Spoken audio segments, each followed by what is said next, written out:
God dang it. I was not muted. I was intentionally being quiet. No, I was muted. Sorry. Yeah. I'm already right back to it. Okay, so Max already in chat. Welcome, Max. I'm going to be raiding over to Max tonight because he has a special, I think, commemorating his 400th follower stream tonight, and then doing PTCS coverage tomorrow. And Max, I don't know, are you doing that? Is it one long stream? So you're going to start tonight and do your usual like soiree and other tournament highlights coverage, and then you're going to go straight into PTCS in the morning? Okay, it's ambitious, but I think worthy of 400 followers, and I think that's recent OOTP followers in addition to um, iRacing followers that you had before. Uh, but anyway, the stream tonight is I have to do this initial setup to do the streams I want to do over the next couple days. So this streams I want to do come from this franchise favorite stuff we've been working on. So I've asked a bunch of people in the community, mostly streamers, some OOTP folks like Paul Sporer, and some of the more active um, community members for their rosters of their all-time favorite players for their favorite franchise. And hold on, I have a page here somewhere. No, that's not it. I'm telling you, I can't find anything since I came back. Uh,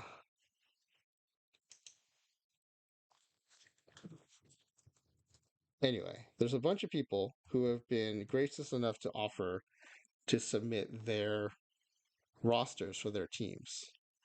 So, like Cheeky's doing San Diego, Twins 34 is doing the Twins, I'm doing the Mets, EVC and NYC is doing the Dodgers, Laptop Pound has agreed to do the Blue Jays, and so on. And so we're doing, it was either Twins 34's Twins roster or the Nolan Network podcast Mariners roster. And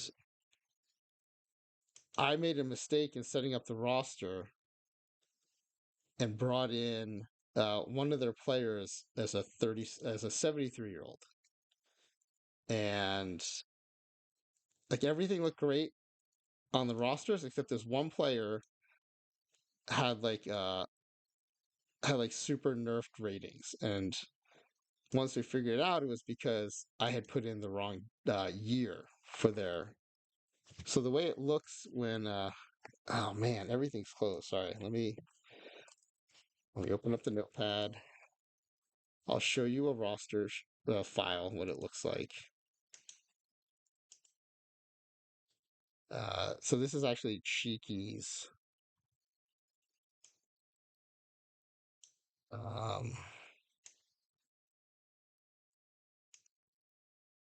okay, this is actually Cheeky's roster, right? So it's the player ID, the year, and the destination. And what I had screwed up was I typed the year in wrong for one of these players for it was either Twins or Nolan, and the person came in as a 73-year-old. Now they're not in the game when they're 73, yet the game gave them a profile. It was a super weak profile. But one of the things we noticed was like they had a stamina still of 71. So it was like a pitcher. It must have been a pitcher. And I started thinking afterwards, like, okay, it's not just when someone retires in the game, it's not just like writing them off and saying, okay, all their ratings go to 20, their stamina goes to 20. They still had some sort of profile, as evidenced by the fact that they had a stamina that was actually pretty high. So I started wondering, like, okay, well, what's going to happen if I bring in some of the best players ever as as let's say 50-year-olds? I toyed with like maybe 45. I couldn't do 40 because some of my favorite players are still playing in the majors at 40. and I don't think that would be fair. Well, not just not fair, but it wouldn't be as interesting. I kind of wanted to see what does the game do when someone's 50, because they don't have a player card, but they're creating a player card. They're playing create a card player card for someone at 73. Then the other thing I want to do is I want to flip it and say, okay, I'm going to also bring all these players in when they're 15. If they didn't have a player card when they're 50 and the game's creating one, I'm assuming if they didn't have a player card when they're 15, the game will create one for them too.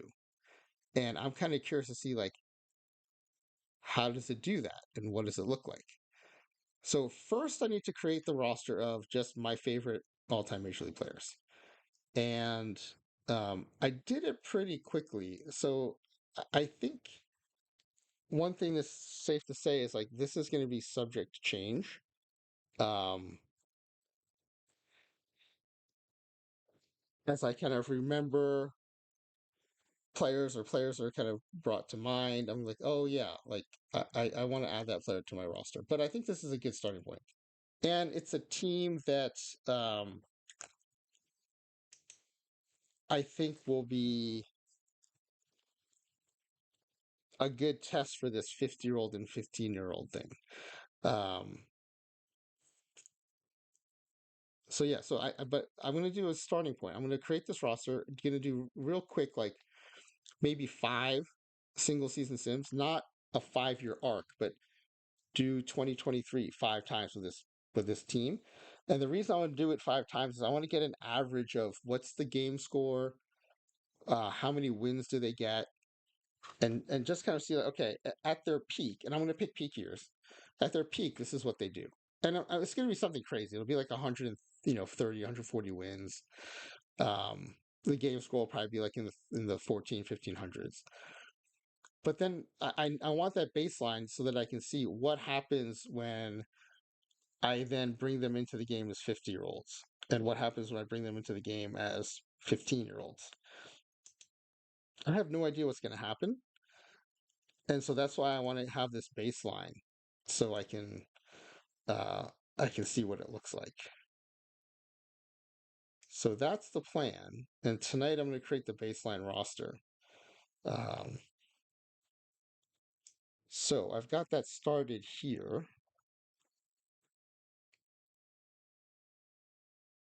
Let's see if I can.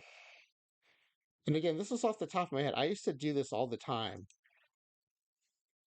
So I think it's a good like first stab, but I'm gonna want to fine tune it over time.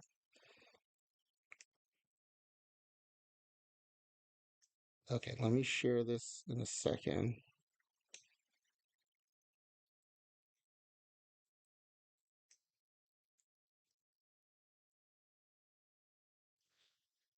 Okay, and then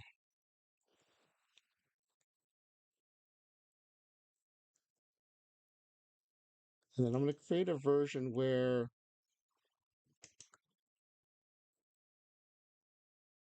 I'm gonna add baseball reference because that's what we're gonna use to find the player IDs and the peak season. So let me pull up baseball reference.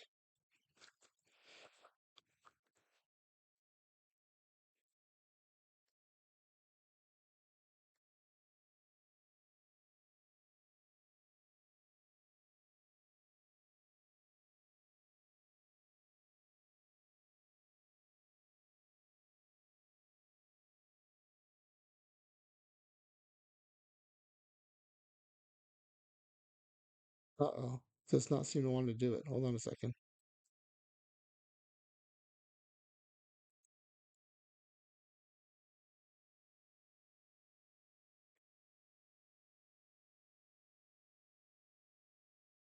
All right, I'm gonna have to try this again.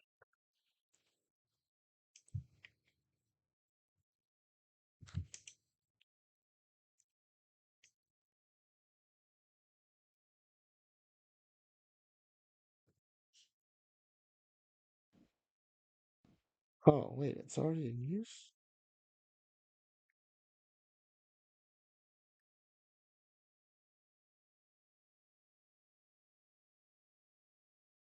Hmm. All right, sorry, I know you're not seeing anything, but I'm trying to create. For some reason, I lost my view that has baseball reference in it. Okay, here we go. All right, so here's baseball reference. We're going to use this to look up the player IDs and the peak years, and also to find out in what year they were 15 years old, and what year were they 50 years old. And then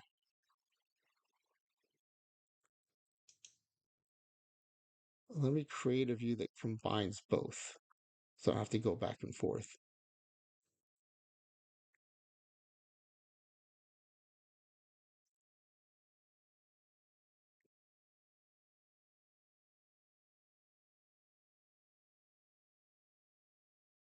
So I want that same. So I want to try to just give you this baseball reference view,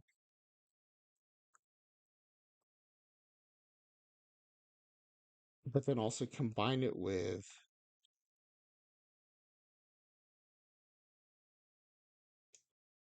this Google Sheet,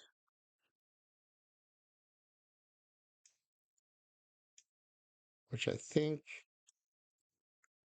I know how to do. There we go. Okay. Yeah, this is going to work, I think. I know I probably should have done this in advance, but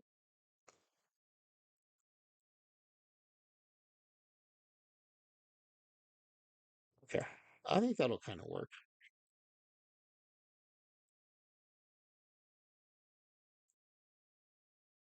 And the reason I do this on stream is I used to think, oh, I should do this stuff in advance, but I also realized some people may want to do this themselves, and I want to show them how to do it.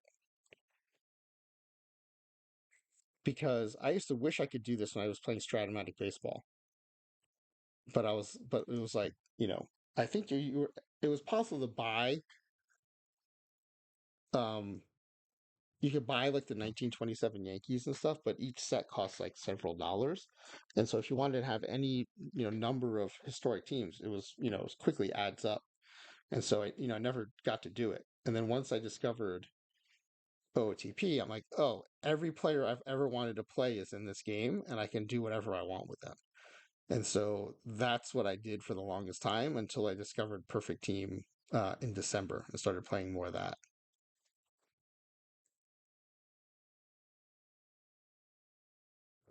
And so you can bring people into whatever year you're playing one at a time, but the easiest way to do it is to make a roster in a TXT file and feed that into the game. And I'll show you how to do that. Um, and then that lets you bring all those people over at once. So the only tricky part is getting the player ID, and the player ID is right up here. Um, I don't know if you can see it. Right up here. Did it get cut off? Oh, it's going to get a little cut off. Okay, let me rearrange this a little bit. What's the best way to do this? What if I move this down here?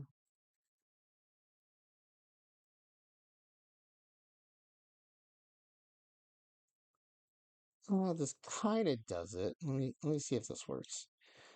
Okay, so you need this player ID in the URL. So I'm just going to copy that and paste that into here. And then for the year, I just need what's the peak year I want for them. So my catcher is Johnny Bench, starting catcher. So I started wondering, like, okay, what is it about these players like that they have all in common? And I think if you look at my list, it's a lot of players who um, are like, I guess, either multi-dimensional or just kind of play baseball the way I like watching baseball played, or um, I either read or saw documentaries or videos about them, and it made me feel like they were the kind of player I would have liked. So Johnny Bench, for example, great power hitting catcher, but also great defensive catcher. Like that's a combination that I really seem to gravitate towards. Um, yeah. So for his peak season, there's a lot to pick from, and I think for this one, I think we're picking peak season. Let me just go to the un uncombined view. Okay, so usually I go for the first filter. I usually check is like a year they won the MVP or got MVP votes or won the Silver Slugger or have a lot of black ink. And so black ink is where they have these bolded stats, which means they led the league, or bolded and italicized, which means they led the majors. So, I think the pretty easy ones are the two MVP seasons, 1970 and 1972, over 40 home runs. In this case, 148 RBI. I think for me, it's this 1970 season, 932 OPS. The crazy thing is, he was only 22 years old, and he's playing a position where he has to manage the pitching staff, and it's a physically demanding position, and yet he hits 45 home runs and 148 RBIs as a 22-year-old. So I'm going to grab that 1970 season. Okay, so we know in 1970 he was 22. So he was 15 in 1963. Wait, I did that wrong. 1960, and then he'll be 50 years old in 28 years from that. So 1998. So tonight we'll bring in a 1970 Johnny Bench. Tomorrow we'll bring in a 1998 Johnny Bench, and then the day after or the stream after we'll bring in a 15-year-old Johnny Bench. So that's the experiment. So I am kind of getting back to my roots of doing weird things in base game. This first one's not so weird. It's I think what everyone wants to do is like bring their favorite players together. Um, it's what I'm going to do with their 50-year-old and 15-year-old versions that I think is going to get weird. All right, Lou Gehrig.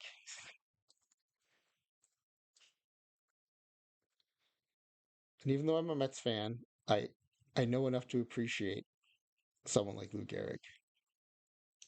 Mickey Mantle's on the team too. Although I'm a Mets fan, I'm not completely opposed to having Yankees on the team. So I'm going to grab this player ID from the URL.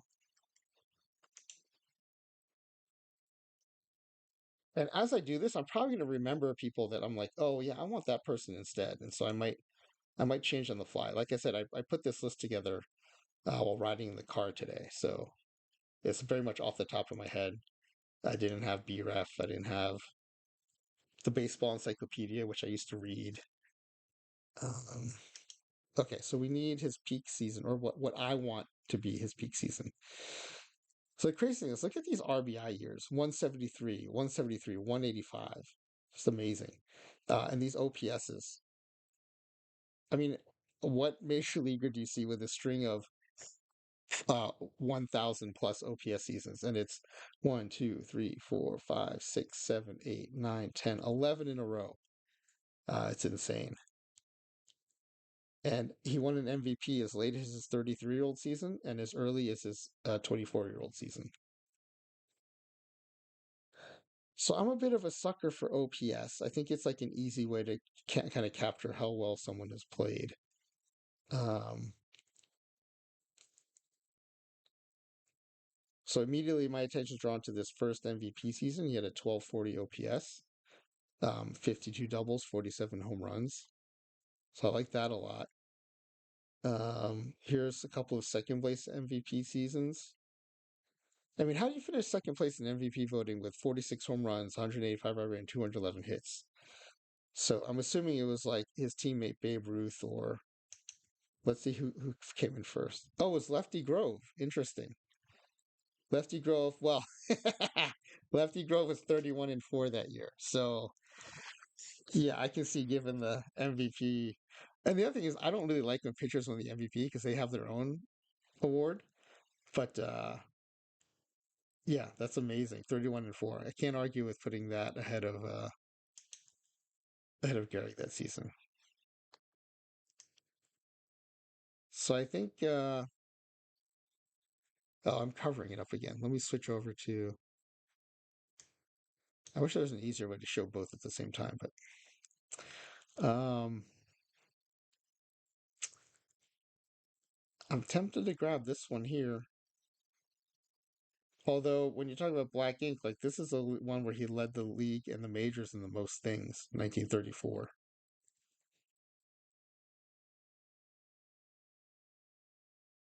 Led the league in average, base percentage, led the majors in slugging and OPS. Um, Led the majors in home runs and RBI.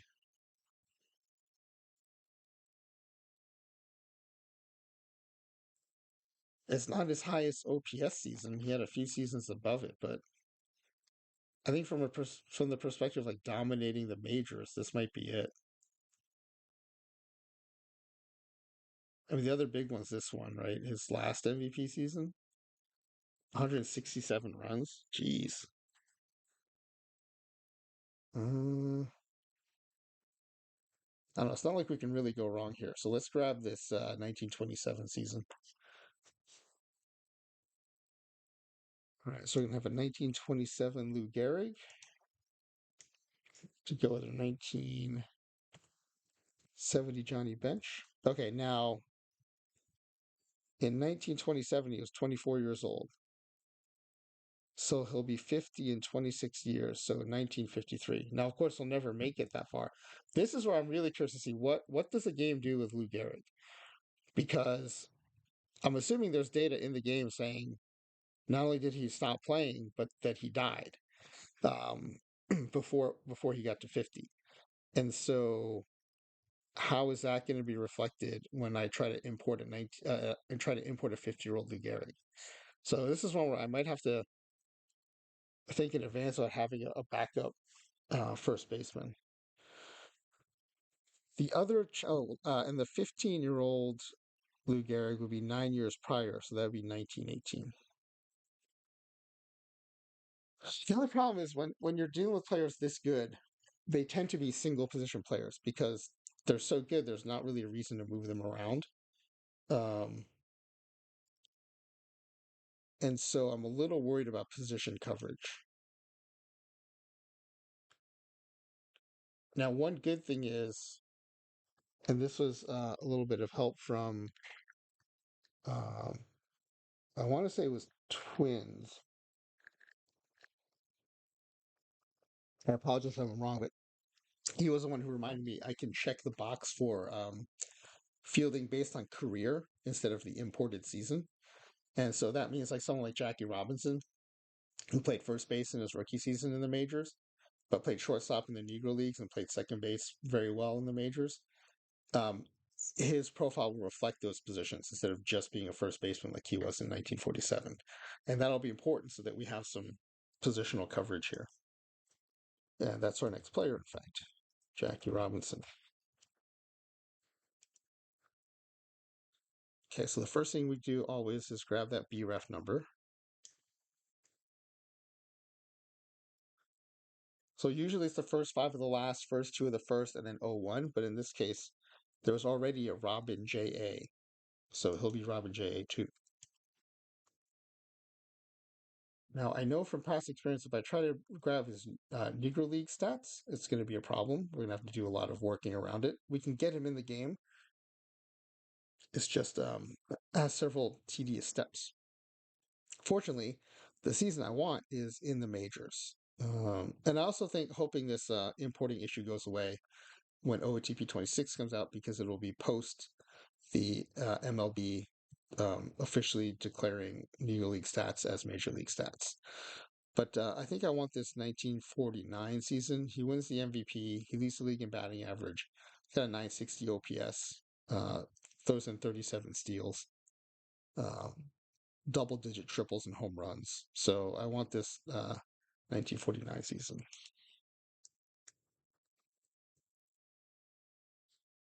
Now in 1949, he's already 30. I mean, he was 28 when he was a rookie because he, played in the Negro Leagues, wasn't allowed in the majors. So when we grab his 50-year-old season, it'll be 20 years later, so it'll be 1969. And his 15-year-old season would have been 15 years prior, so 1934. Okay. And then we've got Michael Jack Schmidt.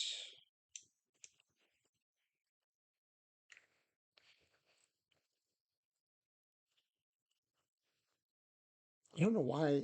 I don't know why I always say that. It's Mike Schmidt, but I always feel compelled to say Michael Jack Schmidt.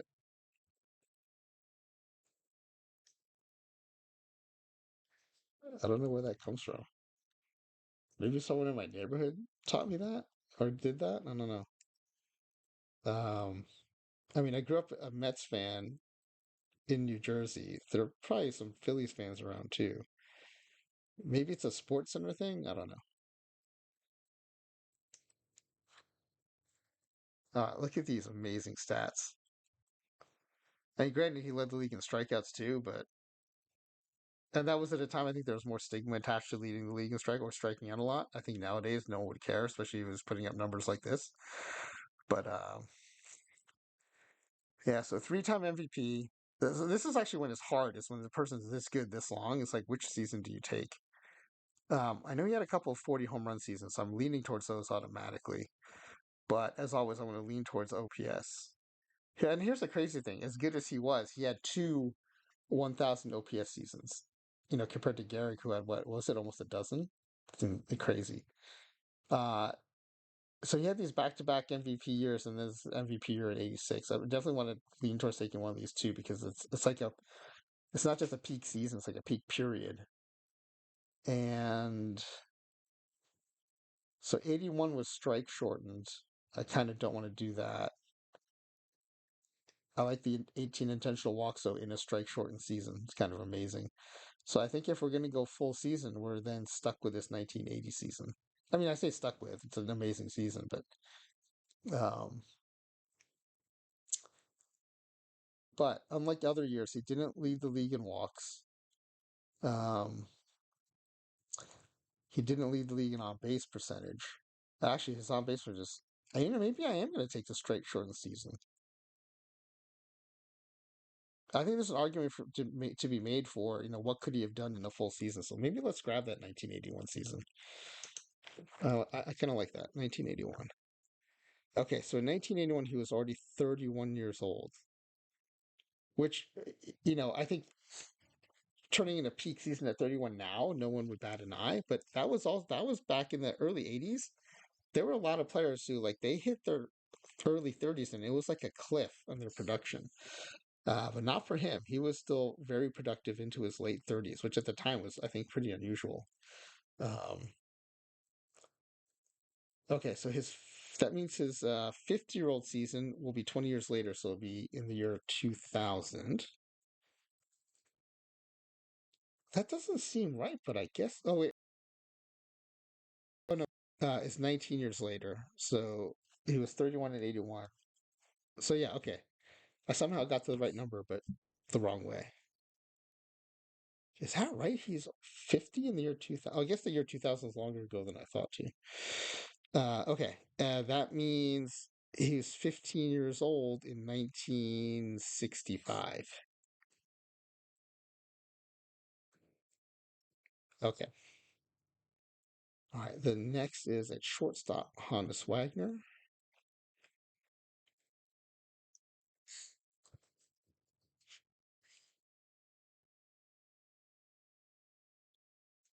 And I think for him too, it was much. So I used to collect baseball cards, of course, like any good baseball nerd. And I think it's as much like the legend of his baseball card that made me look him up in the baseball encyclopedia and then like marvel at his stats. So this is a little trickier because this is back before they had the MVP award. So in that case, I tend to, let the black ink guide me. So for him, I think we're definitely looking average in OPS. So here's an early season, 1900, with a 1007 OPS, led the majors with a 381 average. I think it's gonna be hard to top that. Also, 38 steals that year. They didn't have caught stealing data. If you want peak steals, then we're looking at 1907, 61 steals. And, he's throwing in a 350 average, leads the majors with on base percentage, leads the majors in slugging, leads the majors with OPS at a 921.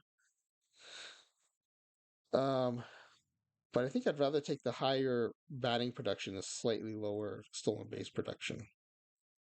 Although I guess in this lineup, he might be leading off. But if you look at the starters, I mean, I guess Jackie could lead off too. Or we go like with a pure on base percentage play. But if we're going to lead him off, do we really want that speed from '07? Yeah, let's go pure stats and go 1900. Oh, I forgot to grab his. This is why I copy it right away because otherwise I'll forget. Get that player ID for Wagner. Paste that in. And we're going to go 1900.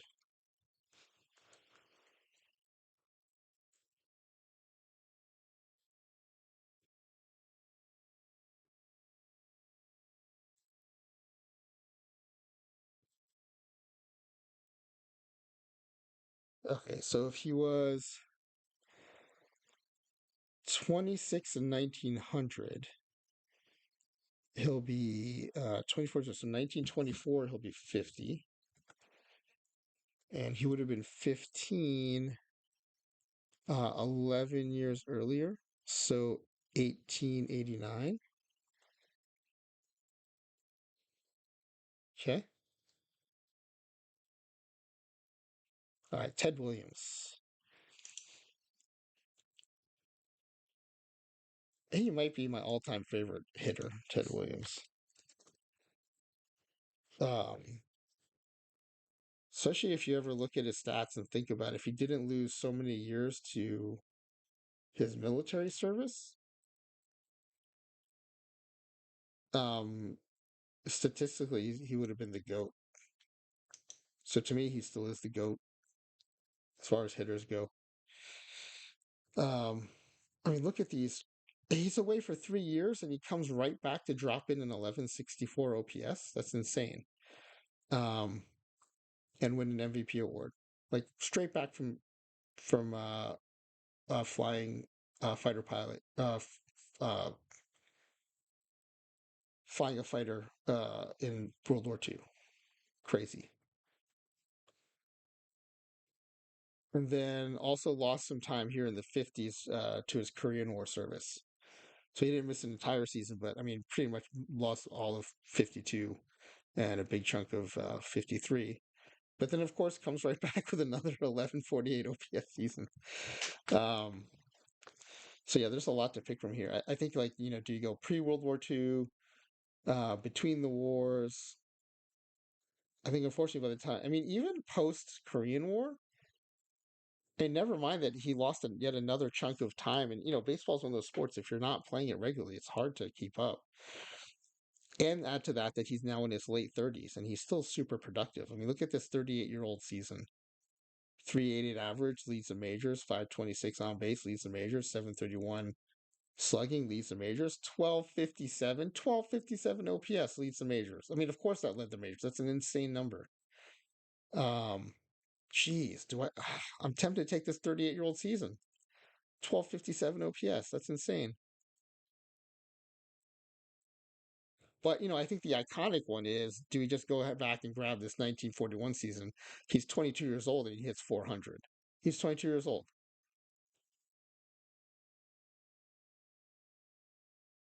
I mean, I think we have to, right? Like that's, and he didn't win the MVP that year. I think did DiMaggio win it that year? Yeah, Joe DiMaggio won it that year. Uh,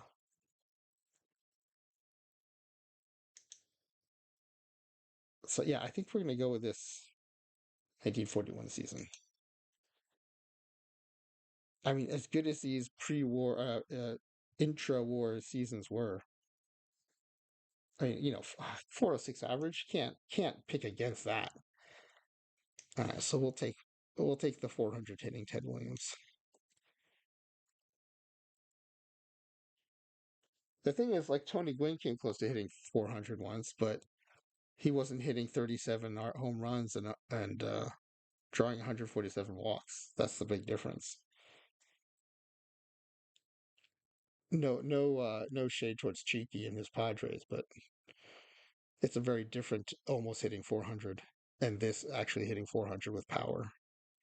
So taking that 1941 season, um, so Ted's one of the reasons I didn't pick 45 years old because he was almost active till he was 45. And then some folks like Nolan Ryan, who's on my list, would have been active at 45. So I want to pick an age where they would be definitely retired. So um, he was 23 years old in 42. So we need 27 years later. So that's 1969. And then he was 15, 8 years, no, 7 years before that. So 1934. Okay. Let's figure out the 1534. I thought was going to be harder, but since I'm doing it all at once, it's not that bad. Okay, we just looked at Willie Mays recently because the day he passed, we did a stream where we took his four top seasons and brought four versions of him onto the 2023 Mets, and the Mets is the last franchise he played for. So that the VOD of that simulation is available on YouTube. I recommend checking that out. It's a it's kind of cool to see Willie Mays just destroying 2023 pitching, but also gives you a sense of like some of the stuff I like to do in the base game. Willie Mays passes away. Okay, I'm going to bring the four best versions of Willie Mays into 2023. This 54 version, I think, was the one that really crushed it in that simulation. Also, um, he also came back from military service to just destroy Major League pitching. Just incredible. Um, that's yet another reason why I was leaning towards that season. It's just amazing for someone to come back from a year away from the game to just like pick right back up, not just pick right up, but like exceed where they were before they left. So I think we're going to pick that one again. Um, the really other two big contenders, I think, are this 65 MVP season with a 1043 OPS, and I personally also like this 55 season. He hits 51 home runs. Um, but the average dips a little to 319. I like this combination of 345 average, 40 home runs, 41 home runs. The stolen bases take a little hit though. He's only got 8 steals and 5 caught stealing that year. So you really miss like that the true kind of five tool version of Willie Mays. So if we're gonna go for that, then we're looking at 56 and 57, I guess. Um, Oddly, he never went 40-40, even though he had several 40 home run seasons and he had a 40 steal season. I'm sure if he knew it was going to be a thing, he could have easily done it. But I mean, if we're going to go for one of his peak steal seasons, it's this one, 38 still steals, but then we're losing home runs to go drop down to 35. Um, okay, you know what? I took 54 last time, but I'm leaning towards 55 because now he'll have speed in the game. He'll have a 24 steal, 4 caught stealing profile. No, no, no, no. I'm not gonna. Well, and he gets 10 more home runs, but the average dips to 319. I mean, more home runs and more steals in exchange for what is that? 26 points in batting average. I feel like I have to take that. I don't know. I'm torn. You know what? I also don't like that the doubles dropped down to 18 from 33.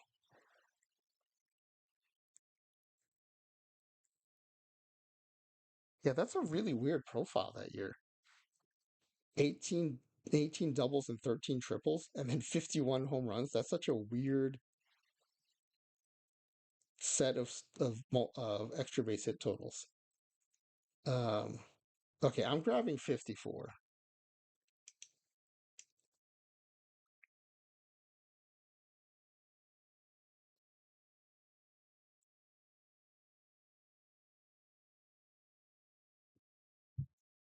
1954. He was 24 years old. Crazy to be so young and doing all that amazing hitting. Okay, so when he was 50, that's 26 years late. Oh, wait. No, we took. Wait, am I taking 54 or 55? I thought I want the speed. Oh, but I lose extra. I lose gap. I lose gap and I lose average. Hmm. I really want that 5 tool Willie Mays, though. Is 57 the compromise? Oh, let's switch so you can see the whole thing. 57, well, then his home runs are down to 35. Man, but 20 triples? Is part of that playing in the Polo Grounds? Are they still playing in the Polo Grounds then? Man, I don't know. These are all pretty good. Or do we jump down here to 65? No, but the stolen bases are gone by then. I think it's 57 or 54. Like 57 gives you the speed profile, 54 gives you the pure hitting profile. I'm going to go 54 and count on the game to at least reflect that he has, like, speed, even though he didn't turn into stolen bases. And then maybe if we ratchet up his aggressiveness, he'll get more steals. All right. So we'll take 54. In 54, he was 23. So we add 27 to that. So 70, 81, 1981. And then he was 15 years old in 8 years before that. So 1946.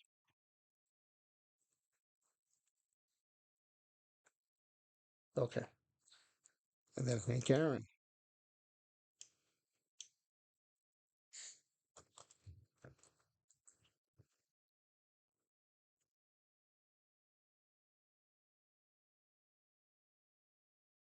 There's a lot to pick from this dude. I think the ones I want, though, are the ones where he combines that high batting average with his power. So there's like a 44 home run season here with a 322. There's a 44 home run here with a 319.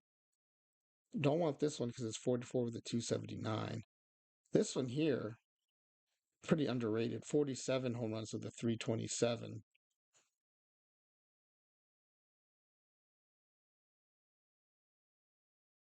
Crazy. It's a 39-year-old, 40 home runs, still hitting 301. That's some craziness. Okay, I want to know 47 home runs, 327 average.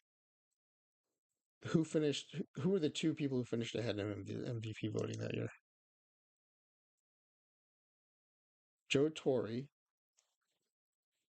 hit 363, led the majors in batting average. 230 hits on. Okay, that's fair. Willie Stargell. I don't see how he gets ahead of him. 48 home runs versus 47, one home run ahead, but almost 30 points of batting average behind. I don't know. I feel like Aaron got robbed that year. Okay, so so also I say robbed that year as if I was around, but I used to read this book all the time called The MVPs, and I'm trying to find a copy of it where they had like a few pages of profile on every MVP winner. And I think I got the book like in the late '80s, so none of the more current MVPs. But like I've read about all these MVP seasons, and even if they didn't win, I usually read about them in the context of like the people who won. So um, I kind of like this one here. He doesn't hit 40, but he hits 39 home runs. Leads the majors with 223 hits, 355 average, 1037 OPS. Again, finishes third in MVP voting, but this is maybe the best all around season he has, combining average and power. Um,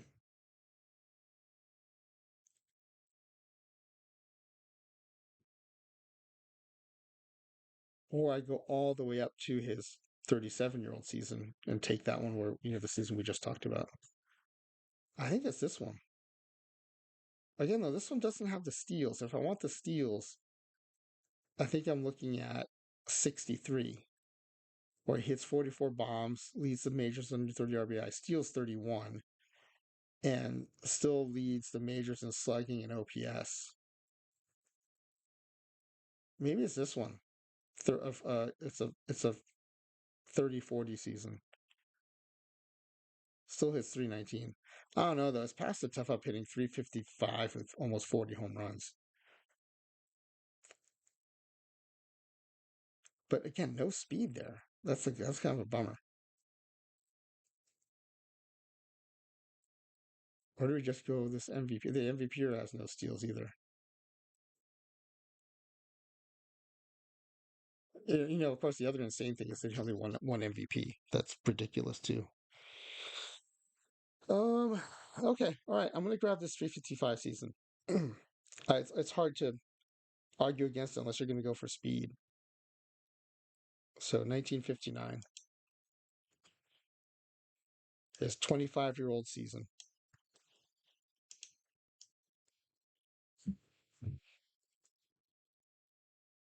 Okay, so he was 25 and 59, so he'll be 1984 is when he'll be 50. And he would have been 15 10 years before that, so 1949. Okay. Josh Gibson. Now, Josh Gibson is going to be one. Oh, you know what? I can import his peak season no problem. And I say no problem. I know how to work around it now. But I forgot that it's gonna really crush if it's importing his if it's not importing his 19 like his peak season properly, then his 50-year-old version I'm sure is going to be also unfairly diminished. So as much as I hate to drop him, I might have to because of the poor way OTP is handling Negro League stats. And again, I'm hoping that's fixed in OTP 26. Um, and hopefully, I think the more people that bring that up, maybe it moves it higher on the list of the developers' to-do lists. But that's something I will at least be advocating for is making sure those Negro League stats import properly. Because right now they can't even give me an explanation why that happens. Um, so now that means I have to think about another catcher I want. I could go modern and go Pudge, or I could go historic, and I don't know, maybe go Campanella or Berra. Let's check out Yogi's stats. I'm sorry, Josh Gibson, but if I know they're screwing up your 1933 stats, I can't trust that your 50-year-old or 15-year-old stats will be fair. I mean, I know the point is that like it's going to be weird anyway, but I don't want it to be. If it's weird and diminished, I have no way of correcting at that point. Whereas if your peak is diminished, I can still correct that. Oh, let's see. I mean, the natural thing is to go to his MVP seasons, but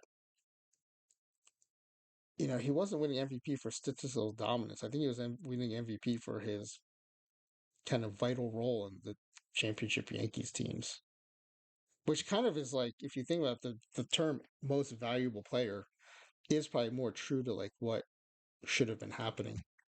All right, let's take Campanella.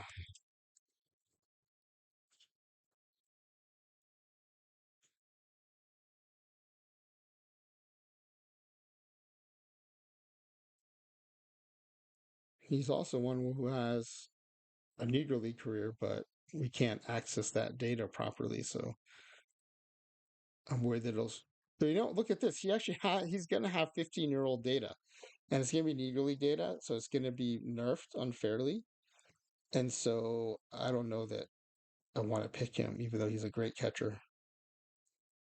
Check out 142 RBIs from a catcher. When are you going to see that again?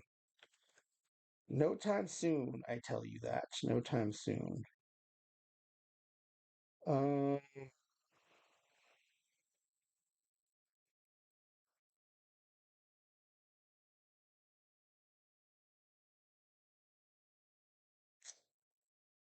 hmm.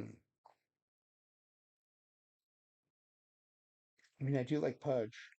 I just worry about this whole team being like too modern, but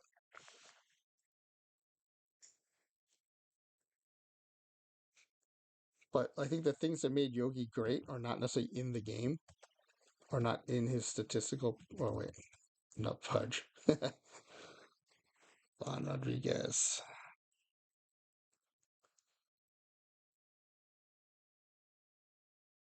I mean, let's start with his MVP season, right? 332, 35 home runs, 25 steals. Granted, he got caught 12 times. And I'm hoping his profile is going to be good defensively that year. All right. With apologies to Josh Gibson, I think we're going to have to go Ivan Rodriguez here.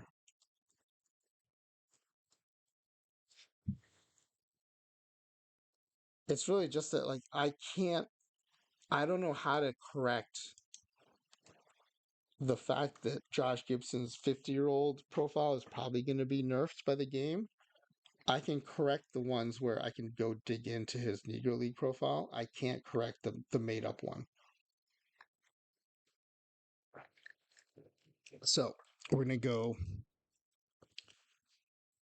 We're gonna go Ivan Rodriguez, and we're gonna take that 1999 MVP season. So he was 27 years old then. So he'll be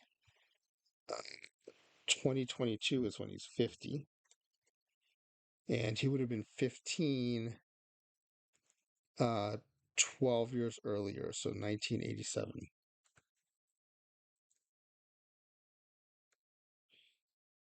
Okay. Here's where we're going to start getting into trouble, I think, in having positional coverage. So, well, let's look it up. What positions did Ryan Sandberg play? I mean, I, I think of him as a second baseman, but I do think he played shortstop in the minors, and maybe even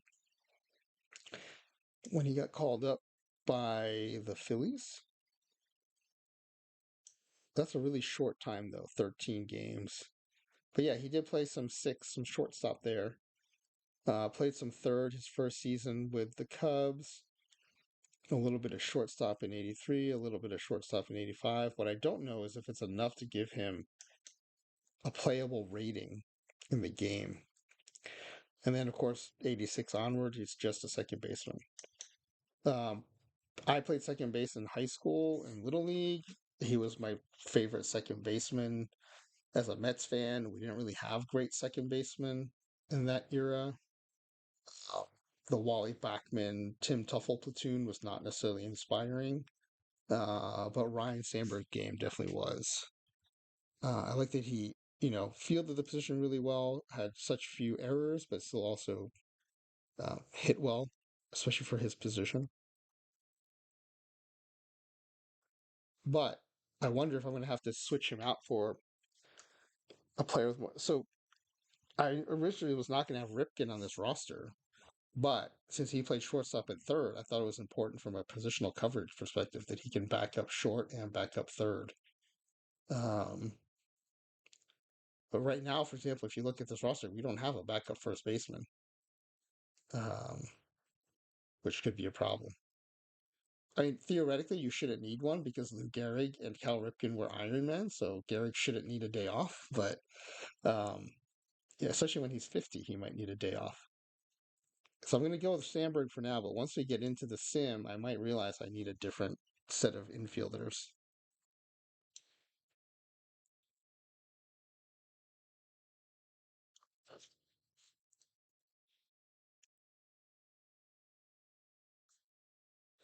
I mean, I could potentially see like picking up an Albert Pujols, whose game I really admire, and he played first and third and some outfield. Or like Edgar Martinez. He- mostly he was a DH, but he did play some first and third, especially earlier in his career. And so at least he's a body we can stick out there when Gehrig needs a day off or Michael Jack Schmidt needs a day off. But for now, I've got Ryan Sandberg. And so, you can either go this MVP route where it's 19 triples, 19 home runs, and 32 steals with a 314 average, or there's his power season in 1990 where he hits 40 home runs, still hits 300, leads the league in total bases. Um, I kind of like the power. You're only giving up 8 points of average, but you're gaining 26 points of OPS. Um, you lose the triples, but you still get the steals. You're getting 25 steals and 7 caught stealing. Although, man, that MVP season was pretty iconic. Leads the league in runs, has almost 20 triples, steals 30. Ah, tempting, tempting. But I'm gonna go 1990 here and watch him hit some bombs.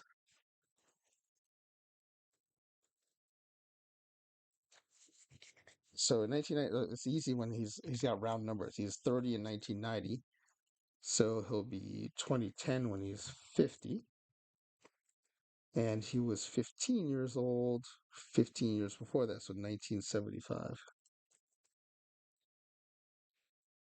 Okay, Cal Ripken.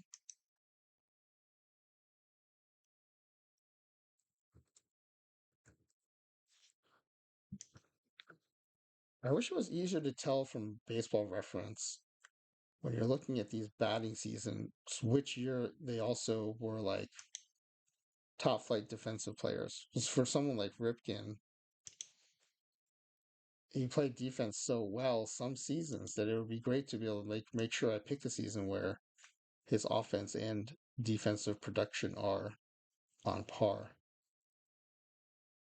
One thing I've always, once I did start grabbing players from across eras and OOTP, one thing that was a little disappointing was I think he was great because he was so consistently good, but that also meant he didn't have like these spiky seasons where you're like, oh, that's the peak season I want. Even when he wins the MVP, he hits 37 home runs. All the other seasons, he's hitting like mid to high 20s. There's no season where he's hitting like 40 or 50 where you're like, oh, that's the one I want. His peak is a 34 home run season. Or you go to 83, right? He leads the league in hits, doubles, hits 318. He's not a 300 hitter most of the rest of his career. So I think it's a choice between this 91 season, and I think of 91, lots of people are hitting dingers, or this 83 season. It's his two MVP seasons, which kind of makes sense. Um,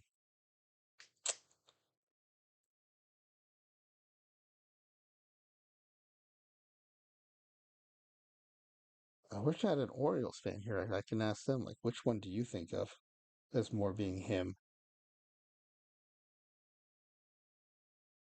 210 hits, 211 hits, 46 doubles, 47 doubles. Pretty similar seasons. Of course, you get the big power booster, 34 home runs versus 27, and a higher average. I think maybe I got to take this one. The thing is, though, I'd like to know. Okay, well, let's look at 91 versus 83 defensive. But the defensive stats aren't going to necessarily tell you um, how OOTP is going to rate him.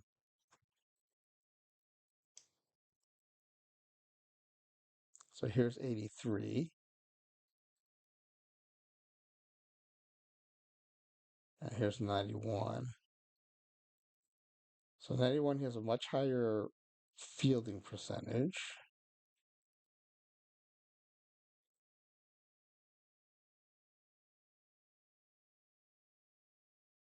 Was he? I think he was still playing short in 91. How do we?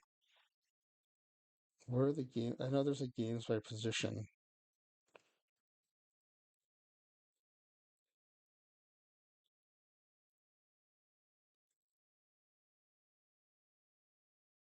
Where is your games by position, Cal?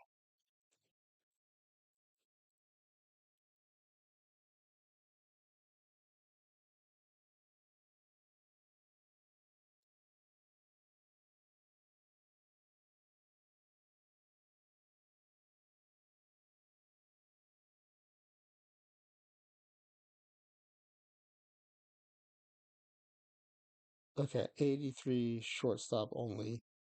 2000, 1901 shortstop only. Okay. All right. Well, I like the fewer errors in 91 and the more homers and the higher average. So in the end, I think we're taking 91.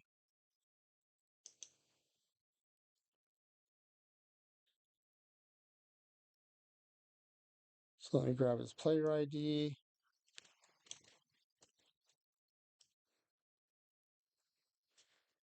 I'm taking his 1991 season. In 91, he was 30.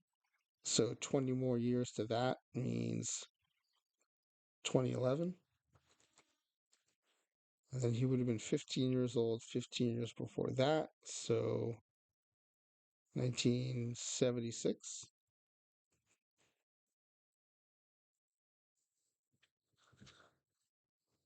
Hey, that's right. Ricky, love the way he played the game. Love the way that he talked about himself in this third person.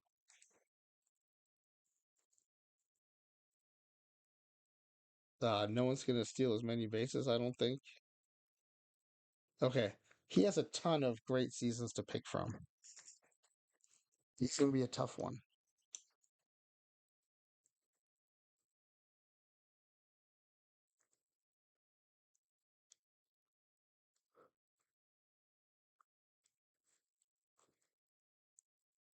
Jeez, 130 steals. Granted, 42 caught stealing, but still.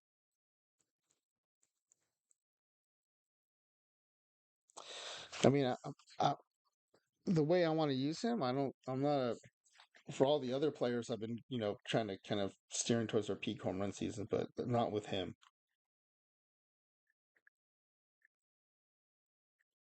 Not even OPS. I think maybe I'm going to look peak OBP.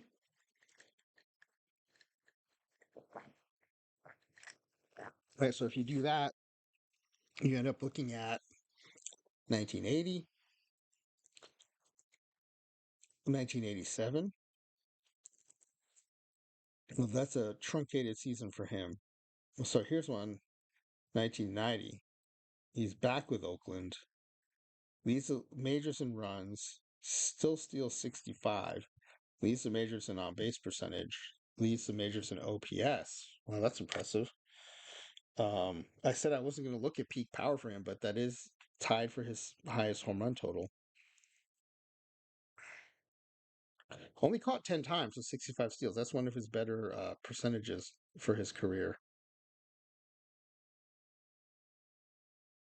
Playing left field only, but in his career he played some center. So, given that we're going to check that box when we grab him, I think we'll be safe. All right. So, I'm going to grab that 1990 season. So, welcome 31-year-old Ricky Henderson.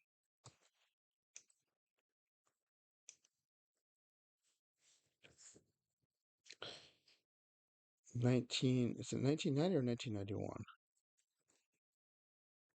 I want to say it's 1991. No, it's 1990. Okay, so in 1990, he was 31. So 2009, he'll be 50. And 16 years before, so 1974, he would have been 15. Does that track? Yes, it tracks. All right, Mickey Mantle. It's hard to have him coming off the bench, but I mean, You got Williams, Mays, and Aaron ahead of him, so I don't see how he starts unless it's a DH.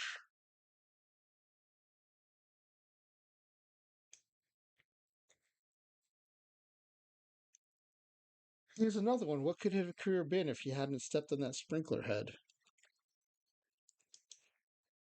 Okay. 3 MVP seasons,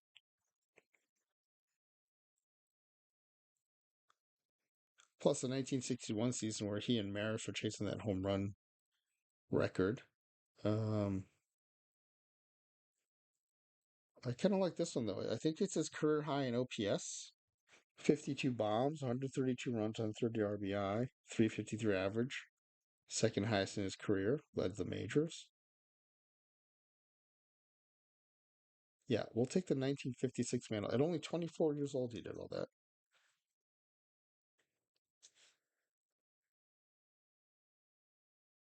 I wonder to what extent the game can take into account like how rough the players were on their bodies too, because he's one who admitted he didn't take good care of his body and would have. I mean, I know he was joking, but would have taken better care of his body if he knew he was going to live so long. So, 1956 we're taking, and he was 24 years old. So, um, 26 years later, be 50. So 1980, and then he would have been 15 9 years prior, so 1947. Definitely like a baby boom baby. Okay, Junior again coming off the bench, but I mean, look who's ahead of him.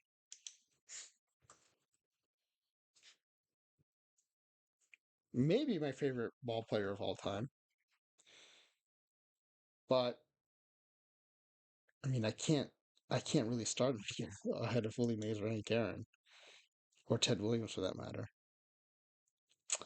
Um, I think this is MVP season '97. He had a little bit more OPS in '94, but fewer home runs, even though he still led the league. 304 average. He did hit 323 that 40 home run season, which I do like that average power combo. But yeah, I don't think we can not take this '97 version of Junior.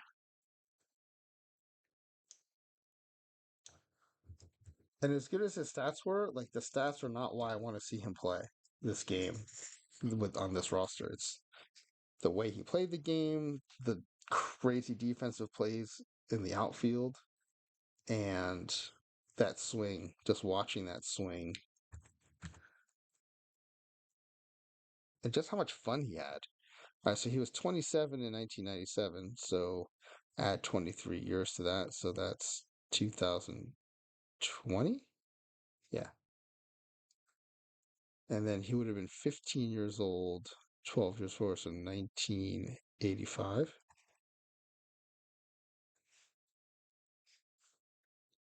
Is that right? He was 15 in 1985? Yeah. Okay. Man, it came up when he was 19 years old. That's crazy. All right, now we get into the pitchers. Nolan Ryan.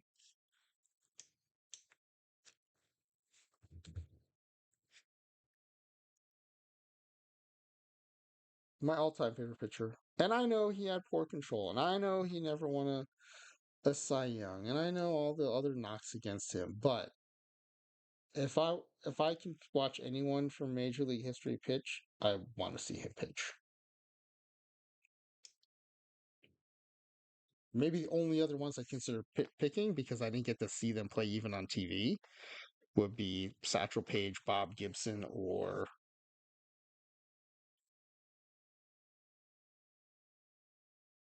Walter Johnson, Sandy Koufax, maybe. Really, the only one I'd pick over Nolan Ryan maybe is Walter Johnson because there's no other way to see him pitch except in this like fantasy version. Nolan Ryan. So there could be some peak seasons to pick for him for sure. Yeah, so I know he's a guy who's like, if it's an all time greatest roster, maybe doesn't make the cut, but I'm calling it favorites, and he's my favorite. All right, so tons of black ink here. I automatically gravitate towards some of these strikeout seasons, but I also know there's lots of walks those seasons. I like later in his career where he gets that strikeout to walk ratio up while still bringing the heat. So I'm leaning towards, man, 42 years old, 301 strikeouts. 300 strikeouts at 42 years old. I'm kind of leaning towards that one.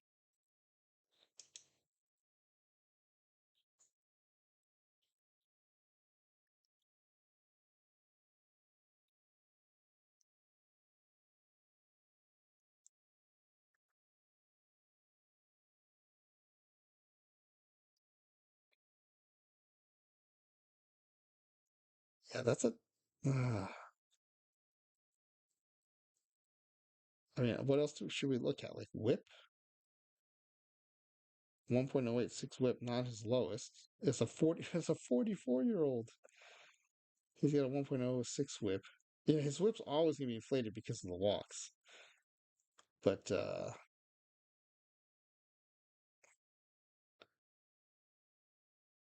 yeah, I mean, statistically, it's hard to pick a great season for him because of the walks. And so that's why, like, he might not make an all-time great roster. Although I don't see how you don't. I mean, if you look at his entire career, but if you look at peak seasons, like all of his peak seasons are flawed, mostly because of the walks. Um, I really, as crazy as it sounds, this 42-year-old season is one of his statistical best because the walks per nine is actually one of the lowest.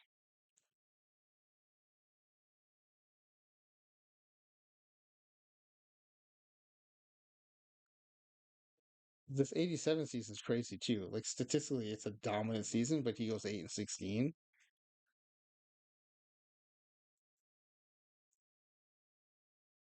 And it's not like the Astros were bad. They had just been the NLCS against the Mets in '86.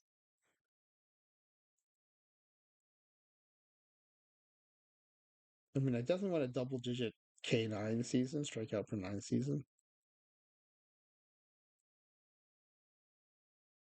I mean, it's crazy, but I think I'm taking this '89 season where he's 42 years old. Is that right? Am I actually taking that season? All right, how about this one? '81, he had a 1.69 ERA. Strike shortened season is, I guess there's his whip is 11.21.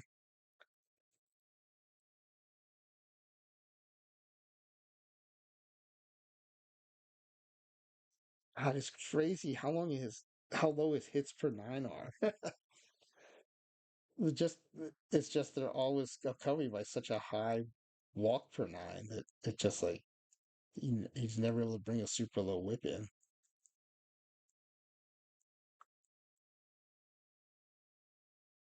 Hey Nolan, what's up? No, no, what? No, I'm not muted, am I? No way. No, Nolan, I'm not muted again, am I? Seriously? Hold on, I have to put my headphones on so I can hear.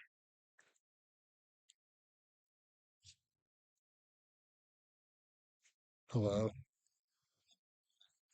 Oh, I can hear myself. Ah, you had me, man. Oh, you were muted. You had me though. I was like, I started thinking I was muted again. Um,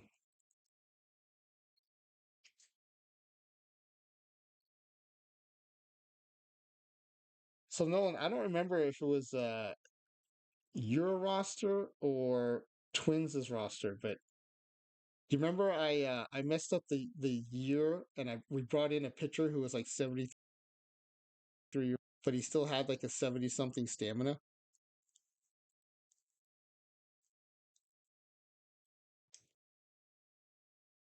So inspired by that, I'm gonna do an oh Pud Galvin. Right, right, right. That's who it was. Exactly. Um oh, so it was the NSFW team. Oh, maybe even better. So I'm gonna take this roster of some of my favorite major leaguers. do a baseline of them at their peak seasons, and then do a season where they're all 50 years old and see what kind of card the game gives them and see how they do.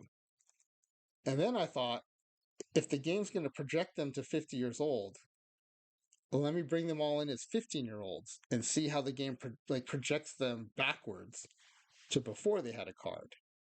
Uh, I'm assuming it'll do it. If it's going to do it for 50 years old, I'm assuming they'll do it for 15. Maybe it won't. But anyway, that's what I'm working on. And this is like I'm doing the baseline. Is going to be the peak seasons. So the first time around, I'm not gonna say it's gonna be boring because I think it will be fun seeing these teams like destroy Major League pitching in 2023. But I think the fun part will be when they're all 50 years old. Oh, Nolan, there's a player under 1900 team that's only 16. Yeah, I remember hearing that today. It sounded like he wasn't necessarily doing that well, but I mean, what do you expect from a 16-year-old playing in the majors?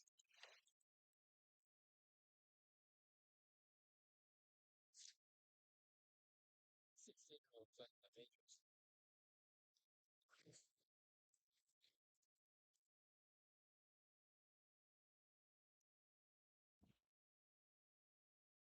So anyway, that's what's going on tonight.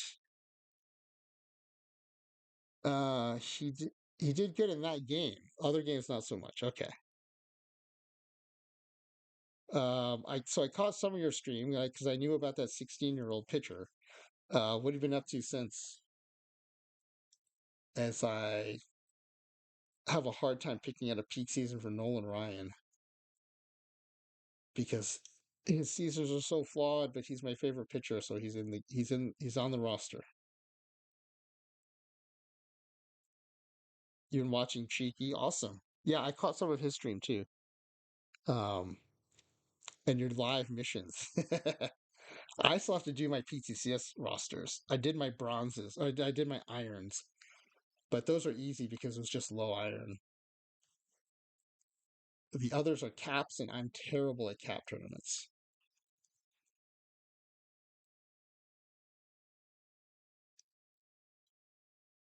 All right, let me see. As crazy as it sounds, I'm leaning towards this 42-year-old version of Nolan Ryan.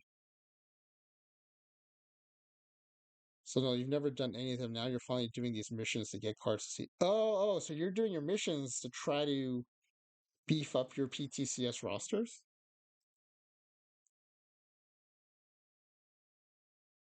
or you're just seeing if they help you like in league in general.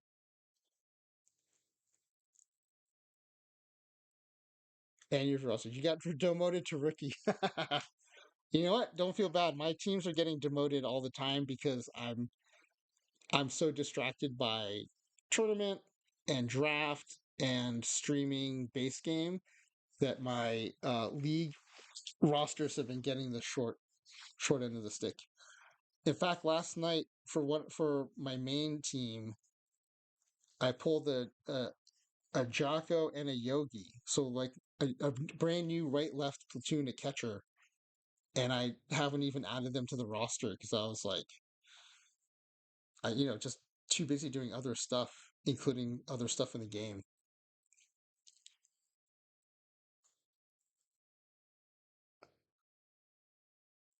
Okay, I'm grabbing this 1989 Nolan Ryan. All right, he was 42 years old in 89. So when he's 50, it'll be 1997. And when he's 15, he would have been. Actually, I can cheat here. He was 19 in 1996. So 4 years of 1962.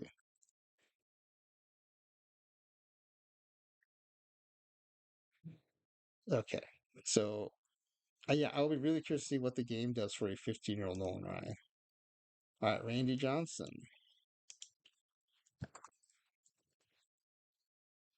a big unit.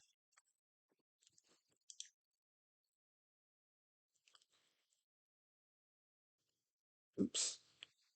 I think the real question is going to be, is it a Seattle season or an Arizona season?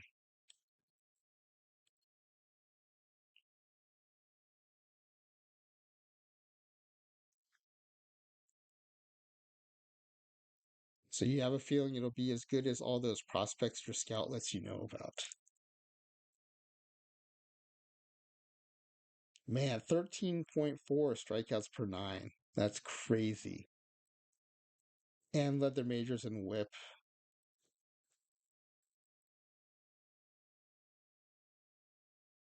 That's his career high K9 and one of his lowest whips. So I'm leaning towards that one.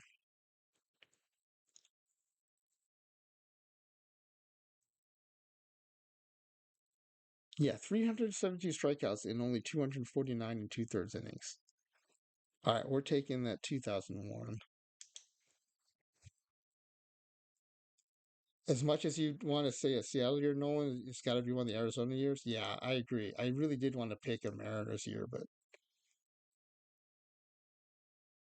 it's crazy too. Ryan and Johnson, like power pitchers in their 30s and 40s, is just craziness. 2001.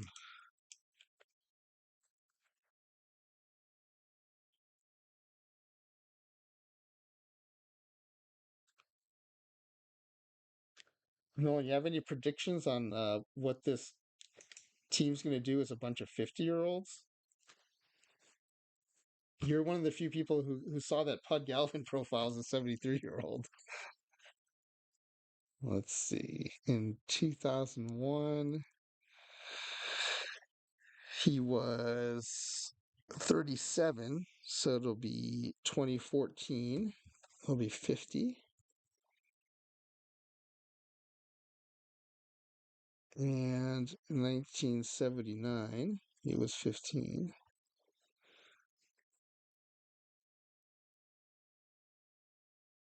If you have any project, yeah. So you know what? I was thinking about. I had Josh Gibson on this roster, and I have Satchel on this roster too. But then I started thinking about even their peak seasons in the Negro leagues. Do you remember how? Here, I can put it up here too for other people. Their imports are so nerfed that I was only able to fix them by going into for Josh Gibson, going into 1933, digging up his Negro League stats, doing a screenshot, and then correcting his profile because what's on the left was what was imported. I just realized if it does that for his 50-year-old version, his 15-year-old version, there's no way for me to fix it like I was able to fix his other profile. So for this experiment, I can't do it because I have no way to undo what OOTP does to nerf Negro League stats. If it's fixed in OOTP 26, I'm going to do this again with Satchel and Josh. But I had to cut them out this time around because I didn't see any path towards figuring out like what an equivalent 15-year-old version of them would be compared to the other major leaguers because their peak seasons get so nerfed. All right, this might be tough picking out the peak Greg Maddux.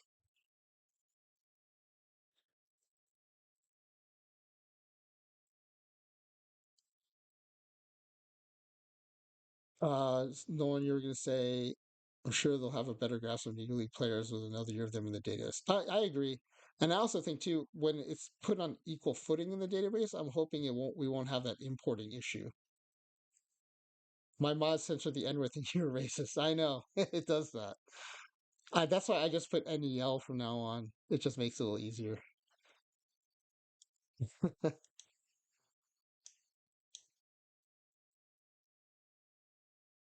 Okay, so this might be pretty tough actually. Which Greg Maddux season do I want? I was just gonna go by whip. Here's that crazy 19-2 season.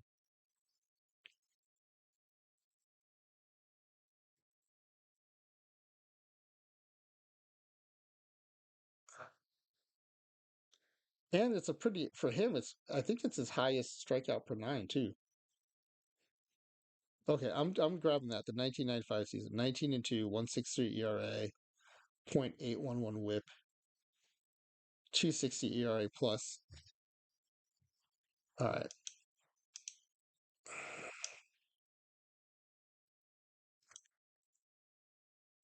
I want to get through these initial sims so I can get to the 50-year-old season. I can't wait to see what this game does, what the simulation engine does. So we'll take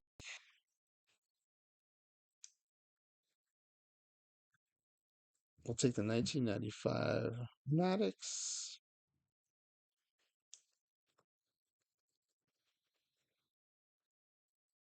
Okay, so it'll be 2016, I guess, when he's 50. That sounds right. And he would have been 15 years old in 1981. Okay. Christy Mathewson.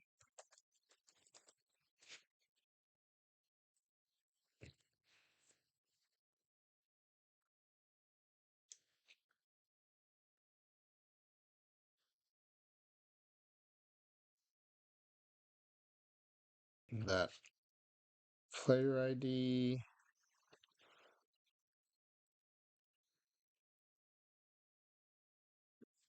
Okay, what's your peak?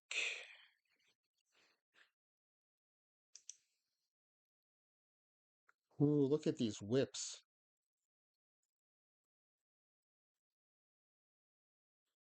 I mean, there's a minuscule 1.14 ERA.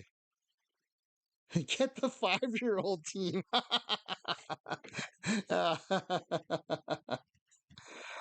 That's amazing, Nolan. That would be.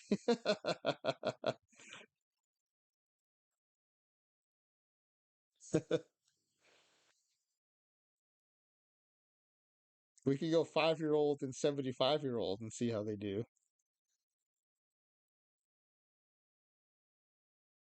I think it's one of these 2 years.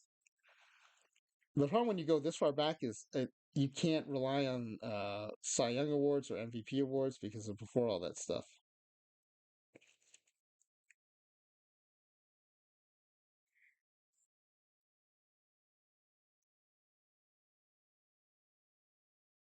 I think I like this '08 season even better than the '09. His ERA was higher, but I think ERA is a flawed stat. His WHIP is a tiny bit lower, uh, but I like that his strikeouts per nine is higher. His strikeout to walk is the highest of his career. Um, he threw 11 shutouts, 37 win season. All right, we're taking the 1908 Christy Mathewson. So in 1908 he was 27, so he'd be 50 in 1931. And he would have been 15 in 1896.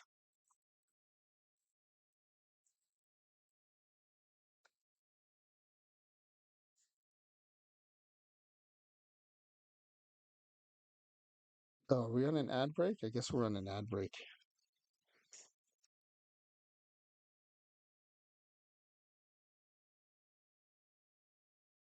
Or are we just out of the ad break?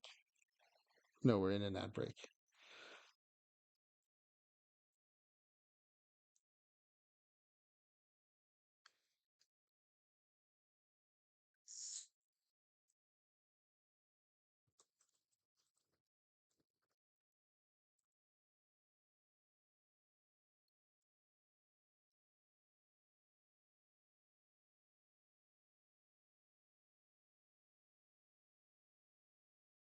Okay. Thanks for letting me know, Nolan. Yeah, I wish I knew how other streamers know ads are coming because oh, we've got an ad coming. I'm gonna snooze it. I'm like, I don't see any of that.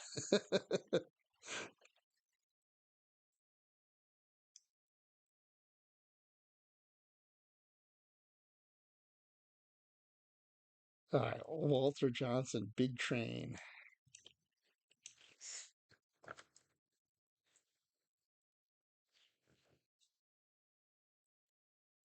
I think this team can win 140 games because this is an insane team I'm putting together. I just don't know how many of the 50-year-old teams going to win. It could be as low as 40. It could be 100. I don't know. All right, Walter Johnson. Let's get you in there. There's your ID.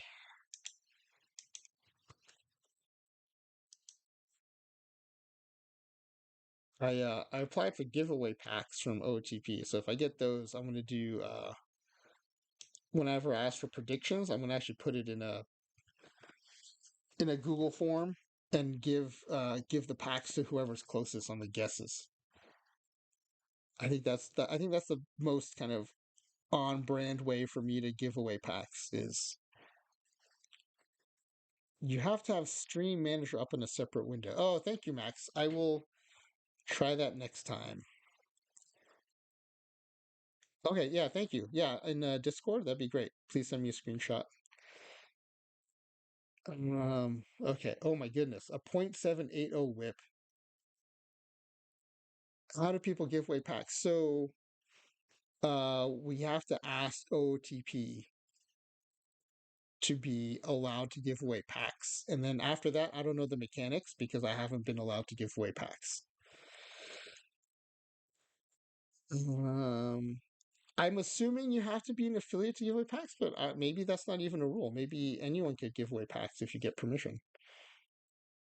But I know, like, I think the mechanics are like you have to then submit the usernames to, I guess, probably ops at OTP. And Max, you're still waiting for the staff of Korea about affiliate. Is it them or is it Nico? I assumed you haven't heard back because Nico's been on vacation, but I don't know how that works either. It's kind of a black hole. I think this is .780 whip season. 36 and 7, 1.14 ERA. We'll take the 1913 Walter Johnson. I think it's the same one that Twins added for his Twins roster, so that makes sense. All right, so he'd be 50 years old in 1938, and he'd be 15 in 1903. All right, Pedro. I love watching him pitch. It always felt like I was watching like a video game. The command he had. When Spore talks about like the difference between control and command, like a high control pitcher who just puts in his zone and gets rocked. And then command, I think about Pedro, like how much command he had. Oh my goodness. This 2000 season fits right in with like a Walter Johnson or a Christy Mathewson all time. .737 whip. Although the year before that, his whip was higher, but so was the strikeouts per nine. And I did like watching him strike people out. Mm, I don't think it's a tough call though. I think it's this 2000 season.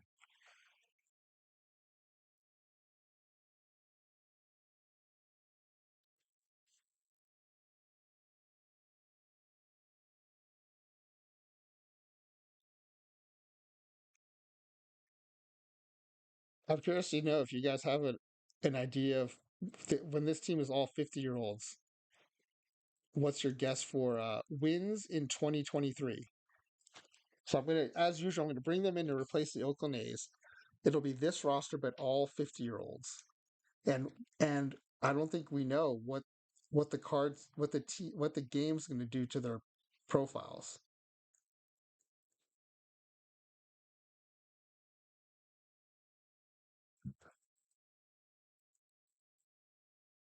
All right. So in 2000 he was 28.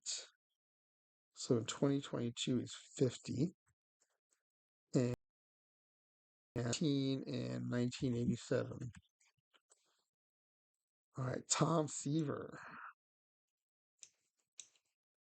This is my Mets fandom coming in, but I think other people might have picked Tom Seaver to be on their all-time roster.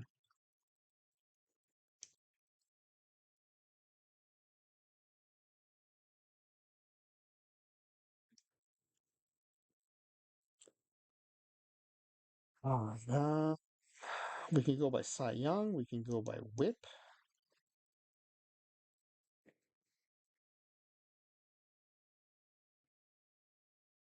Here's a 7 shutout season.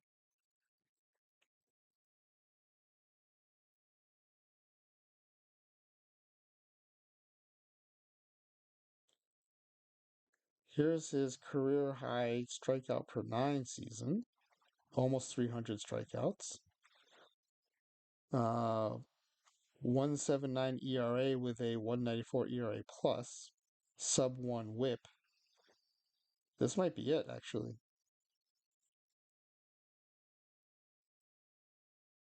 And it's a Mets season, so that's nice. Who finished ahead of him in Cy Young voting?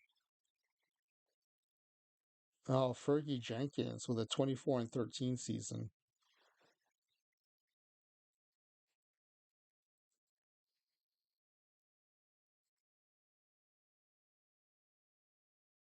All right, yeah, I think we're going 1971 Tom Seaver. Yeah, he's definitely not as dominant as the other pitchers with that, but he was a Met, so he's going on my list.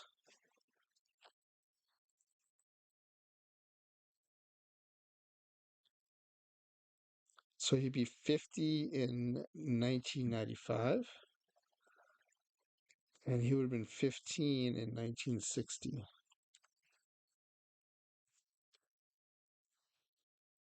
All right, Old Hoss Radburn. This is a dude I learned about by reading the Baseball Encyclopedia.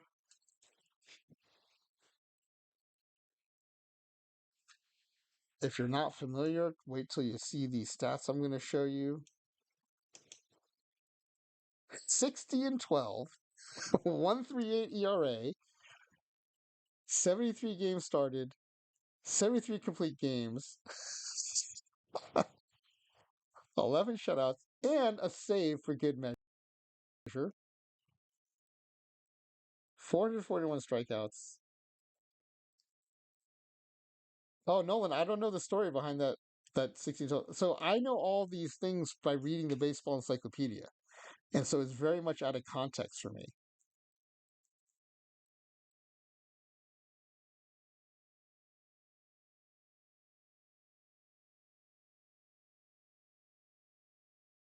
If you have a link or something you could drop in my Discord, I would very much appreciate it. I would like to know more about uh, this guy.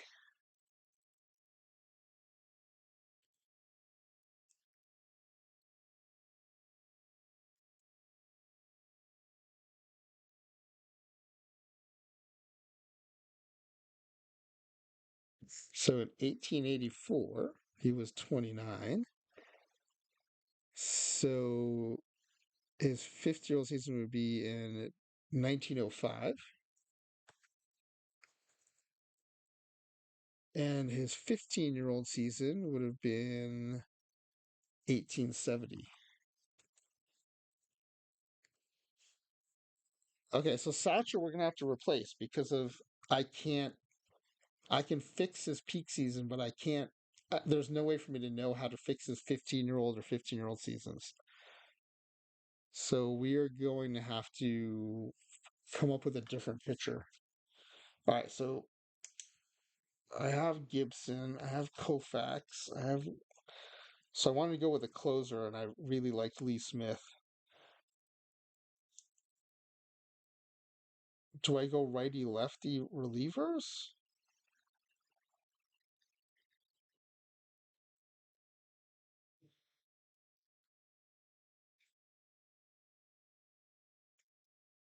Or do I grab another left? Could always use a lefty.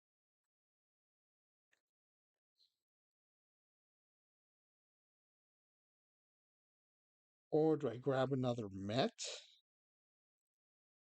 I don't want to grab another Met.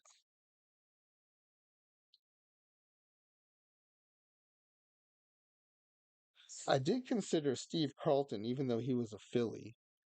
I mean, I got Michael Jack Schmidt. He was a Philly.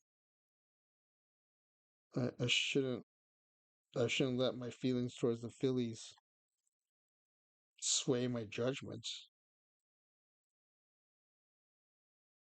It might be Steve Carlton. I mean, the dude was amazing, and I was watching him well past his peak, I'm sure.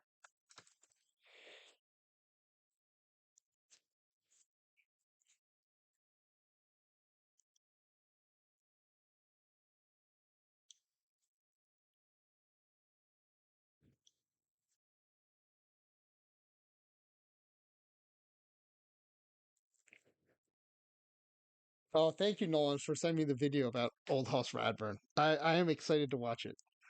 And thanks for letting me know how long it is. That it'll be easier to kind of fit into my day.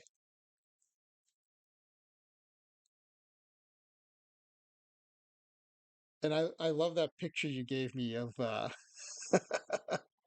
of him flipping the bird to the camera.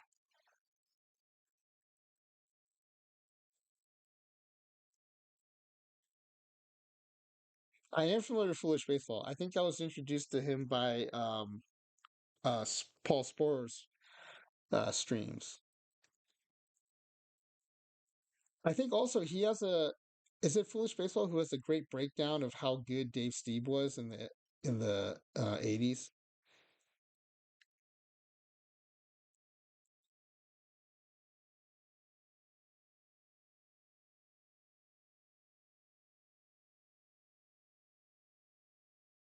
I am now leaning towards taking this 1972 Carlton. Oh, okay, that Steve videos John Boy's not Foolish Baseball, but I know I've watched some Foolish Baseball videos. But thank you for correcting my misattribution there. All right, I think for the sake of just getting this done tonight, I'm going to take this 1972 Steve Carlton instead of Satchel Paige. And I will definitely reinstate Page and Josh Gibson if OTP can get the stats right. You're a YouTube addict, Nolan, not just OTP. You're also a YouTube addict. I don't have time for other addictions because of my OTP addiction. I guess if there's things to be addicted to, OTP is more one of the more benign things to be addicted to.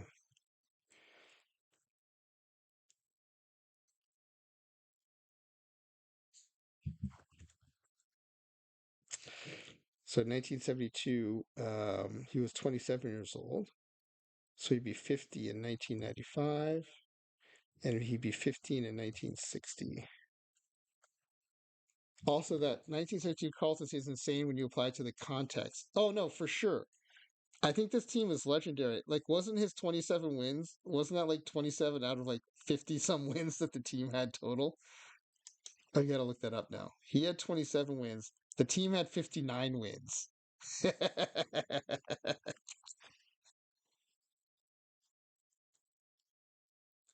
And it's not just that he had 27 wins. He pitched so well that he was able to get 27 wins on a 59 win team.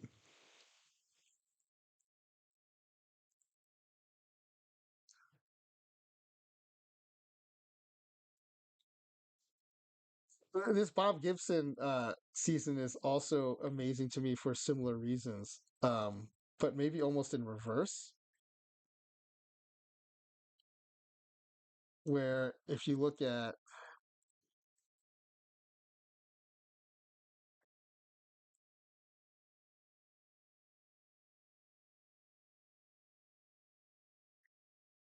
okay, so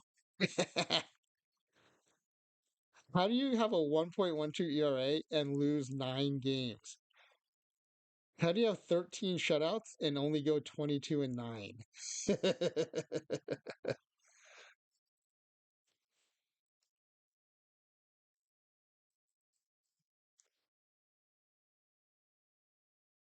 So his 50-year-old season would be 1986.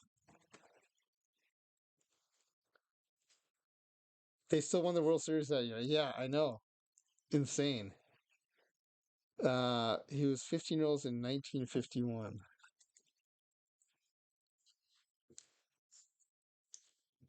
Koufax.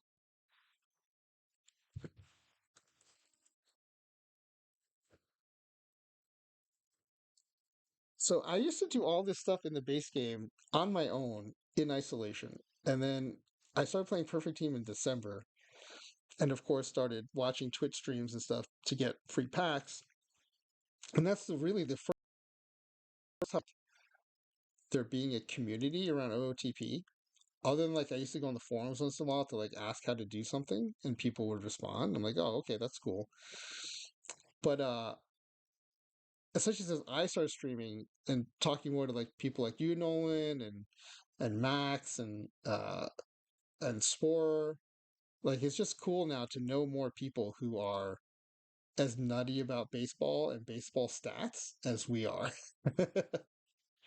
Because before it was all like just like very much a solo venture for me.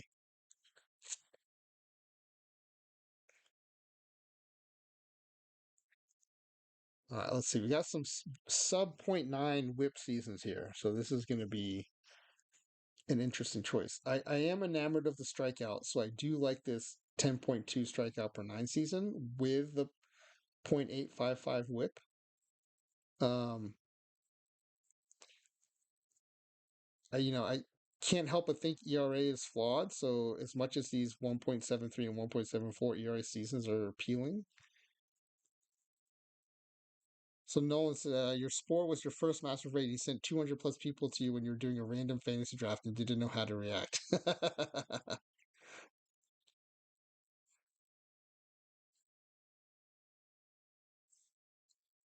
were you were you an affiliate then, or were you just streaming kind of freelance? I don't know what the term for like not being affiliate is, but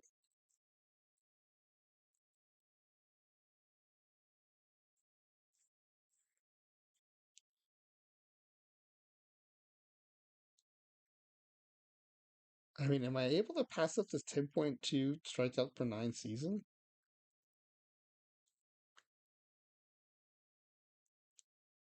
Because I'm leaning towards this 1963 season where he had 11 shutouts, 25 and 5. Like the 306 strikeouts is great, but this 382 strikeouts is really calling to me. No, you barely had 100 followers. You're mainly streaming a game called WWE Supercard, a mobile phone wrestling themed card game. You were like the cut rate Cavacom with your wrestling game and your OOTP stream.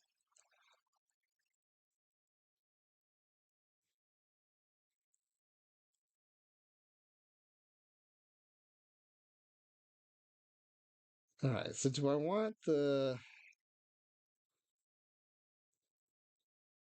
I think this 382 strikeout season is the way to go.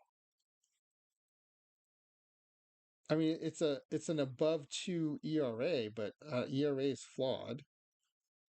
It's the highest strikeout per nine in that string of dominant seasons. It's 382 strikeouts. I think I got to do it. 1965.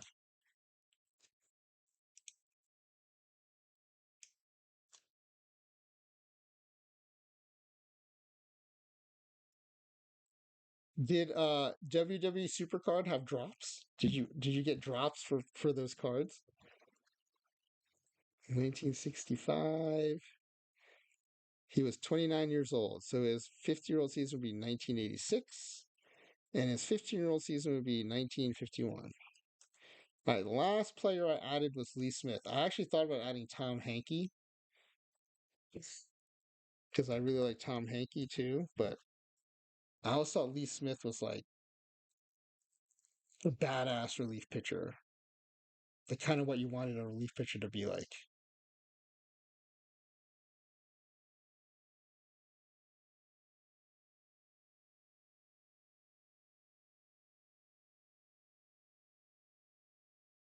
And he was so good for so long. They have seasonal drops, not every day like OTP, and any affiliate streamer, Twitch affiliate, not speaking game, would have them on. Interesting. Is that game still around? You know what I'm finding? Lee Smith is another one of those players where it's the it's the career and it's not super spiky. Like no season's jumping out at me like pick me, pick me.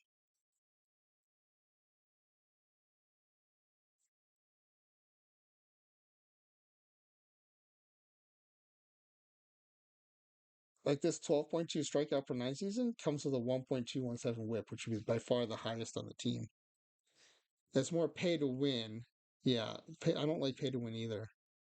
But you have a good people to play with. Oh, so you're still playing it since 2017. That's awesome, man. All right, I'm gonna look at Tom Hankey. I know it's a weird choice, but I really liked. He was at his best when I was playing Stratomatic baseball, which is, I think, why I'm a big Tom Hankey fan.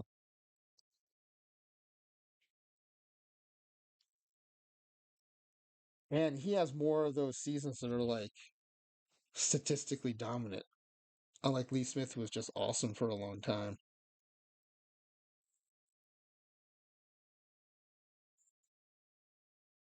Okay, here's a 34 save season,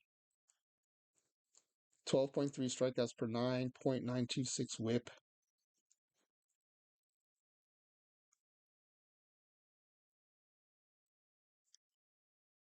I mean, I guess I don't have to have a closer either, but I kind of like the idea of picking one. There's also probably a ton of good Trevor Hoffman seasons.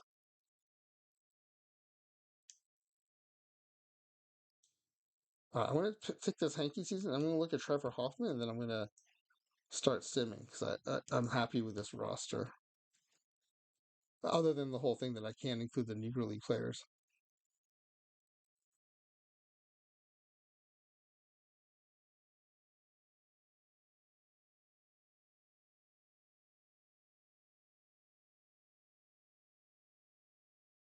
No, I don't know what that emote means. Does it mean I'm on ads or something?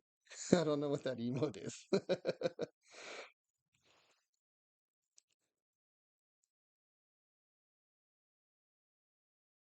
Does it mean I hit mute by mistake?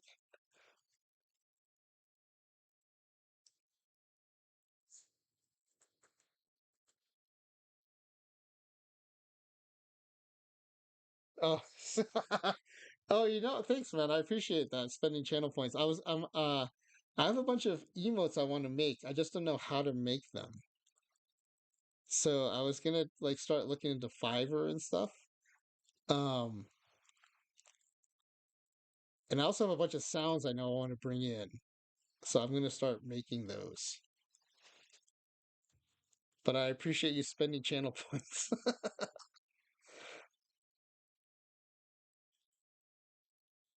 Okay, I'm gonna put in Tom Hankey. I'm gonna take a quick look at Trevor Hoffman, and then I'm gonna start simming.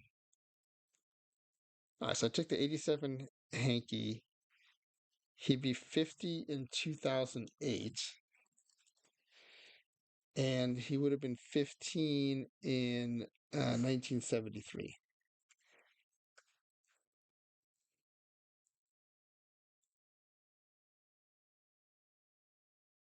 You had emojis made on Fiverr too. Okay, good. And you can show me these sounds. Awesome, man. I appreciate it. Um, yeah, because I'm trying to make this as fun as possible. Thank you so much, Nolan. I appreciate you sharing your knowledge. Trevor Hoffman. And I have all the ideas. I just don't know how to execute them. So I appreciate your help. Um, and I'm trying to do it in a way that's like different from what I see like on EVC's stream and laptops, and but they're all so good. They have so many ideas covered. But I have some. Oh yeah, these Trevor Hoffman seasons are great. Okay, all right. Sorry, Tom Hankey. You're getting replaced by Trevor Hoffman.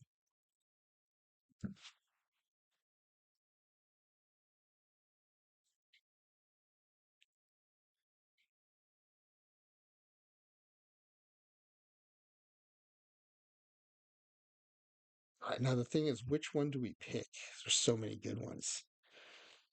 Um,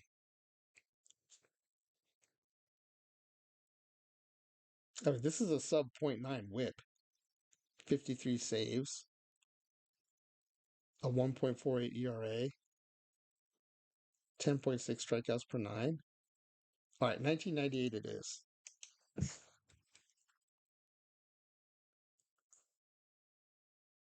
He'd be 50 in 2018, and he would have been 15 in 1983. Okay. And the destination is Franchise Time Machine, FTM.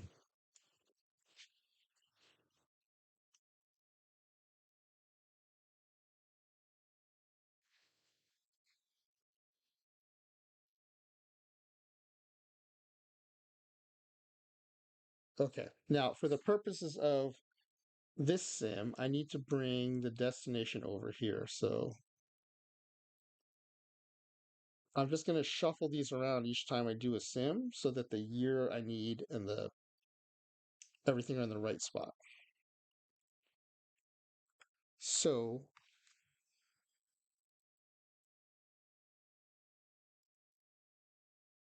let me just highlight this. So I moved things around so the destination is next to um, the peak year. So this says year, but I should call it peak year. Okay, so now if I just highlight these, and then we'll go to Notepad.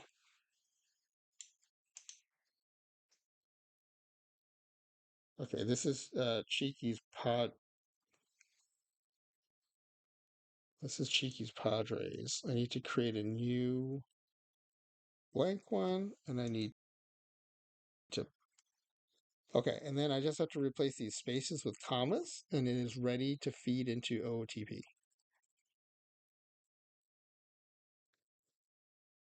So this part's a little tedious, but oops,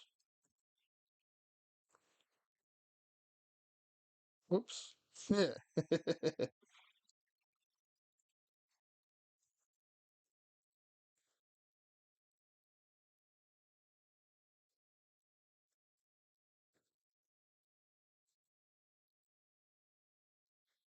I'm going to go off the end of what you can see here for a second, but trust me, I'm just doing the same thing all the way down for all 26 players.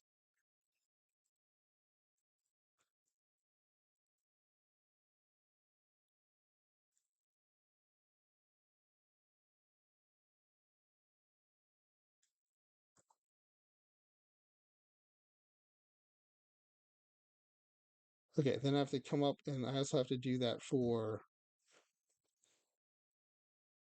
So basically, this needs to be a comma delimited list. So I need to replace these spaces too before the destination.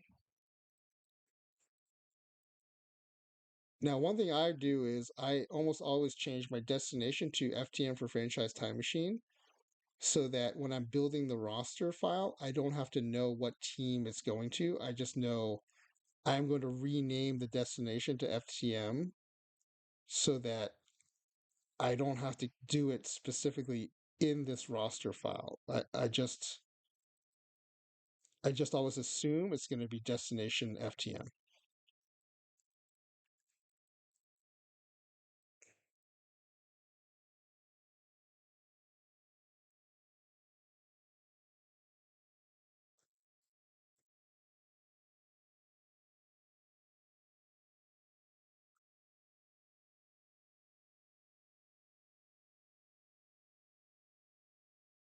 Okay, looks like we're back. Thanks, Nolan, for letting me know we're on ads.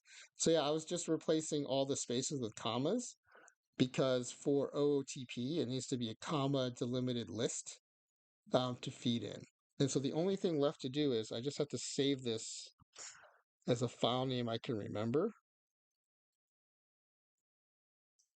and in a place I can find it. So I have all these rosters here, and I'm going to call this.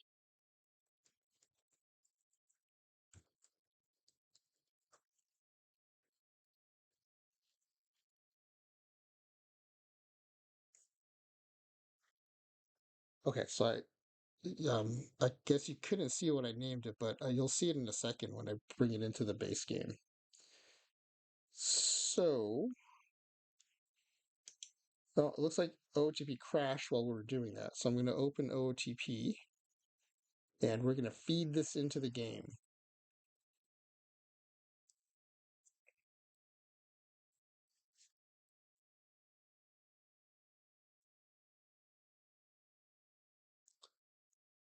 So where are we?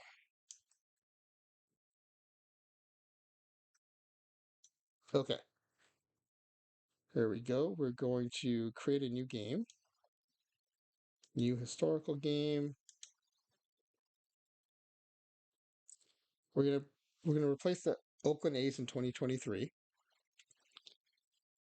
Um, we're just gonna do one season sim, so default mode's fine.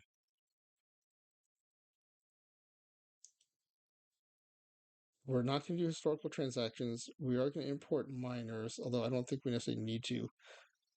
I'm wondering if it's going to be helpful or not to do that when we do the 15 or 50-year-old versions, but we're not going to do expansion.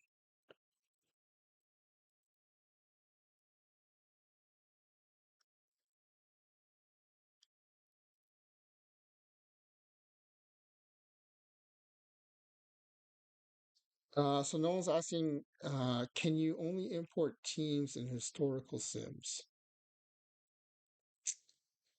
I'm not sure what you mean, Nolan. Like on my list, you can import them into the free agent pool. So you don't have to bring them in as a team. You can just dump them into the free agent pool if that's what you mean.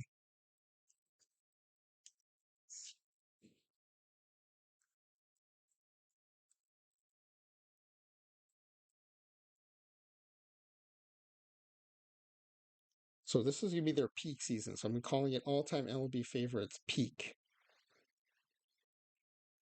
And commissioner mode.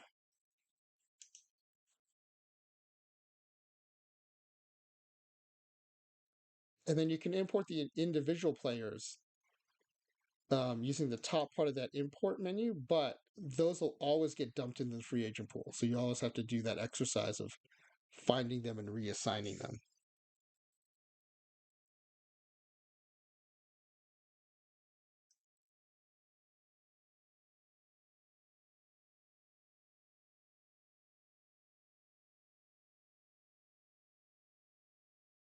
So I'm not sure if either of those answers answered your question.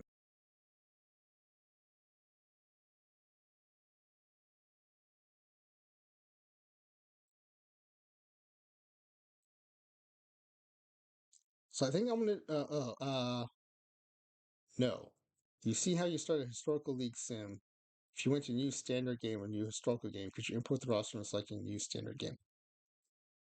Yes. I think what new standard game does is I believe it starts in 2024. So the only difference would be it'd be in the 2024 run environment with 2024 rosters. Whereas I'm playing in 2023 because I just want to use the most recent completed season. So yes, I believe you can import into 2024 as well, which would be a new standard game. But we should try that.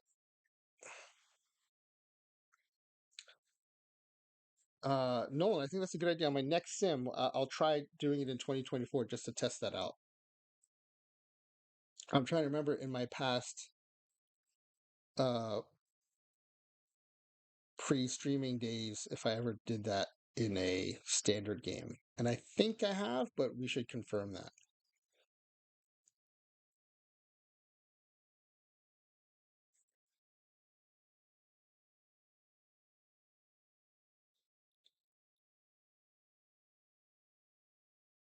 And I'm not opposed to doing it in 2024. I just like doing the most recent complete season because then you can see how your team did like relative to how they did in real life because there's a real life record for 2023 and there isn't yet for 2024. Because we're going to take over the Athletics.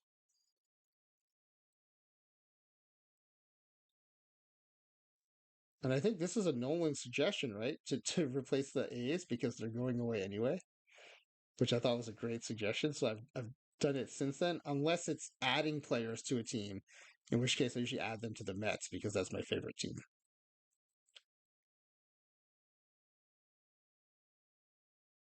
Yeah, no, I'm curious too. So I'm going to test it out the next time I do a sim. I think that this series of like this baseline with the peak seasons, the 50-year-olds and the 15-year-olds, I'm just going to do in 2023 because I've already started. But the next time I do one of these weird sims, I'm going to try it in 2024 just to confirm that we can do it. in a new standard game. Okay, so let's go ahead and make our changes.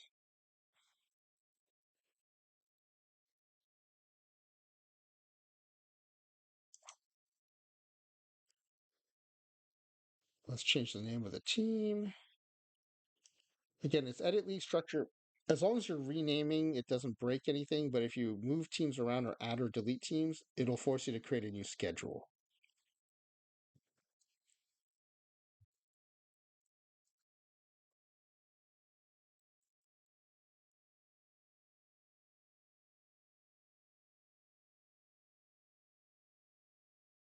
So this one's going to say all-time Major League Baseball favorites, peak, and when we do it for 50-year-old, I'm going to replace peak with 50 years old or replace it with 15-year-old.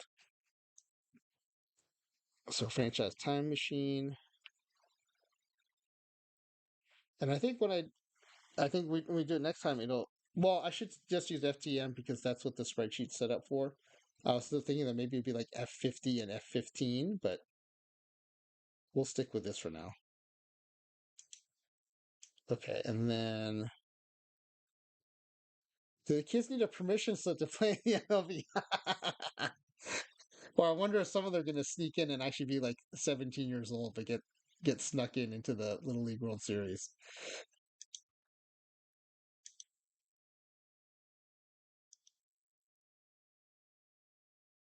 Team settings. All right, let's modify it. I'm going to change the logo because that A's logo will confuse me.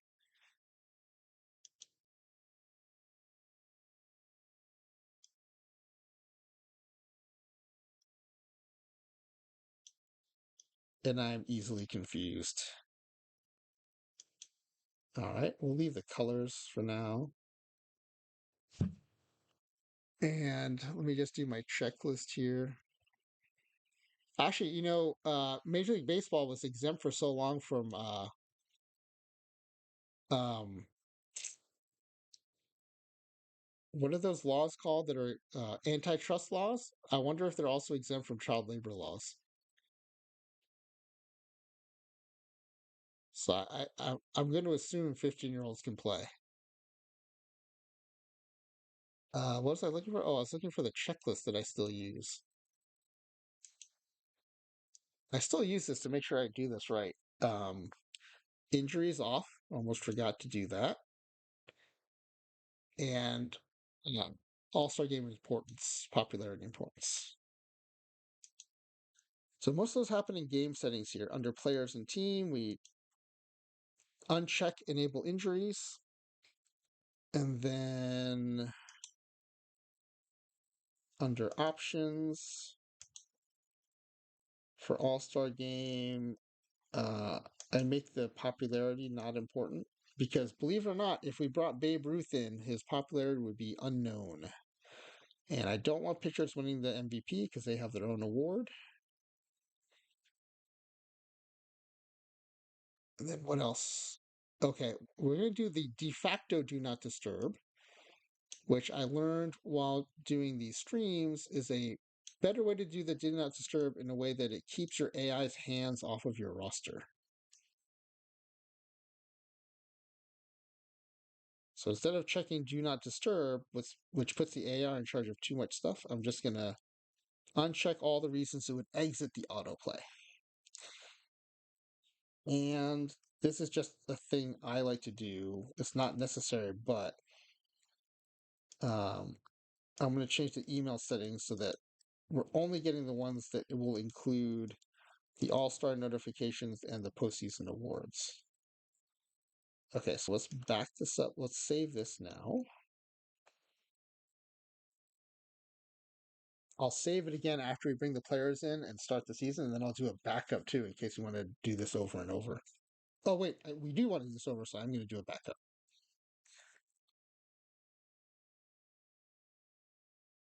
Okay, so we need to clear out the roster.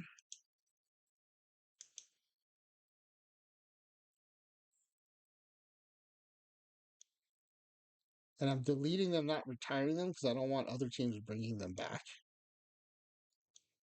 Okay, and now we go to the free agent screen to do the import.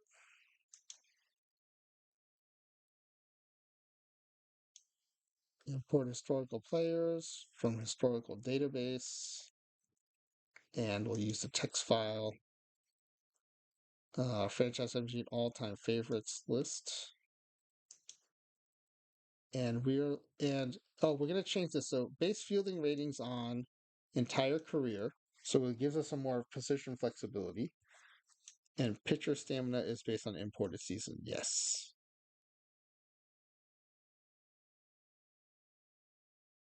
All right, let's when we do the 50-year-olds, we're gonna have to make sure this potential is for the 50-year-olds will be career totals. For the 15-year-olds, we'll make it peak remaining years of career, I think. All right, entire career. Okay, that should be right. And we should be 26 imported, and we know we got everybody.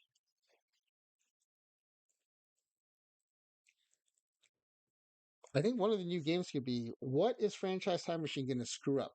Will it be a year? Will it be a missing player because the player ID was copied wrong?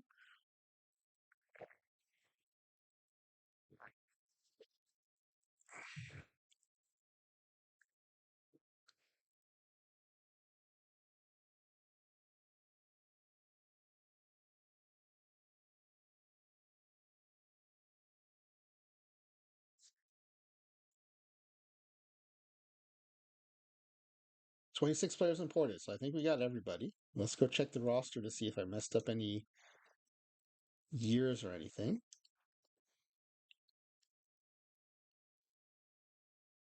Look at all these 5-star players. I would expect nothing less because we picked their peak seasons.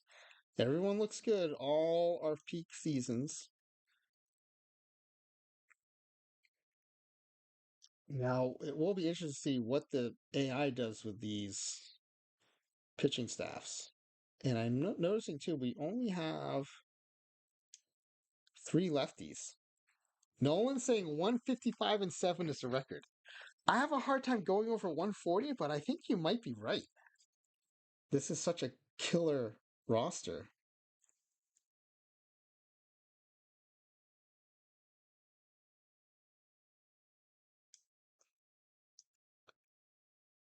Ooh, Pedro is deemed the ace out of all these great pitchers. Oh my goodness, Nolan Ryan is the closer.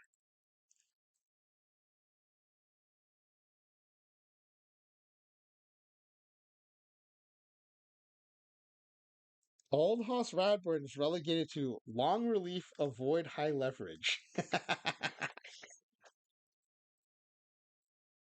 I don't care. I'm sticking with him. He's my guy, even though he's 3.5 stars, the only non 5-star pitcher. All right, let's see what he does with the. So I know when we're doing the franchise favorites, Cheeky really wanted to like juggle his rot lineups and stuff, but he's gonna be flipping the bird all year. It gives him more time to do his shenanigans in the bullpen. Um, but I'm going to let the AI run things in terms of lineups, mostly just for consistency.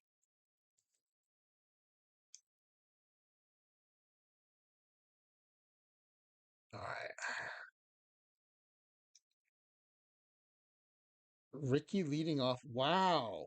So my favorite outfield would have been Williams, Mays, Aaron, left, center, right. But I guess Ricky's too good for the AI to pass up. Oh, this is interesting. He's putting Garrick at DH and putting Mickey Mantle at first. Mays at center, so that's good. Who's in right? Oh, Ted Williams in right. And so Hank Aaron's getting benched. I don't like that at all.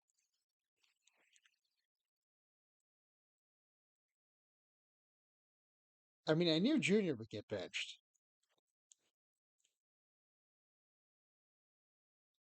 Okay, I said I'd let the AI run it. I I I I don't like Hank Aaron not starting, but I said I'd let the AI run it, so I'm gonna let the AI run it.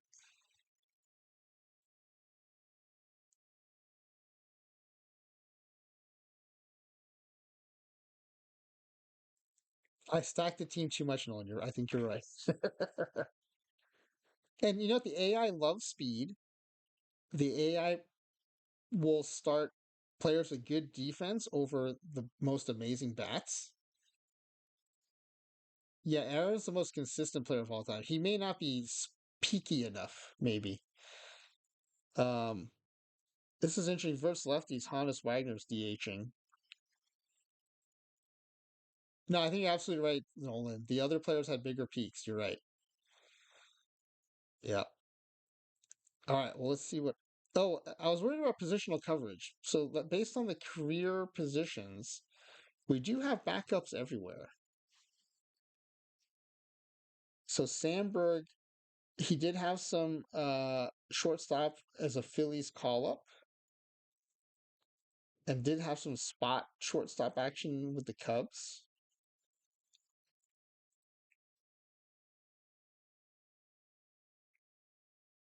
Look at this. Aaron is a backup second baseman ahead of Sandberg. Ryan Sandberg's really getting the shaft here in terms of playing time. All right, so I'm going to try to do a few sims here. I'm going to collect information on the game score and the one loss record. So Nolan, you're going 155 and 7. I think I'm going 140 and 22. So you tried out Arrow during your 1978 Mariners season. Oh, nice. How did that go?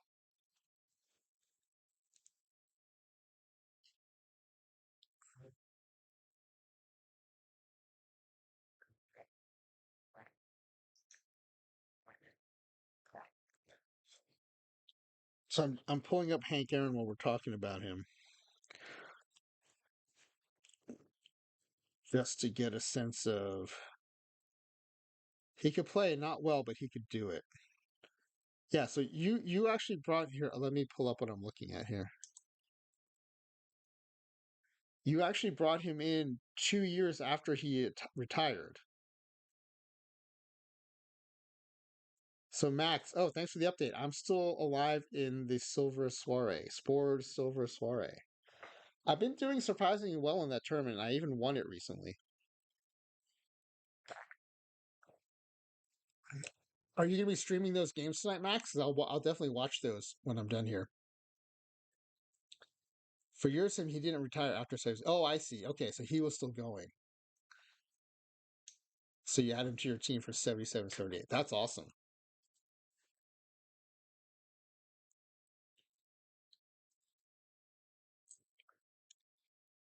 Okay, so let's save this here. I think I'm going to end up saving him when I get to opening day, but I would much rather oversave than undersave.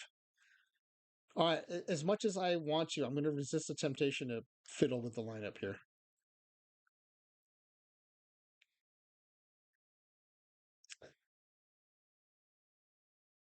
He ended up retiring with 771 home runs. Oh, that's amazing. That's great. All right, what am I going to do here?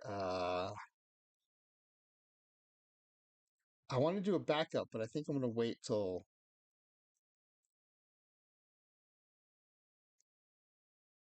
because when I finish today, it's going to do all the season setup stuff, and I want to do the backup after all that's done.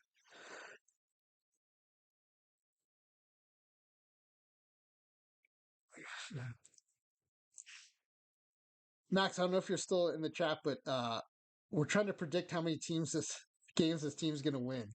No one's in with 155 wins. I'm in with 140. Actually, I'm going with 145. I think Nolan's closer to the mark, so I'm going to go with 145. And I've never predicted over 140 before, but that's how good I think this team is. Okay, so this is a good place to do a save and backup, I think.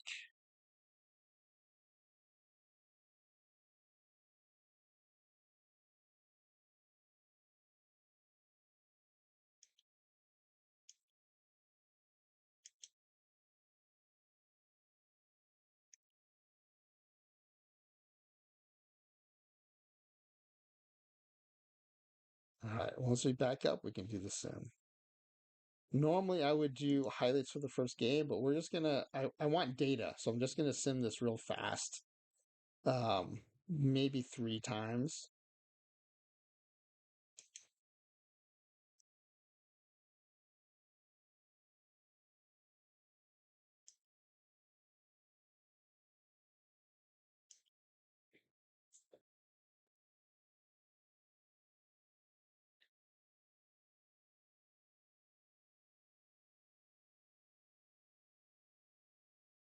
Oh, it just did one game because it was one game in March.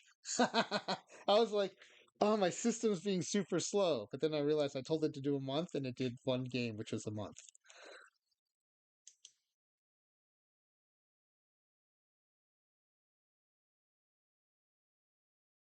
14-1 out of the gates, 17-1, 18-1, 20-2, 22-3, 24-4, 16-game winning streak, 10 consecutive strikeouts by Randy Johnson, Greg Maddux pitcher of the month, Ted Williams batter of the month, Hank Aaron player of the week, Ted Williams 7-game RBI streak, Ted Williams 4-game home run streak, Lou Gehrig 4-run home run streak, Steve Carlton 6 consecutive strikeout streak, Christy Mathewson 7 consecutive strikeout streak. All right, we are 25-4. It goes to show you how hard it is to win baseball games when this roster has 4 losses already. I mean, it's hard to get a better roster than this, and they still lost 4 games somehow because baseball is a hard game.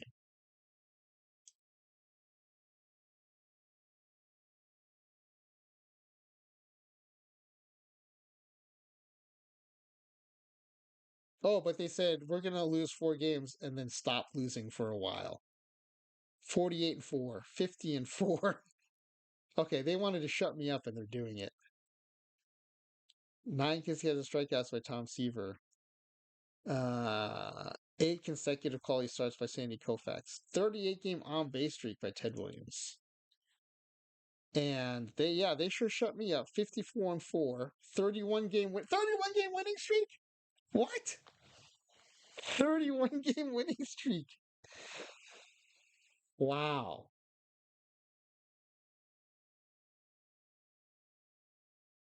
That's insane. All right, let's go to the All-Star game analysis. I just want to see if we swept the All-Star game voting. Oh, I think I forgot to take down the popularity, so we will not what did you do last month? Win.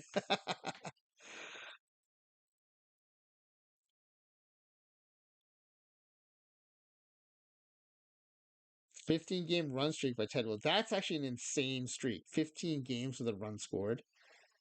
Mike Schmidt hits career home run number 300. 7-game extra base streak by Rick Anderson. Okay. So, since I forgot to change the All Star setting, we will not have any All Stars. So, this is a good actually demonstration of how hard it is. Oh, maybe wait, did I change it? We just don't have a good enough catcher? Wait, let me see if I changed it.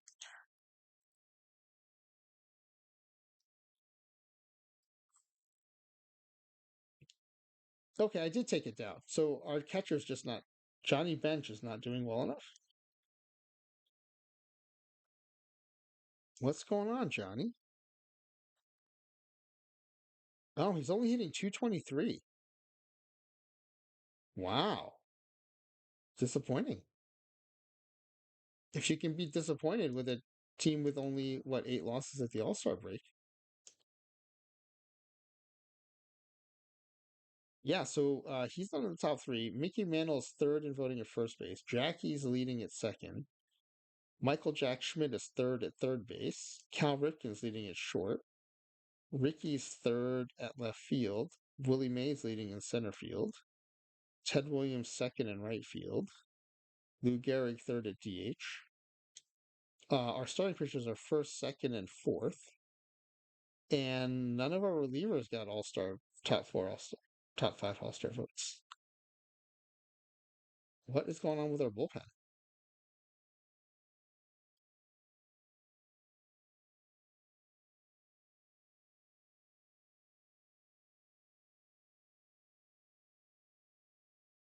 Nolan Ryan has 22 saves. How is he not getting All-Star votes?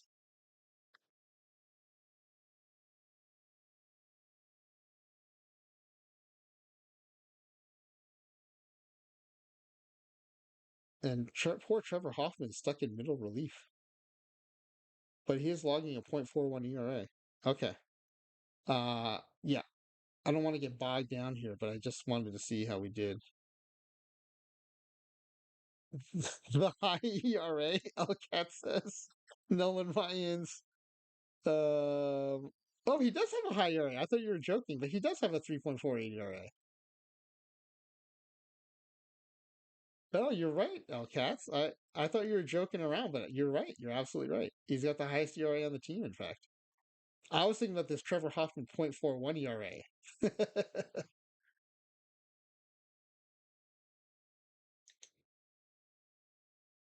All right, let's see who made the rosters. Randy Johnson, Sandy Koufax, Greg Maddux, Pedro Martinez. So four pitchers on the roster. Oh, five. Tom Seaver. Not many batters though. Lou Gehrig, Jackie Robinson, Michael Jack Schmidt, Cal Ripken, Willie Mays, Ted Williams. Okay.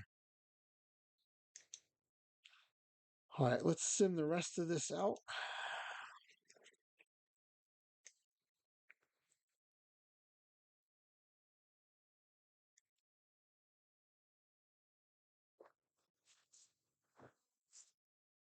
Nolan, your 155 and 7 is still possible.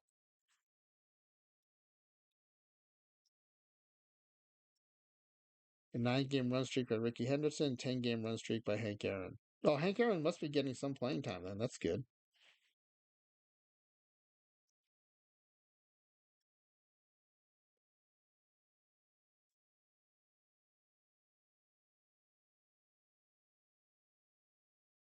Nolan, your prediction is still live. Your 155 and 7 is still possible. 55 game on base streak by Ricky Henderson.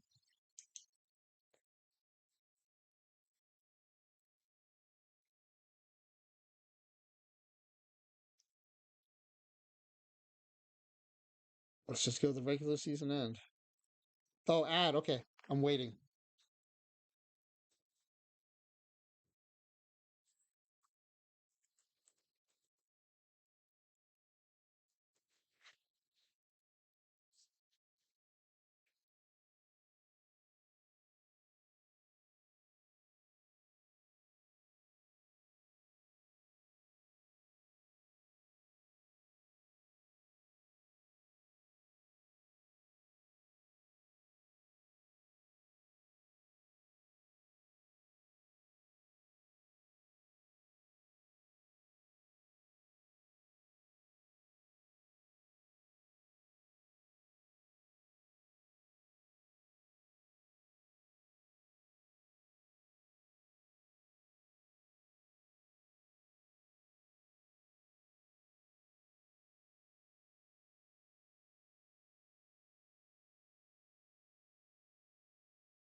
All right. Thank you, Nolan, for keeping me updated on the ads. I'm looking forward to seeing what Max sends me so I can better understand how to know when those ads are coming. But you told me, Nolan, you told me just in time, so I did not trigger the end of the sim.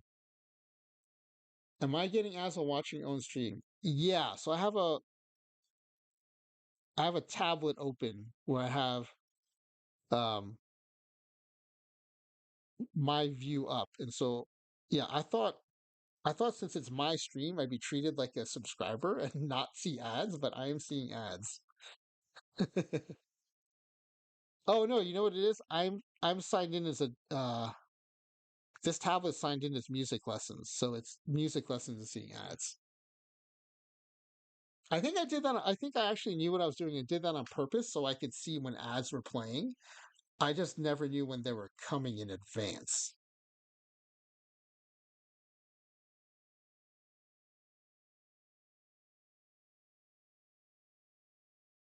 But it's not, it's too far in my periphery so that Nolan, I see you telling me they're ads before I notice from the corner of my eye that the ads are playing. Okay, but you stopped me just in time. I did not trigger the rest of the sim, so we can do that now.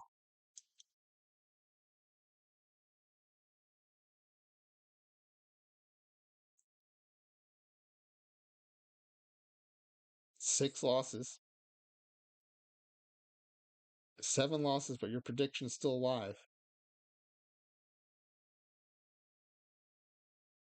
It's blown past my prediction, so you are the winner.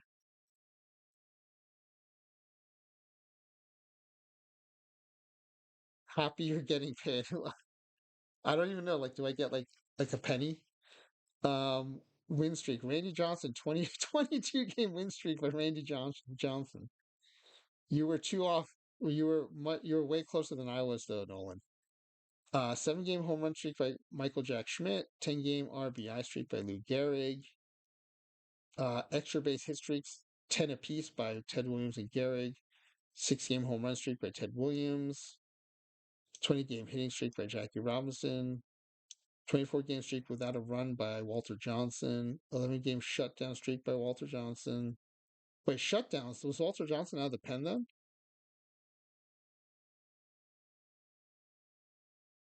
So with ad revenue, you got to make $50 before you can cash out. Oh, okay. So I will not be cashing out then in the foreseeable future. Okay. We are 150, 152 and 9. Nolan, I can't believe how close to your prediction that was. No matter how good a roster is that we've done before, it's never topped, I think, 140. So this is a crazy good roster. I may only need to do this 2 or 3 times. If the next one's over 152, I think we're good. Oh yeah, we have 1 game left. That's right. Because I only simmed to the end of the regular season. I still have to sim the end of the regular season.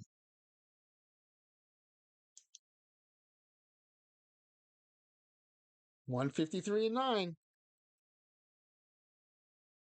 All right, let me screenshot this. And the other thing I'm going to go by is the game score, which will come at the end. So let's run the playoffs. Are we predicting sweeps all the way? Yeah, single digit losses is insane. I totally agree, Nolan. And I also think it's insane how close you were to being dead on. I had such a hard time predicting over 140, and you went right to 155, and you were like dead on.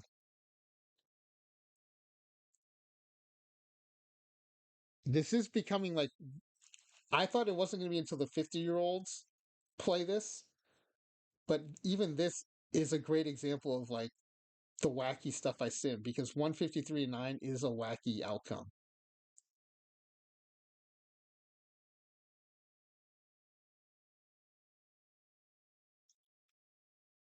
All right, so we're in the playoffs, so I should be able to see.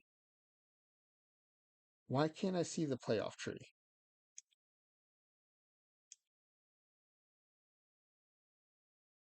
That team should be tested for something. I want to see the playoff tree. Where is that?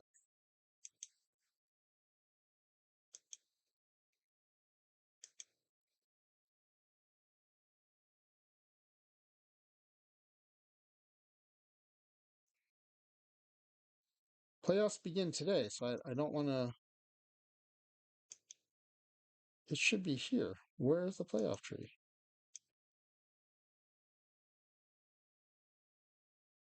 Oh, thank you, LCATs. There are 2 tiebreakers that need to be played. Thank you very much. Okay. These are the tiebreakers. Got it. Thank you, LCATs. I totally missed that. Okay, here are season achievements. Ricky Henderson goes 30-30. Pedro wins the ERA crown. Craig Maddox wins the wins crown. Lou Gehrig is the home run champ. Ted Williams is the batting champ. Nolan say, "Come on, Mariners."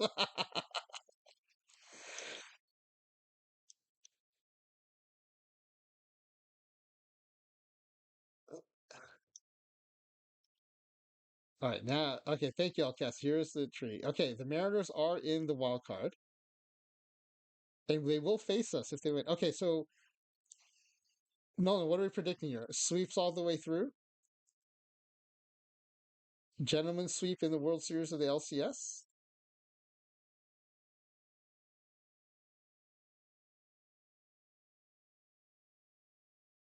Oh, you want to see the stats before we do the playoffs? Okay. I'll start pulling up the stats, and then you tell me your playoff prediction because you were so dead on with the regular season prediction. Uh, wow. I have not seen this in our Sims. As good as the teams we put together. Three pitchers that were 20 plus wins and no losses.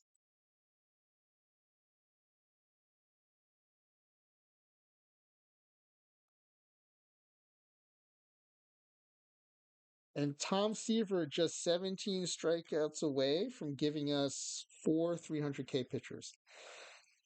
Yes, our highest starter had a 2.01 ERA. That is correct.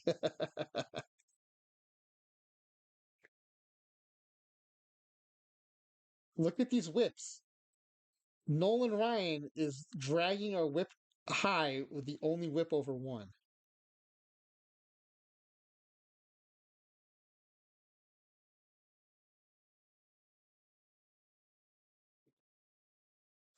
This is a scary thing. Walter Johnson coming out of the pen, coming at you with a .63 whip and a 14.2 strikeouts per nine. And he's not even the closer.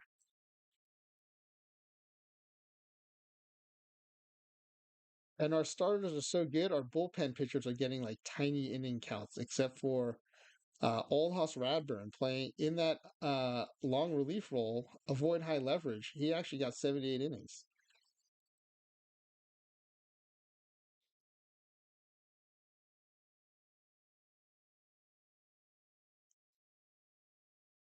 You have three undefeated pitchers: Sandy Koufax 26-2 and Randy Johnson 27-2.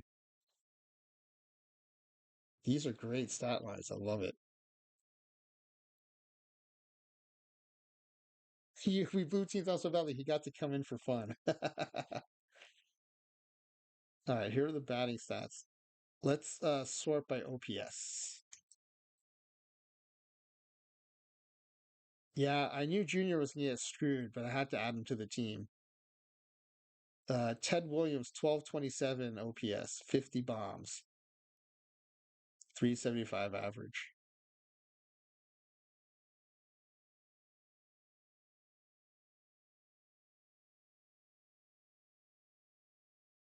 350 home run hitters.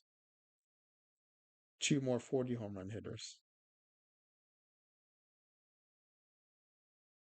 Hank Aaron coming in off the bench, 327, 1023 whip. Or 1023 OPS, I mean.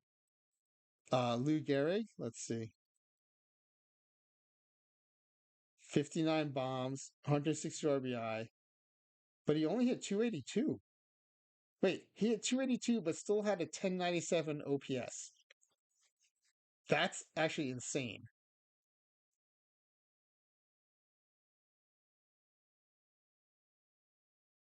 Yeah, Cats, Aaron, 26 home runs in basically half the season. That's right.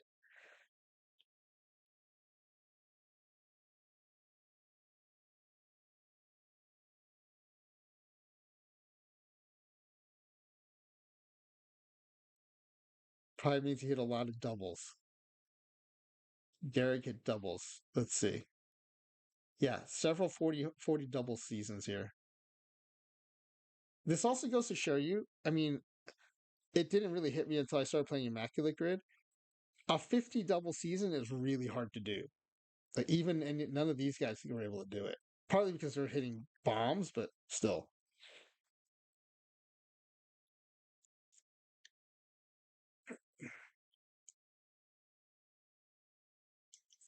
Okay, let's check out stat or not standing stats. I'm assuming we're just like covering the top eight. Let's do AL only.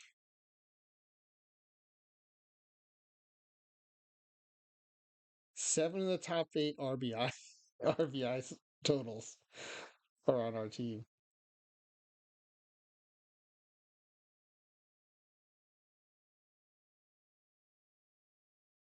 Six of the top eight slugging percentages. Six of the top eight OPSs. Let's check out pitchers.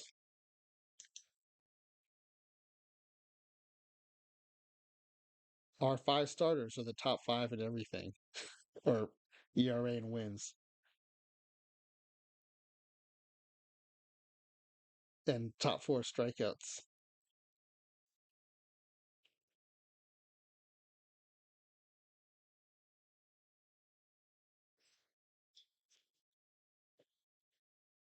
All right, let's see what happens in the playoffs. Did no one give me a prediction? Let me scroll up in the chat here.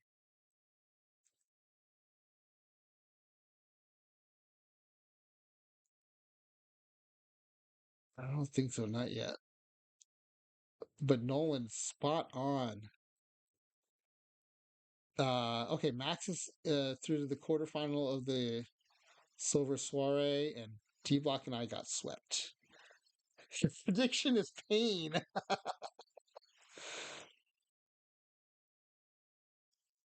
All right, here we go. Let's sim the wild card. I'm with you, Nolan. Go Mariners. Although it would be fun to face the trash can Astros. Okay, let's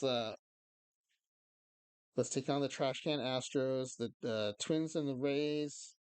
The Phillies make it through to play the Braves, and it's the Dodgers and the Brewers.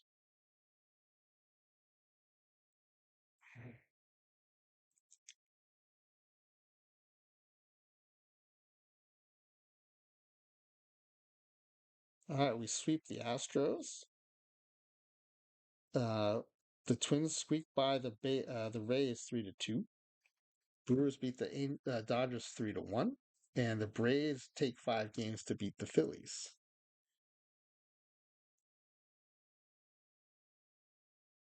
Yeah, Nolan's predicting the sweep.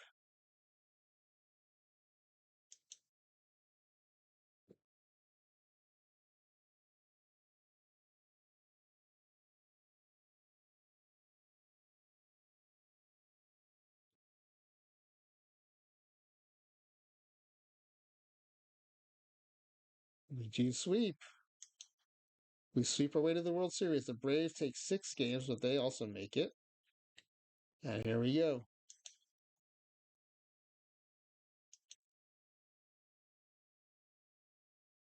Oh, gentlemen sweep in the final in the World Series. But will you win the World Series?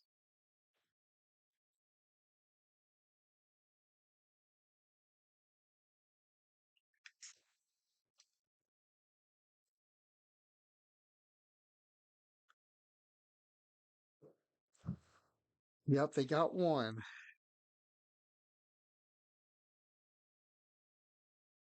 It just goes to show, though. I mean, a team of mere mortals is never going to win 140 games. Like, it has to be this good of a roster.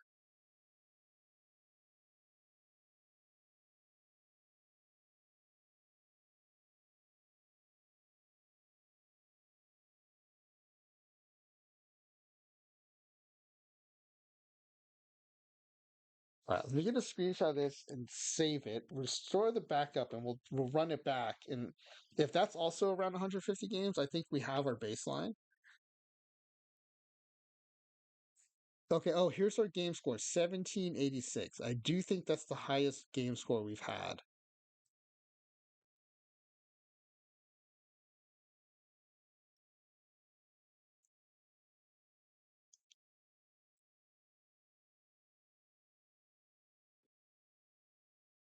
Okay. Yeah, that's mental. That's a crazy game score. Um, I'm just gonna zip through the awards just to see. Normally I copy and paste them, but I'm not gonna bother. I just want to see what happened here.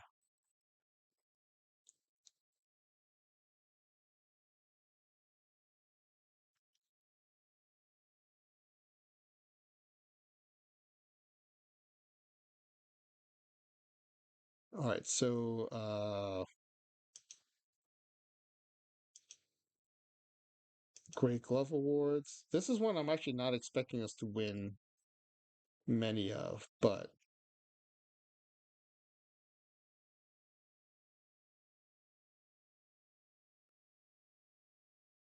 yep, nothing here for us. And then reliever of the year, Nolan Ryan, I guess would be in the running. Every time we've sim 2023, Bautista has won the reliever of the year. We didn't even get a vote.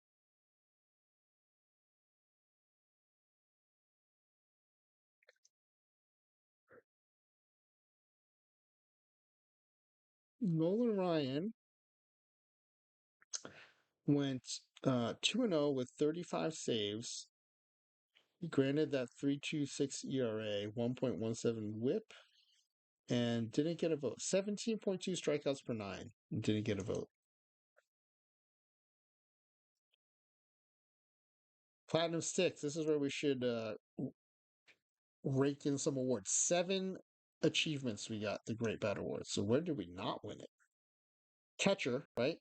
Yeah, catcher. First base, Yandy Diaz. But otherwise, it's Jackie at second, 361 average, 23 home runs, 107 RBI. Michael Jack Schmidt, 55 home runs. Cal Ripken hit 330. Cal Ripken hit 330 with 33 bombs. Ricky Henderson, 288, 416 on base percentage, 32 steals. Willie Mays gets one for center field. Ted Williams gets one for right field. And Lou Gehrig gets one for DH. Bautista had 37 saves in a sub 1 ERA. Yeah. Alcatz, totally, he's deserving. He's been deserving every time he's won it, which is every sim.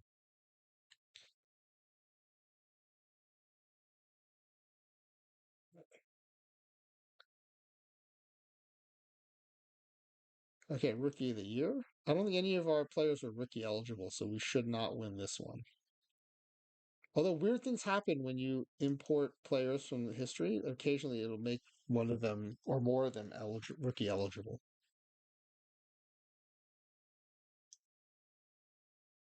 Okay, Manager of the Year. Oh, thank you so much.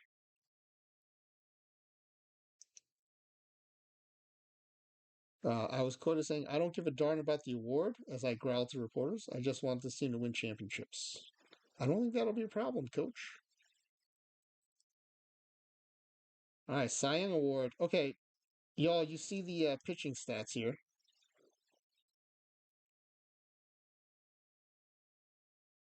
Uh, who's thinking?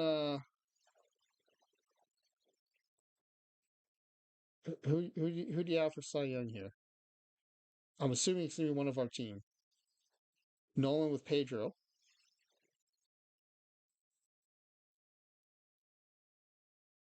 Elcat's also with Pedro. He was undefeated. He did have 347 strikeouts. Yeah, no losses, lowest ERA, highest strikeouts. Okay, I'm gonna put in a guess here for Greg Maddux. I think the AI likes wins, and he has more wins.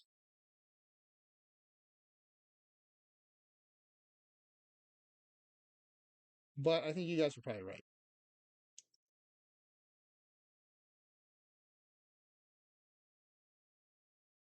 We'll actually find out right away because we'll see the achievement.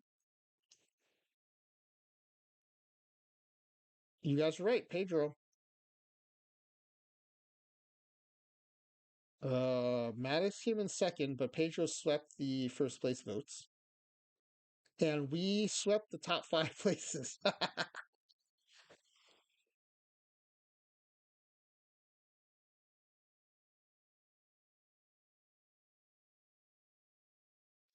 All right, MVP, and I made pitchers ineligible, so you don't have to worry about Pedro.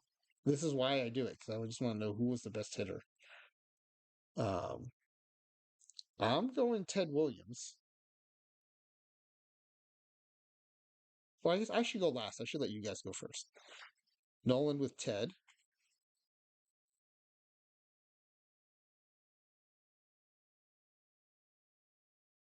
If I get a giveaway packs, I'm gonna make a Google form for this so you can enter your picks and we can give away some packs. Jackie might have a case. Nolan says. Let's see, Jackie. Yeah, 361, 1031 OPS, 19 steals. All right, let's see who gets it.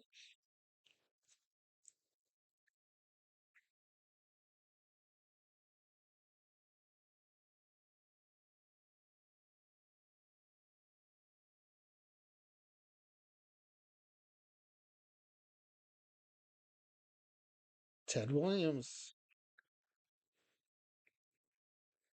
No, we'll get to see how close Jackie came, though. Jackie was second. You were dead on. And not unanimous. Jackie got the other first place vote. So good job, Nolan, with that prediction. We swept the top one, two, three, four, five, six, top seven places, and eight of the top nine. Kyle Tucker got in there with 100 points.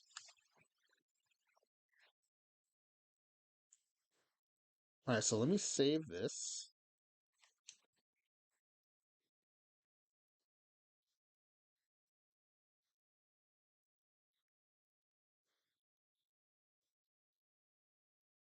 If it's over 150 wins, I'm going to say I don't need to do a third sim. I think we have our baseline.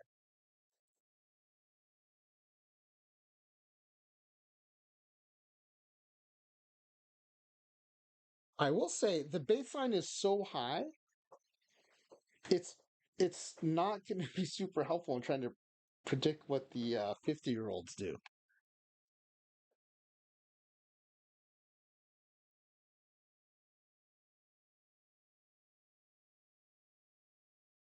Time to bring in the AARP All Stars. That's right. That's going to be the next stream, which probably is going to be tomorrow night.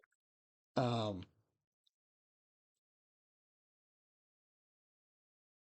all right. And okay, let's do. Okay, so I saved that. So let me restore the backup.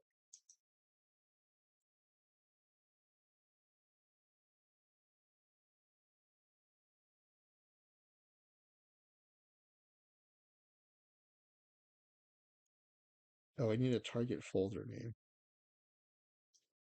Wait, how did I forget how to do this?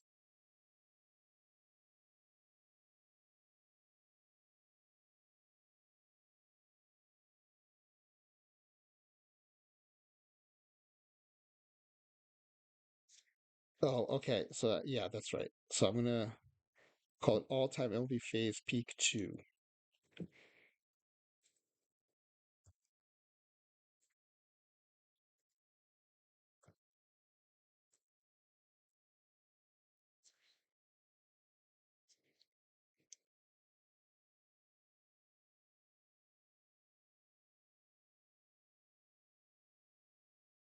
What? Okay, what am I doing wrong here? Uh, I haven't I haven't done multiples from the same.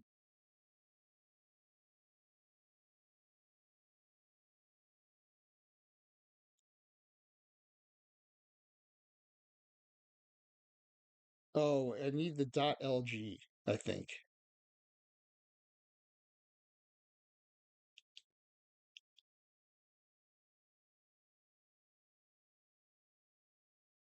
Okay, I think I need to do that from um, Windows Explorer.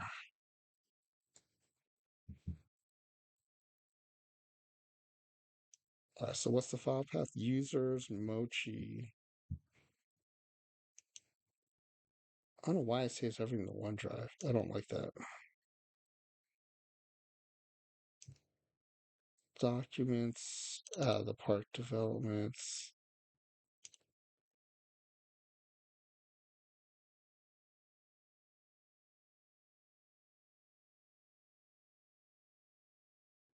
Backups.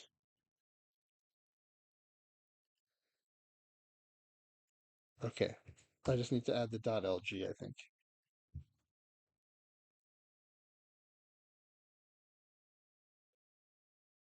Okay, now it's a .lg file. Now it should work.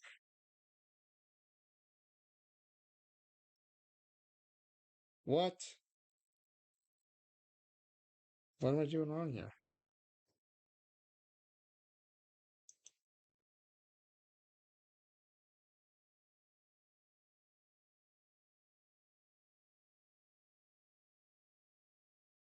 Oh, can I only...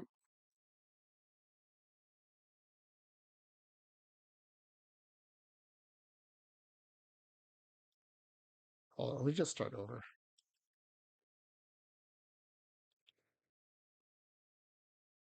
Restore from backup.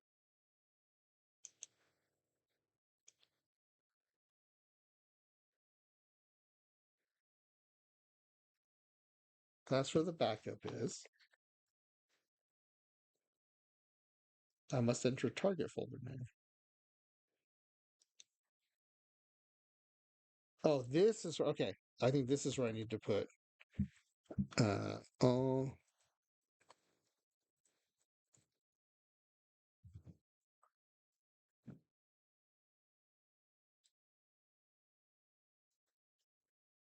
okay. Maybe that'll work now.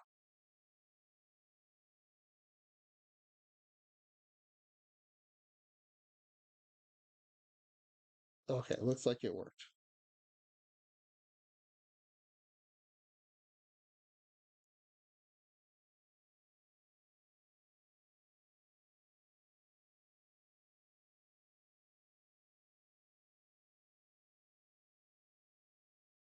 So wait, am I...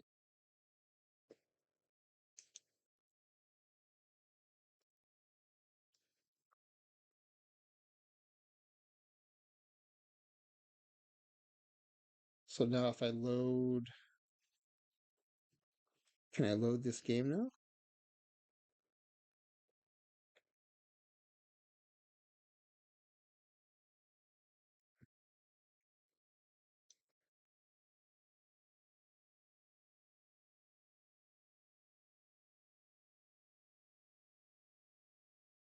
Okay, I think I did it right. Oh, we're in an ad break.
Okay, I think we're back from ads. I think I figured out how to restore the backup.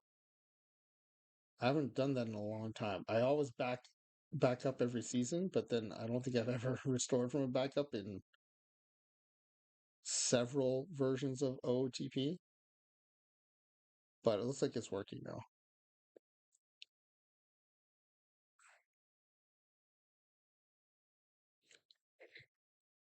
Yet another reason I hope we just need one more iteration of this to establish the baseline of 150 win season.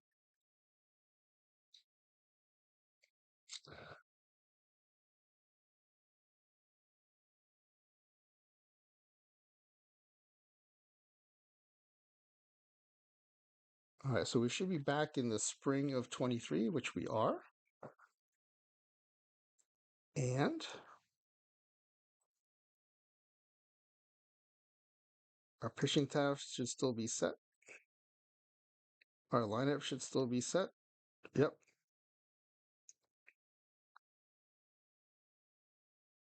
All right, let's do a sim. Next month is just one game, which we win. And we'll do the next month now.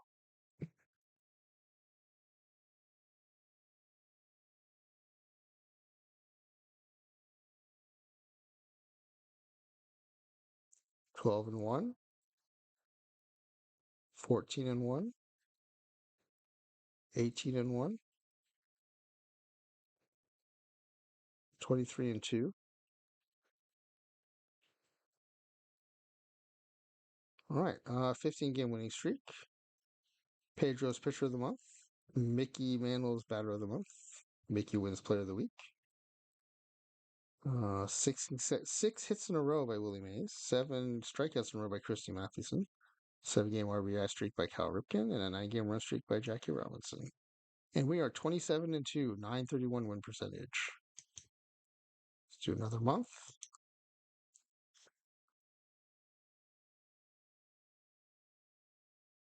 30 and 2.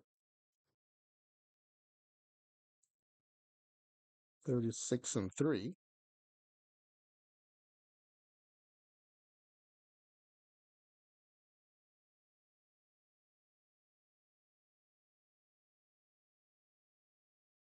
46 and 3.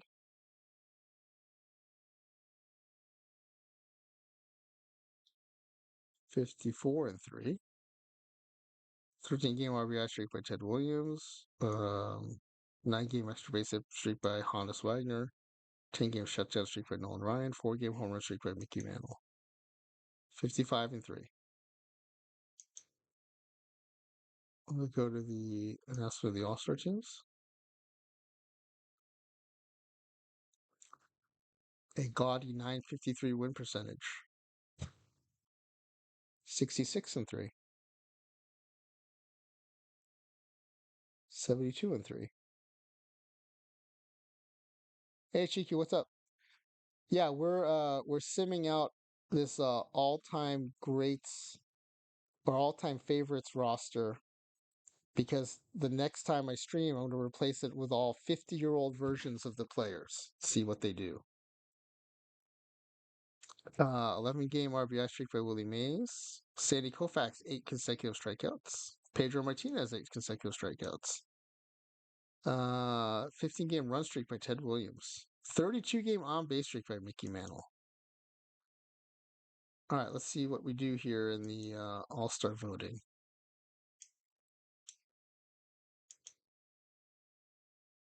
You know what? Looks like Johnny Bench is not doing well again. Let's check it out.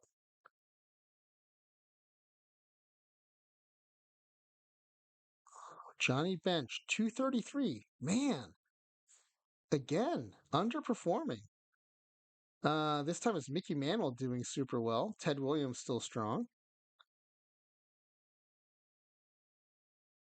No, look at this. Ironman Cal Ripken is tired. Good thing it's the All-Star break. All right, yeah. So Johnny Bench again, not making All-Star waves. Hey, Cheeky, thank you for the raid. Appreciate it. I hope your stream went well. I hopped in one or two of your marble races, but I want to get this sim done because it's setting the stage for more sims. So what we're doing is I put this roster of way too long. uh, All-time favorites from across Major League history, my favorites. Peak seasons. Chat forced me to do PTCS roster. Oh, I still have to do 4 of those. I did my 2 irons. I still have 2 bronzes, 2 silvers, and a draft to do, and I'm running out of time. I will be up late again tonight doing that, watching Max stream while I do those things. Um, yeah, running out of time for sure. I know it's literally around the corner here. The holler advice against listening to you on multiple occasions. So here's the premise. I first wanted to do my favorite major leaguers as a team in 2023 to establish a baseline of how good they are. And then on my next stream, I'm going to bring in the same roster but as 50-year-olds to see what does the game do to establish their ratings as 50-year-olds, and then how do they perform as a team. The inspiration for this was, all right, Cheeky, get some sleep, man. The inspiration for this was when I was doing the not safe for work roster, and Nolan running this. I fat fingered the year for Pud Galvin and brought him in as a 73-year-old, and the game still gave him a stamina in the 70s. So then I thought, okay, how good or bad will it make players who are 50? Because by 50, they're all retired. Even I think Julio Franco had retired by 50. I could be wrong on that one, though. But even Nolan Ryan was retired by 50. So this roster of all-time greats, how will they perform as 50-year-olds? And then I'm also going to do it for 15-year-olds. And how does the game project backwards? So what is a 15-year-old Nolan Ryan going to do? And when we did the first sim, Nolan predicted 155 and 7, and the team went 153 and 9. So Nolan was almost dead on with his prediction. But I think the crazier thing is this roster only lost single-digit games. So we are now in the All-Star break of Simulation 2. If the result's similar, then I'm going to call it a day and say that we have a baseline for this team, and that it's about 150 plus wins. So, oh yeah, I was looking to see who made the All-Star team. 50-year version of Tim Anderson. Okay, so Johnny Bench actually underperformed last sim, and he's underperforming again. Mickey Mantle, first place votes at first base. Yeah, Nolan 88 and 3 at the All-Star break. That's right. Hey, Chunks of Man. Welcome back. Um, what's cool, the 50-year-old idea, or just this season as peak? Jackie Robinson leading the votes at second base, Michael Jack Schmidt leading the votes at third base, Cal Ripken leading. So this all-star voting is actually even strong. The whole idea. Okay, thanks, man. I appreciate it. I'm probably going to do the 50-year-old versions tomorrow night, so come back and check it out. This all-star performance is even stronger than the first sim. So this is great.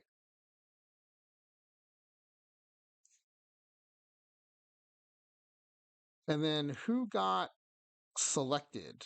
Because that was just the voting. Randy Johnson 15 and 0. Greg Maddux 16 and 1.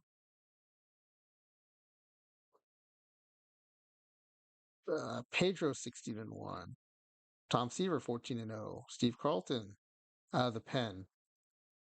Who else? Lou Gehrig, Mickey Mantle, Jackie Robinson, Michael Jack Schmidt, Cal Ripken.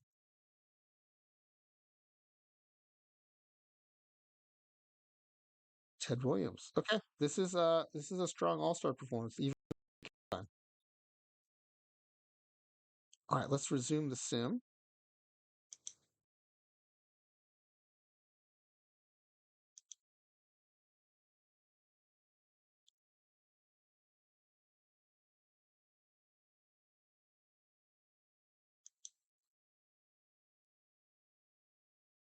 A lot of yellow ink on the left there. A lot of league leaders from our team.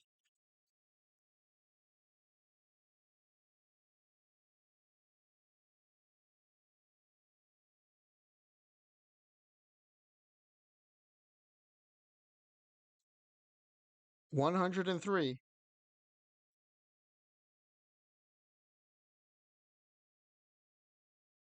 Nolan, we might hit your original prediction.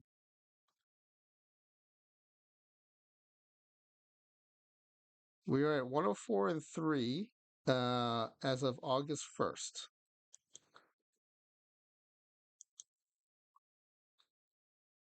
All right, let's go to roster expansion date on September 1st. Other than stolen bases, we are sweeping the top 3 in league leaders right now.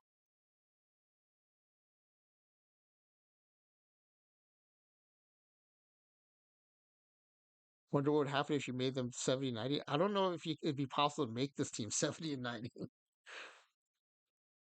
130 and 4. Okay, some achievements here. A winning streak of 82.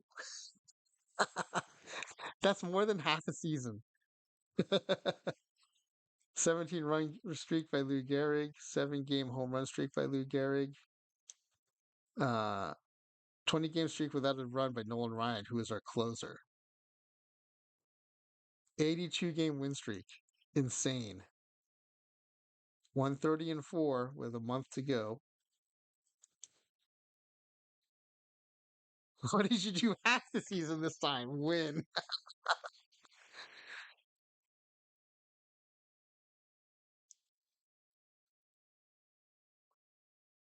So before Sim 1, Nolan predicted 155 and 7. And we were 153 and 9 that first Sim. But we are on track to hit Nolan's prediction.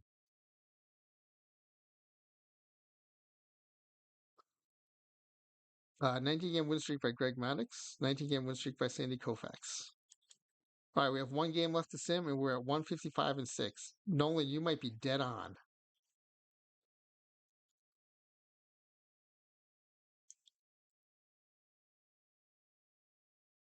156 and 6. Nolan, your predictive powers are amazing. How good are their overalls? You want to see their stats? Oh, like their team stats?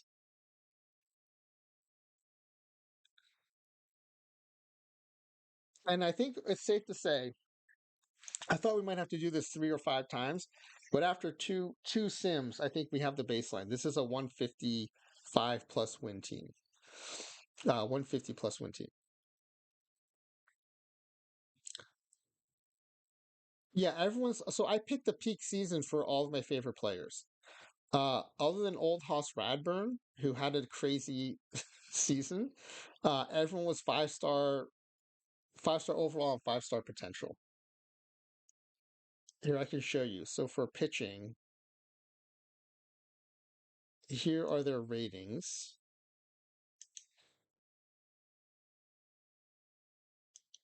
We'll look at the stats in a second, but here are their ratings.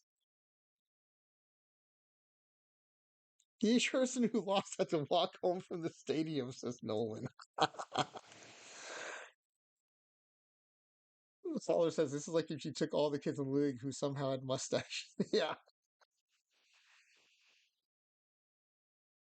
It's like Max says Greg Max was a bum. He had 2 losses. So yeah, you can see here the game ratings go from 20 to 80, and it does make exceptions and go over, and we have several 90s here. So yeah, so the All House Radburn, who is a favorite of mine just because of his crazy stat line, he's the only one below 5 stars. So let's look at their pitching stats.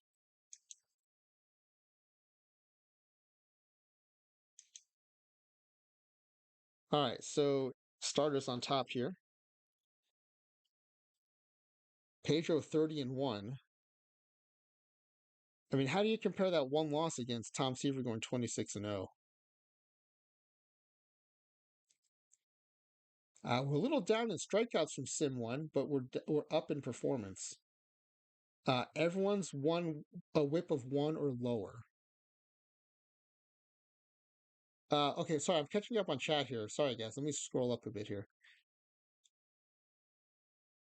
Chunk asking, how did you get all the different your guys in the same team? Yeah, so you can check out the VOD, but I can show you.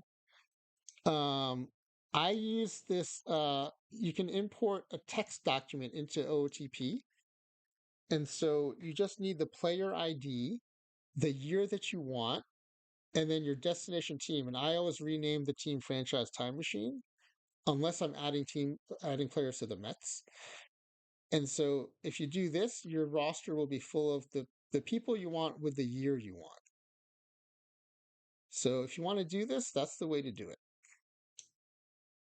And I'm not just trying to promote my VODs, but if you watch the VOD, you can see step by step how I do it. Um,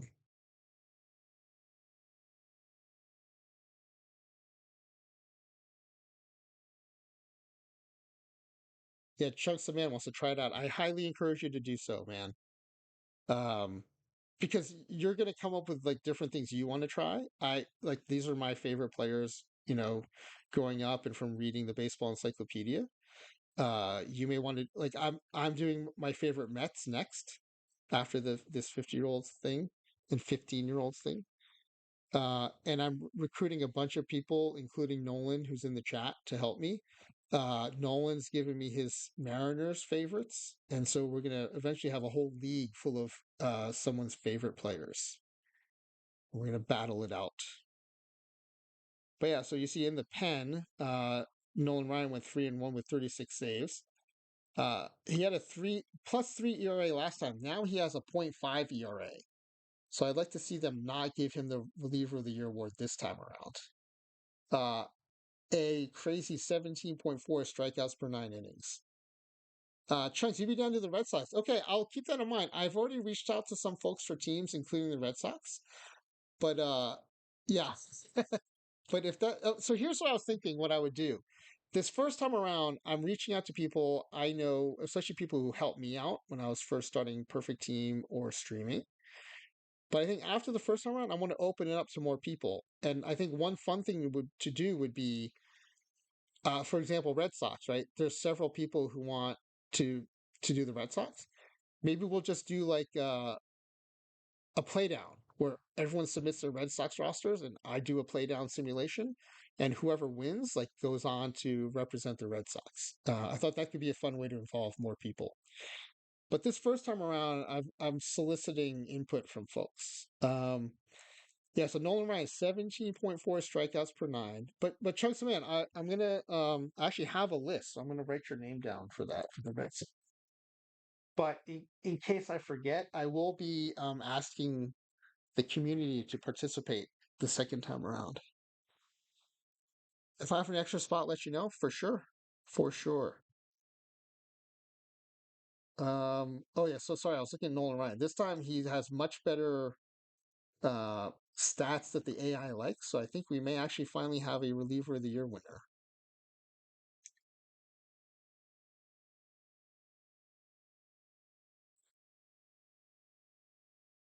So we're gonna go to the mailbox to get the postseason awards.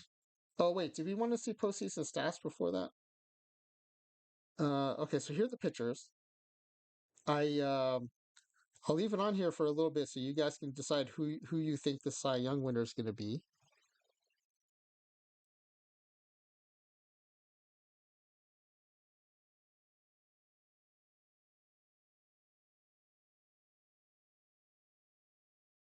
Yeah, sounds like there's a lot of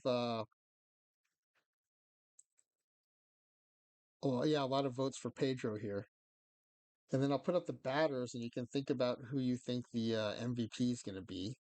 I've got it sorted by OPS. So last sim, Pedro won the Cy Young, and Ted Williams won the MVP.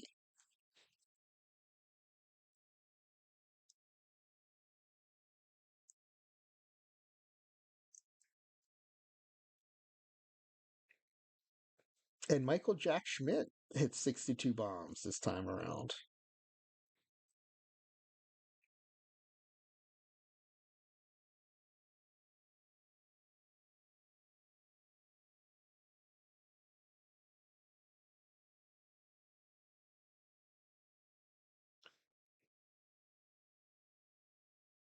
Nolan's going to vote Schmidt, but likely it will be Ted.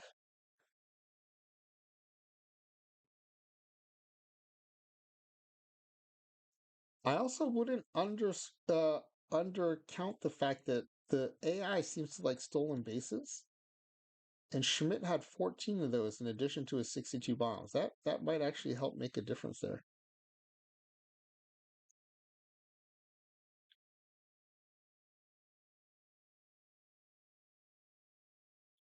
But yeah, Lou Gehrig might be tough to beat here. 60 bombs. Oh no, his average is down. So yeah, I think it's going to be Williams again. He just keeps bringing those stat lines.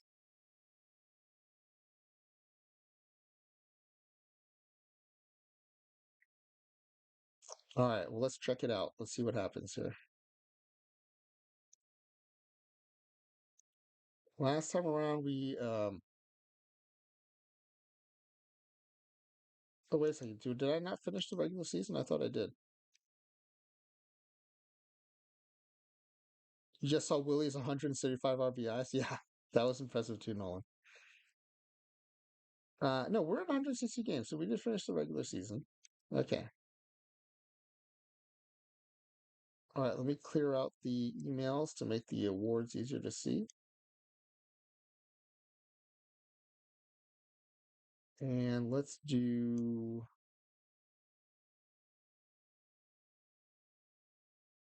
Oh, yeah, duh. I can't do postseason awards until we do the playoffs.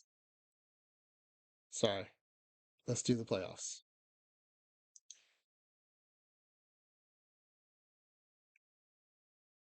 Okay. Achievements. Pedro with the pitching triple crown. So ERA wins. Mike Schmidt, home run champ. Ted Williams, batting champ. And Ricky goes 2020. I think Ricky went 30-30 the last sim.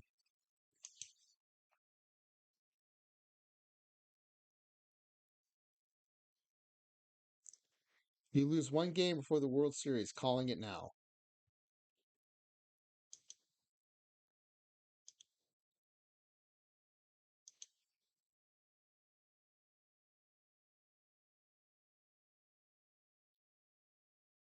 All right. Well, last time we had the Mariners in the wild card, but this time around it's Baltimore and Toronto.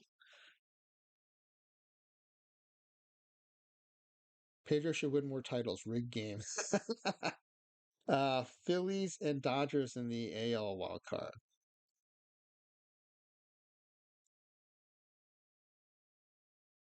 All right. Toronto advances to play our team in the ALDS, and the Phillies advance to play the Braves.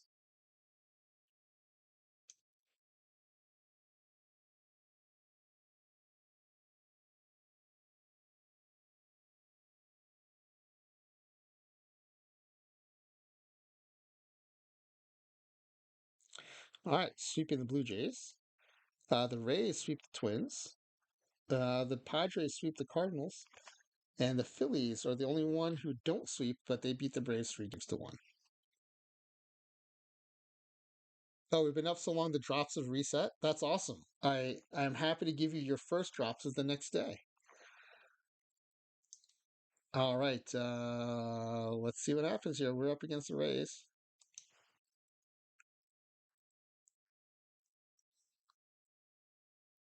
All right, we have swept our way into the World Series here, and the Phillies beat the Padres 4 games to 1. So sorry, Cheeky, your Padres have lost. All right, and then in the World Series, when I do the 50-year-olds, I'm gonna and we sweep all the way. Nolan, I'm still impressed with your predictive powers.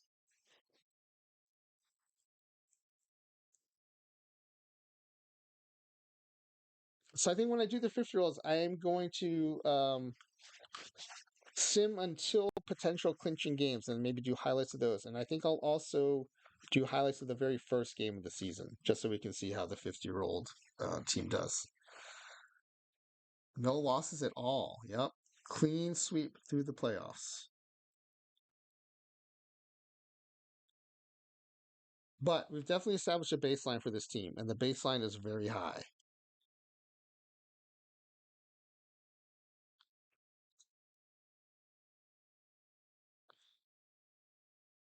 Nolan, I'll ask you again when we do it, but I'll be curious to hear your early predictions for what the 15-year-old team's going to do. Nolan says you got to start the 50-year-old sim at 5 a.m. That way 50-year-olds are waking up for the sim.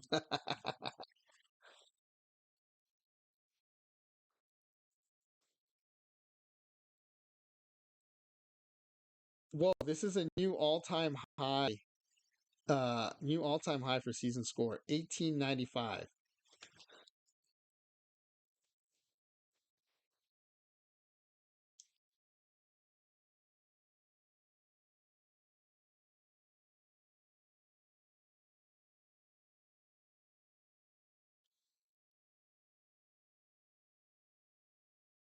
All right. So now we can do what else are you gonna do? Stream when you're driving to Country Kitchen Buffet.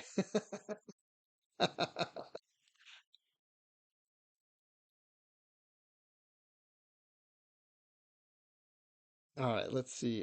Postseason awards. Let's sim two. So Great Gloves, we did not win any Great Gloves last sim. I don't expect that to change.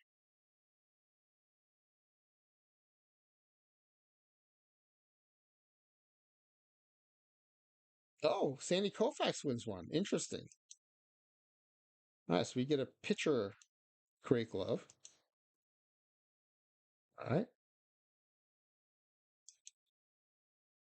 All right, leave the year. This is the one year I think we might have a chance to beat Bautista in 2023 and get Nolan Ryan at .5 ERA season. We do. Finally. Finally, the we break the Bautista deadlock on the reliever of the year award. So let's go back up there. Okay, it was still close though. 16 first place votes versus 14, 122 points versus 118. That is one of the closest postseason award races I've ever seen. And it took a 3-1 record with 36 saves and a .5 ERA to win it and wrest the award away from Felix Bautista. Bautista went 2-6 with 38 saves, 116 K in 33 innings, and a 1.23 ERA. I don't see how this is even close. 38 saves, 1.23 ERA compared to Nolan Ryan's 36 saves and .5 ERA. But anyway, we won it. Yes, Nolan, that's right. We did win it. Okay, Platinum Stick Awards. I think we won 7 of the 10 last time. Or 7 of the 9, because pitchers don't get one anymore. We win 8 this time. So we step it up even a little bit more. Catcher, of course, where Johnny Bench has been weak, is the only one where we didn't win it, I guess. Clean sweep everywhere else.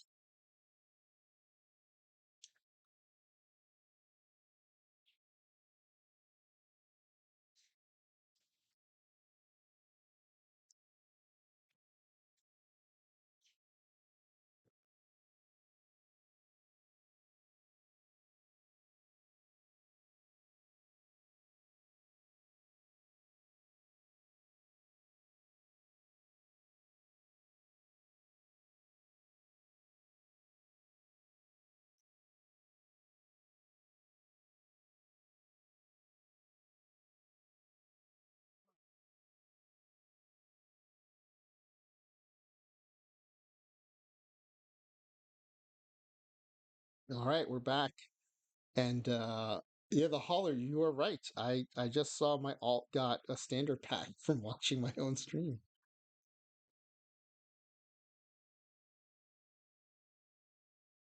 Yeah, the game did have to prove me wrong, saying I was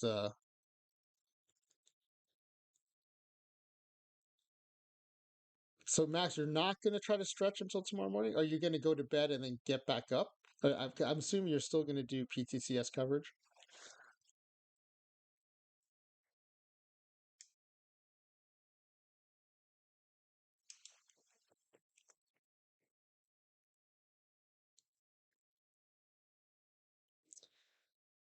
You're going to bed and wake back up. Okay. Yep. I will see you in the morning. I'm going to check out your PTCS coverage. Yeah, so we won every platinum stick except that catcher position, where Johnny Bench has been weak both sims. All right, let's check out Rookie of the Year. We don't have any eligible rookies, so we are not going to be in the running for this. But when you do historical sims, you will find that sometimes it turns your non-rookies into rookie eligible, and I don't know why. All right, let's sim to Manager of the Year. This is the last one before the two biggies. And I won it again. Thank you very much, voters. Appreciate it. Let's see what I have to say. Wow, how lucky can a guy be? Manage a great bunch of guys, have great fans, have a great season, and now this. Life don't get any better than this. All right. I was not misquoted. Those were my words.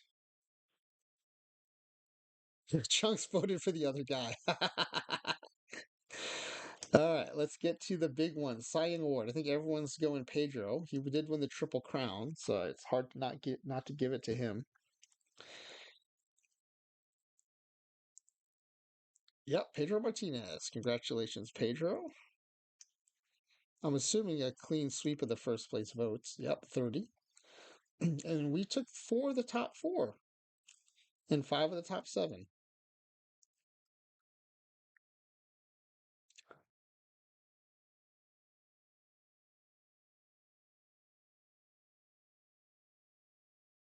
Yeah, Cheeky, you're getting drops now from me because the drops have reset. We're now in a new day for drops. All right, the last big award is the MVP. Is everyone going Ted Williams on this?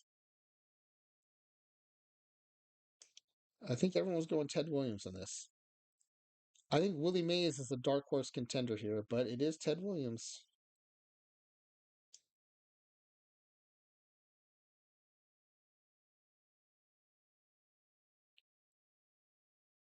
And he does not sweep, though. He splits the first place votes with Michael Jack Schmidt and Mickey Mantle.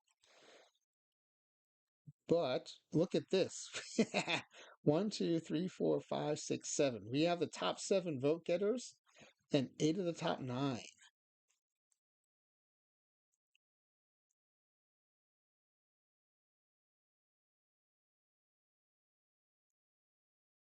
Chica, are you still awake from before? Or did you go to sleep and wake back up?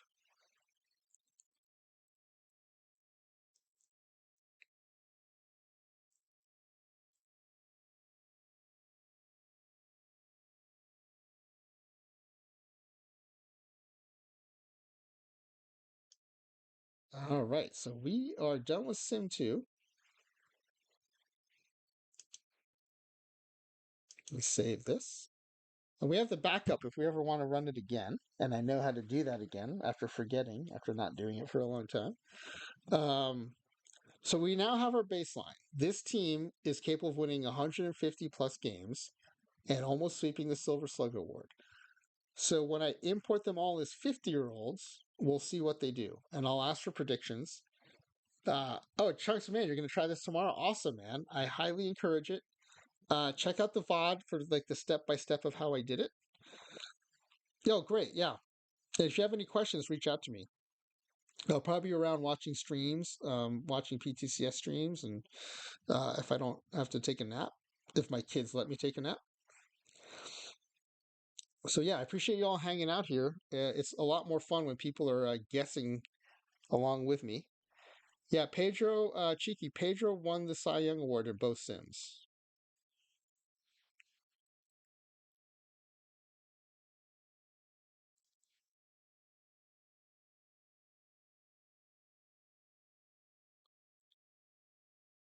All right, I'm going to look for somewhere to send you guys that's doing OOTP.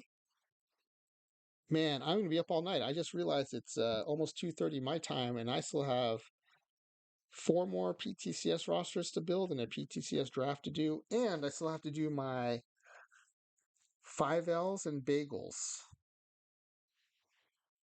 And I don't like to forfeit those.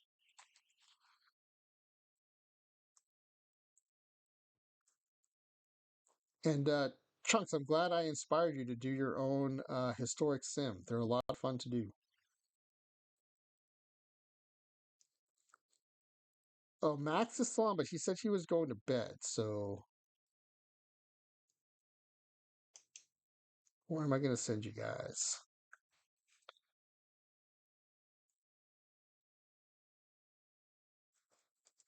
Oh, I'm glad you think so, Chunk. I think it's super cool too, and I'm super excited that you are now going to do one.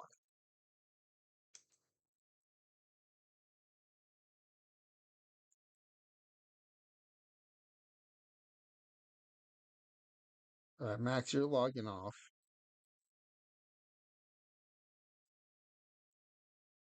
You want to go see Sammy?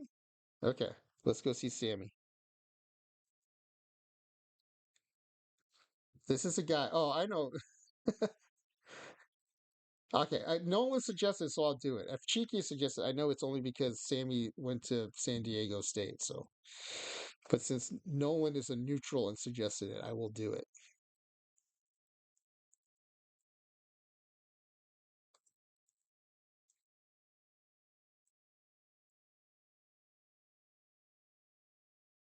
Cheeky. Oh, you want me to stay up and build my roster? Well, Max says he's going to bed. I mean, I have to build my roster anyway. Do you guys want me to do it on stream?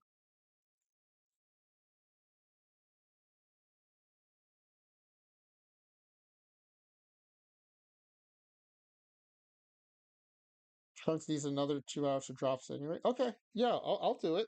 I've got to do it anyway. Okay, let me take a bio. Or you know what I'll do? I'll take a bio break at the next ad break.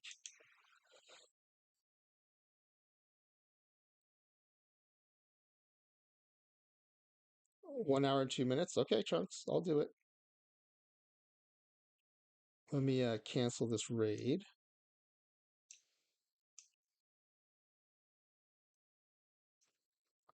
I'll warn you though, I'm terrible at caps. So watch me for the drops. Don't watch me for ideas on how to build a cap roster because I am terrible at cap tournaments. Cheeky already cracked a beer for me. I gotta stay up now.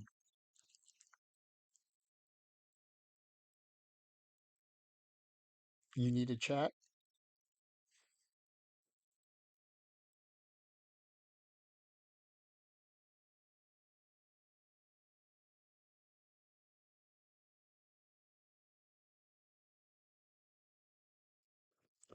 Boy, I thought simming that the my all-time favorites peak roster was going to be Max rating in. Thanks, Max. Appreciate the raid. I thought for sure I was going to be rating into you because of your marathon, but I think you're making a good decision to go to bed and get back up in the morning. I am making a bad decision by staying up, but I need to build these rosters. So yeah, I have to now that Max rated in for sure. Okay, let's do this. I don't know if I'm being paranoid, but I feel weird just having people see me log in. So let me log in.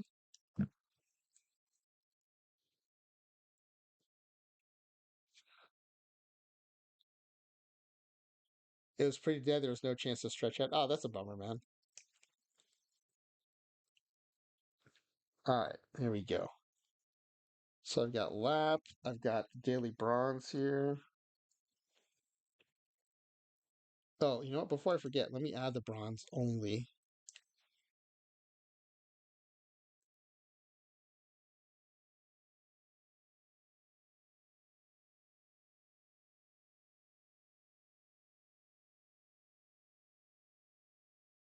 And what's the There's a tournament that fires at 3 that I didn't submit a roster for yet, so I need to do that too. Um, it's the early iron.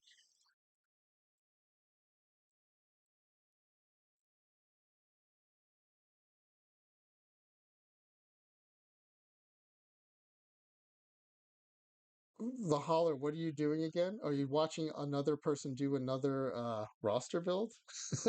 Well, you're getting fresh drops if that helps. All right, let me do this. I got to go sign in for. You know what? I can do this.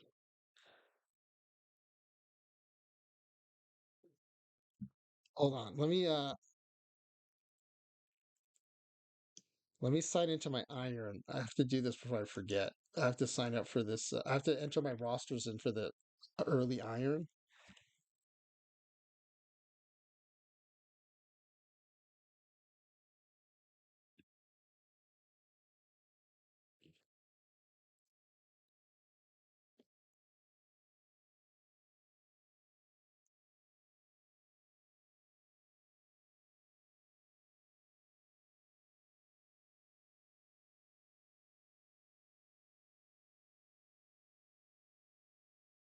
All right, Chunks, you going to bed?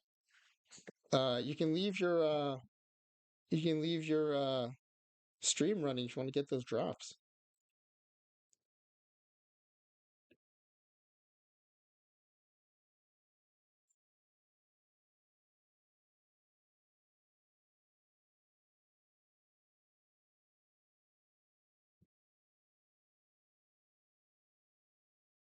Oh, good. I already submitted my early iron roster. Perfect.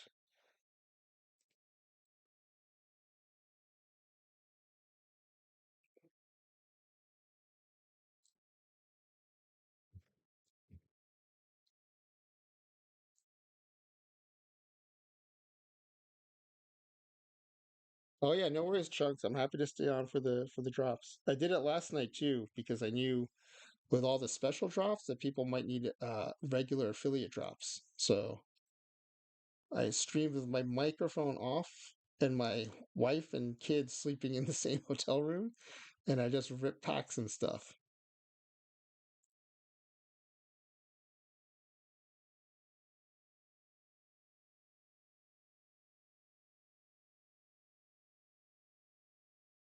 All right, the iron was pretty easy because it was just a low iron.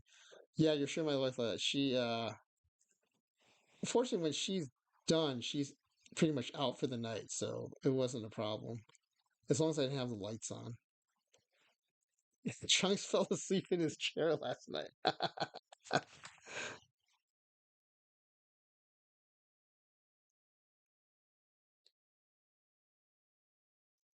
Can't do that tonight. Your back was killing you when you woke up. Yeah. All right. So let's see. What are we doing here? 1266 cap. So what's that about 48 per person? 49 per person? Oh, it says up here 48 per person. Okay, per player. Okay. Well, I'm going to do it the way I usually do it, and then I'll have to make adjustments. Yeah, big stretch. I learned that it's called unshrimping. You got to unshrimp. So you got to stretch out, not be a curled up cooked shrimp.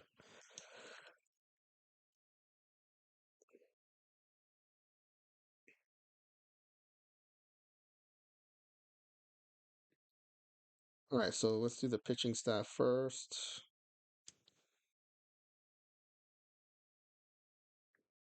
Your gold roster, your gold PTCS best pitchers at 64.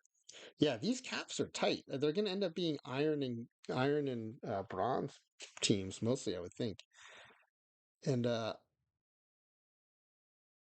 I'm only have a few combinators, and for bronze, all my combinators are bronze. I think if I have irons, it's just because I ripped them. So I'm going to be making my cap by yeah, Max has two silvers and silver. Yeah. All right, so let's see. Chen Ming Wang, he's a 60, so I'm going to take him for now. So the way I usually do this is I sort first by home run rate and make sure they have good control. Then I sort by control and make sure they have home run rate. Last season, I would have been sorting by PBABIP. And I go starters first. I've got one starter so far. These two have too bad of control. Morero's not great and definitely not worth spending 22 points on. Okay, I'm going to do 24 points for Carter, but I might change my mind. This Coons card I love. I'm taking him for sure.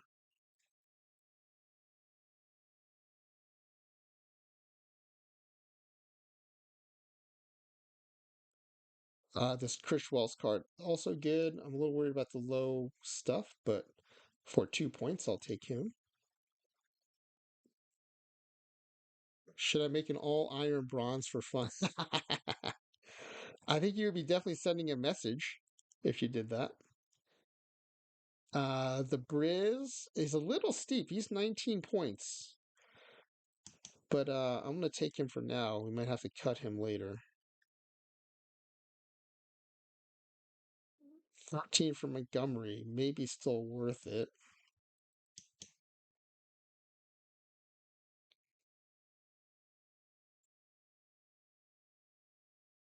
I really like this Hartzell card, but it's hard to spend 21 points on it. All right, you know what? I'm going to take who I want for now and then see who I have to cut. All right, Chunks, have a good night, man.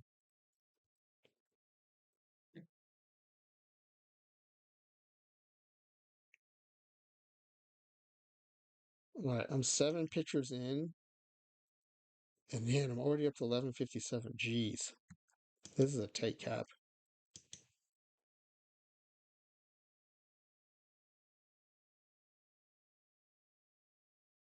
I mean, I don't even think I can take Ovaldi, and I want to. All right, I'm going to take him for now and cut him later. Even these 58 pointers are too expensive.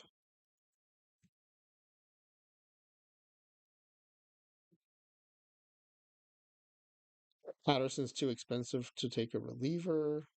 Same for McFarland. Conejo's an easy one at free.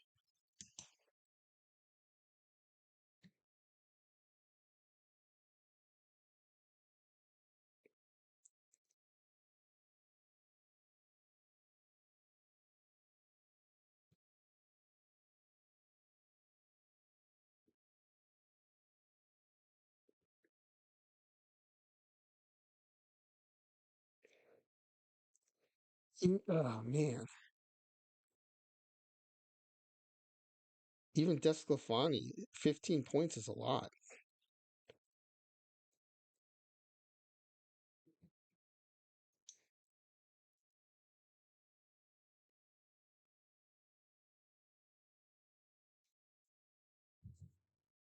Man, this is expensive. God, what a tight cap. Jeez. It's not even cutting the bronzes. I have to cut some of these high irons.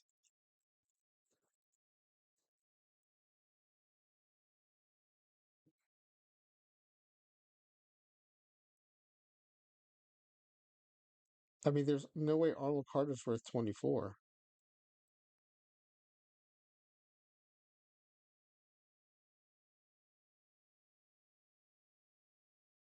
Oh, okay. Let me start adding some batters here. I have 74 points left, and I don't even have any batters. And I only have 10 pitchers, not even 12.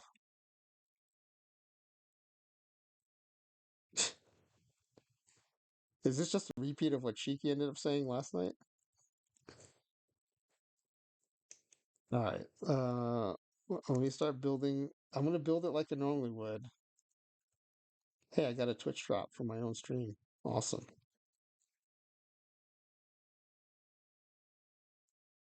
Oh, man.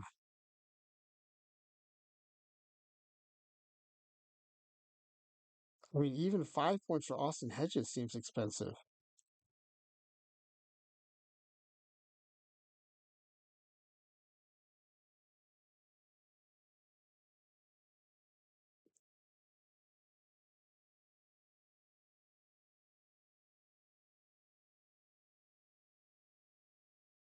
This is a crazy cap. Jeez. I mean, I guess I got to take Rudy Kemmler for free.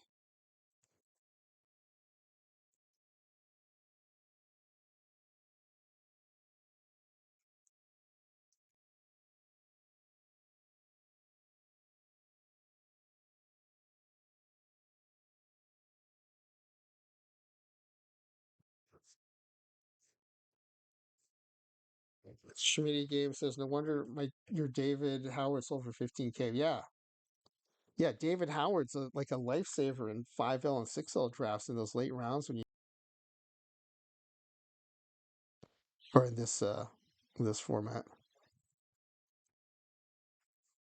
Okay, well, there are these cheap middle infielders that I use in live tournaments, but even 9 points for Nick Ahmed seems expensive. And 8 points for Nicky Lopez?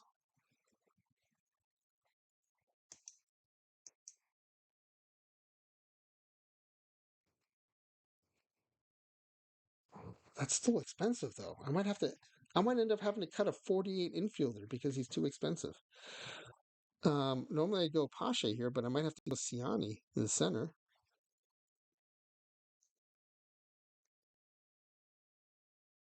And even my Brett Phillips, who normally I would start, He's a 46.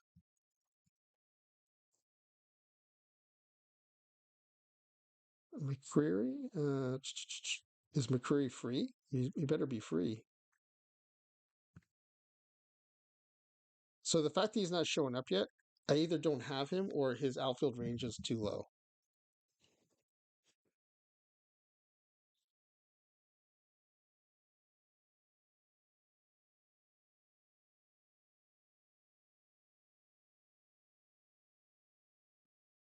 Oh, this is my bronze team, so I don't have some of my normal iron dudes.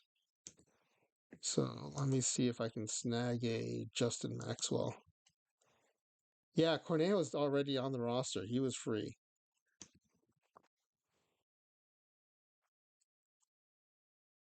Oh, I do have Justin Maxwell. Why is he not showing up?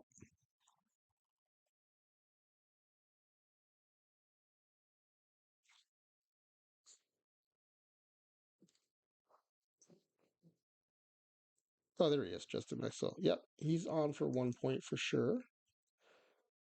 Okay, well, now we're getting to the realm of other sorts. So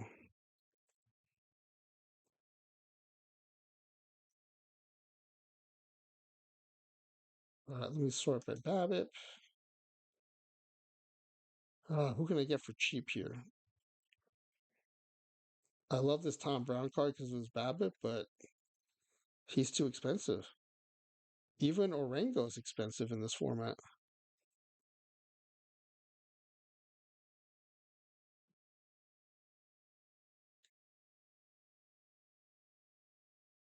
Like I like the Ian Happ card, but that's 9 points I don't have.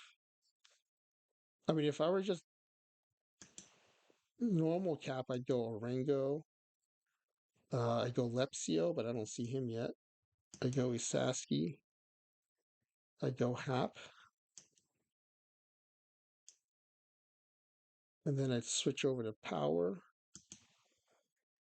And like the Salida is my favorite, but that's 21 points. I will cut other people to get Salida on here, so I'm taking him.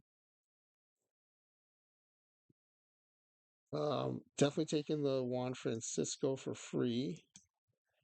I might come back to that Hostetler for free too.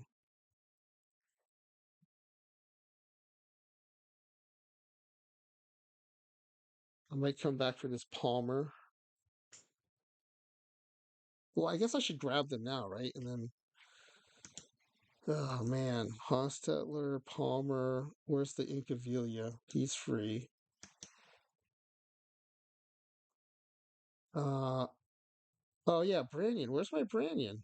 I should have already added him by now. Love that Branyan card. Where is he?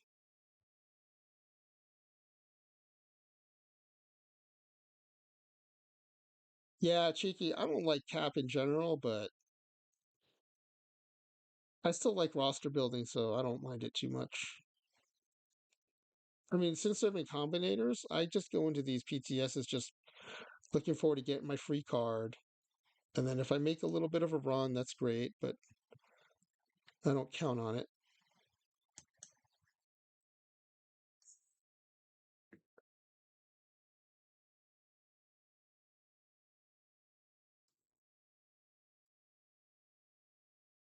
Oh, there's my Branyan, 5 points. That's a definite. Okay, I got some of my favorite cards, and I got some free cards that are not my favorites, but they're free. And I'm probably already over budget. Oh, okay. I'm only 11 points over the cap. That's actually not bad.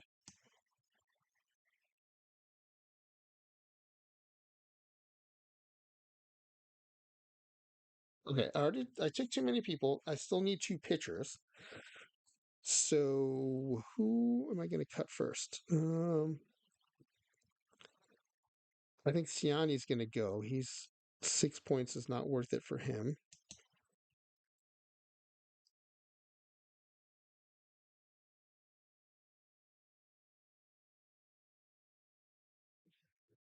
Well, actually, let me have the AI throw together a lineup and let me see who's Team Palmer's free, so he's staying. Francisco's free, he's staying. I love that Isaski card, though. I don't want to cut him.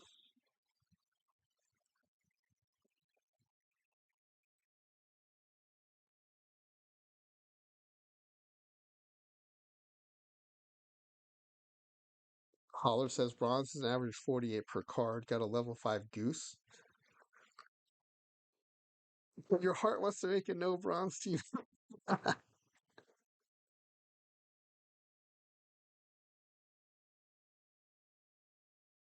I actually think this Nick Ahmed might be too expensive at 9 points.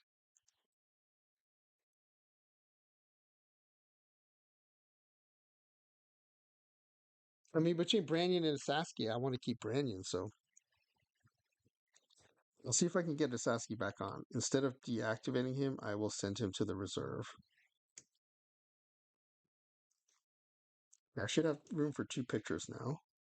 Yeah, I'm down to 26, but I only have 2 points to spend. Jeez.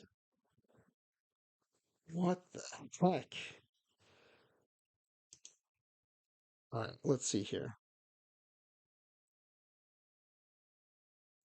Arnold Carter's probably not worth 24 points.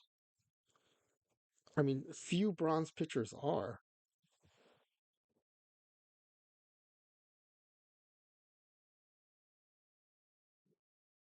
Jesus, what a cap. What a cap.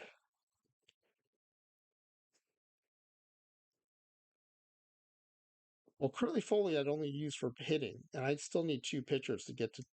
Oh, wait, what's the era here? Yeah, but Max, I'm not looking for hitters right now. I'm trying to get to 12 pitchers.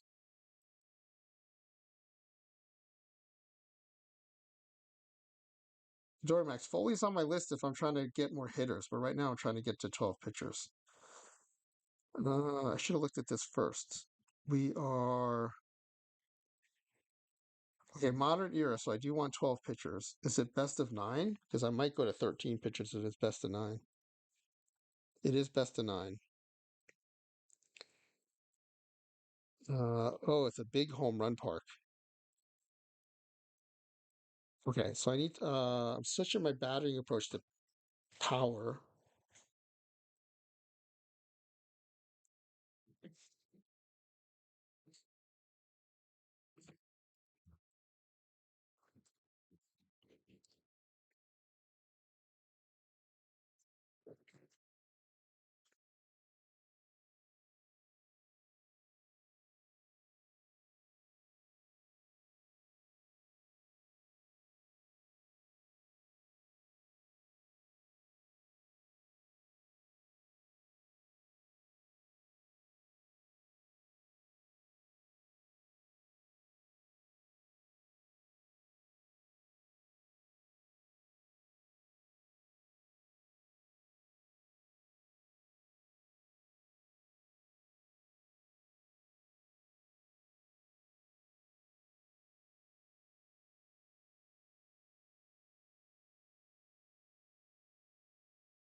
All right, I'm back. Ads are over. Hey, Charles, what's up, man?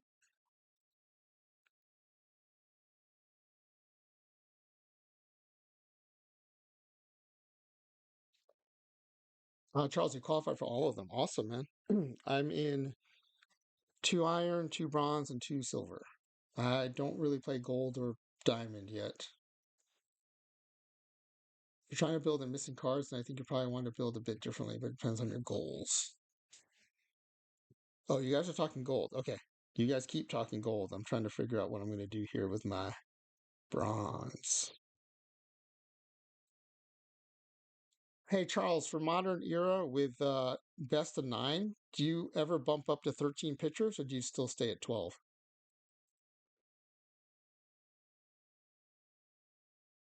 No, you don't have an alt, so you don't qualify for any of them twice.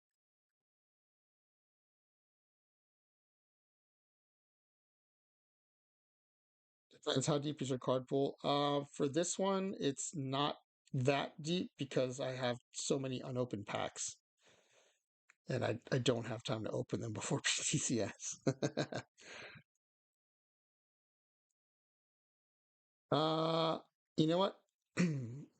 My goal is to do as well as I can until I run into an all combi team. So, maybe get a second or third card out of it. Oh, this is low.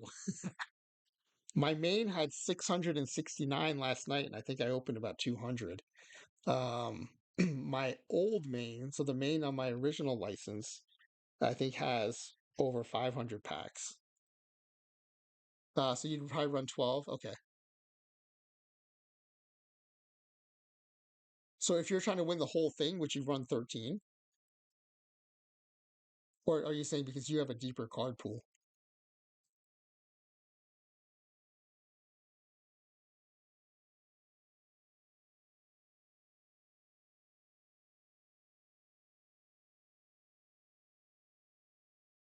So, yeah, that's right. I remember you had a good discussion with, I think it was maybe D Block, where you have different goals, where you're trying to win and he's trying to place, which makes a lot of sense that those approaches would be different. I am trying to place.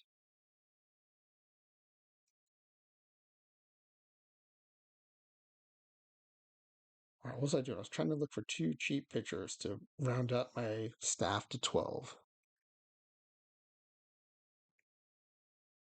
All right, let me go back to sorting by not BABIP. Oh, wait, I'm looking at batters. Pitchers. There's something funny about how the game engine works with the way that players operate in a tournament. It actually has a factor which depends upon all the other cards in the tournament, so there is some unpredictability. So I don't know if this is true or not, but I've been asking about the game engine because I do a lot of base game, like Crazy Sims. And my understanding was that there's a base game engine and there's a perfect team engine. But then I heard there's a perfect team tournament engine and there's a perfect team league engine. And I don't know if that's true or not.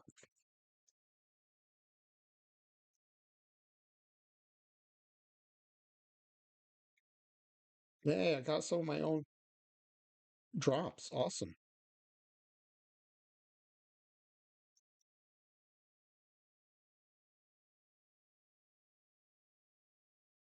Oh, wait, Twitch drop. There you go. Okay.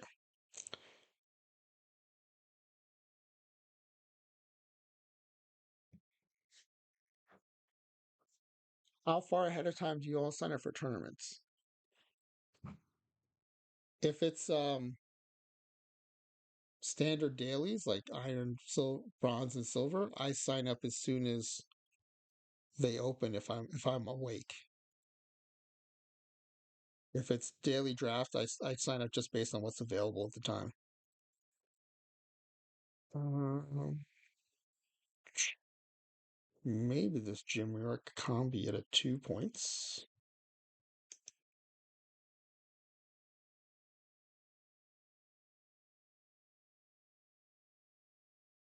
Okay, one more cheap reliever.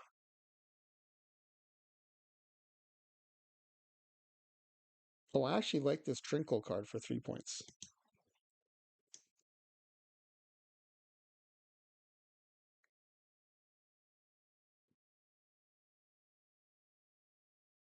Okay, I wish I had a few more lefties, but let me just see what the okay. PT24. There are two engines, one for base game and another for both league and tournaments.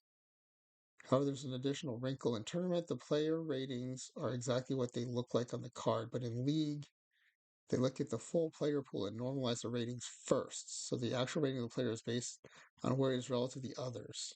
So I like how the scouting ratings work in the game. Oh, that's interesting. Huh.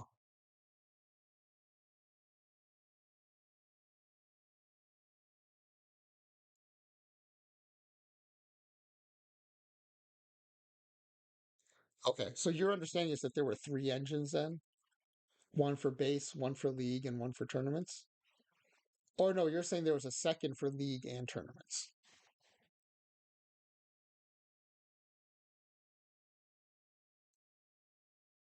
Two engines with three sets of rules. Got it.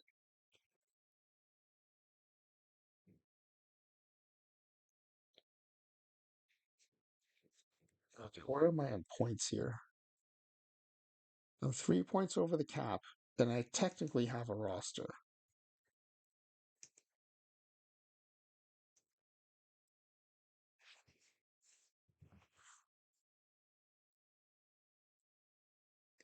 PT25, there's some evidence that the tournament engine does a weaker version of the normalization like league. Oh, that's interesting.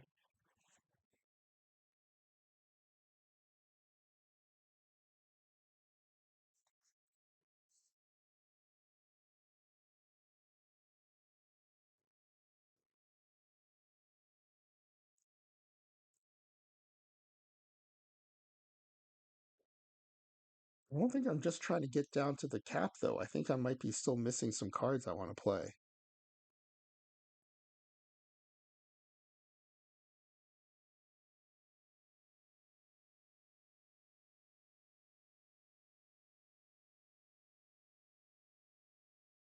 Oh, like, where's my split orf?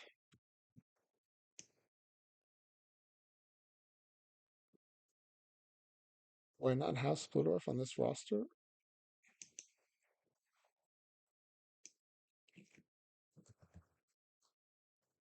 Oh, I do. Why is he not showing up? Uh, Home run suppression at 101. He should have shown up by now.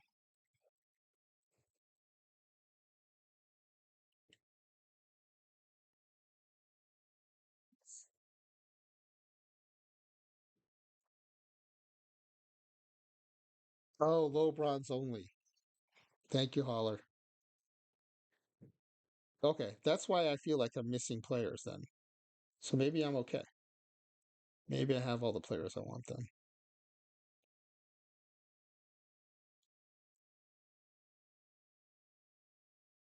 No, no, no.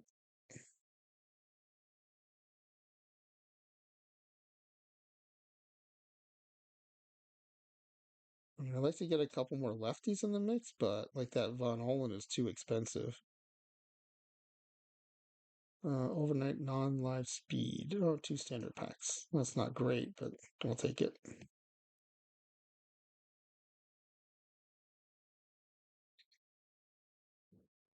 I'm not spending 23 points on the reliever Danny Patterson.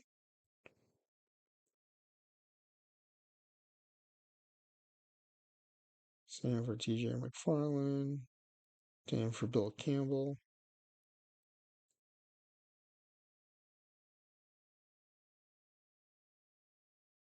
I might be close to my final roster already, especially because I'm not expecting to win. I'm just trying to squeak by a round or two, and I have three more to build.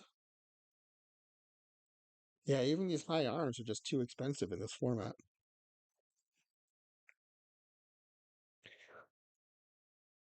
So Charles says the number of pitchers in your run depends on the goal.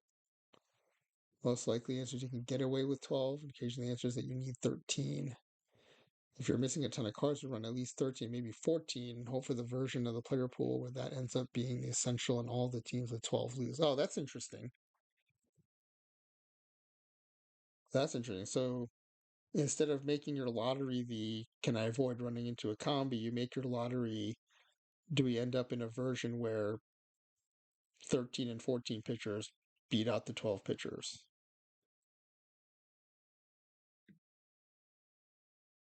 See, normally I add this Brett Anderson, but 53 points, that's 13 points, that's way too many.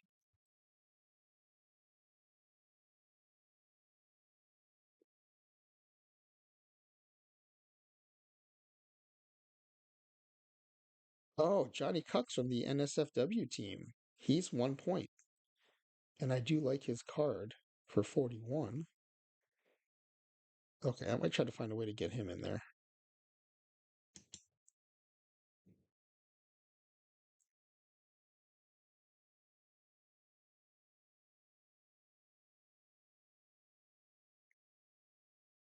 Cheeky's still one of my favorite lines from the NSFW roster builds was for Johnny Cucks, and you asked how his wife looks. That was amazing. All right, I think I need to find a way to get him on here. So let me at least activate him. Yeah, see where there's a spot for him. Well, he's already though. I'm looking for lefties. Let me try to find a lefty. Let me go ahead and filter for lefties.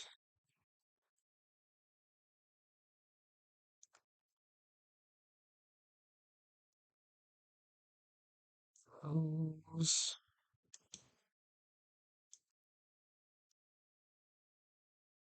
And let's cap it at even 49 seems high, but let's see what we get.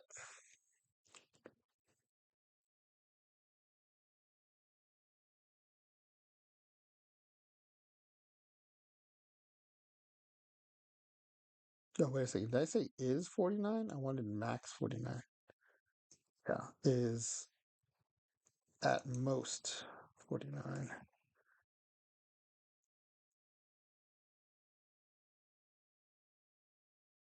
That's an easy question to answer. Pull up his card and look at the expression in his face.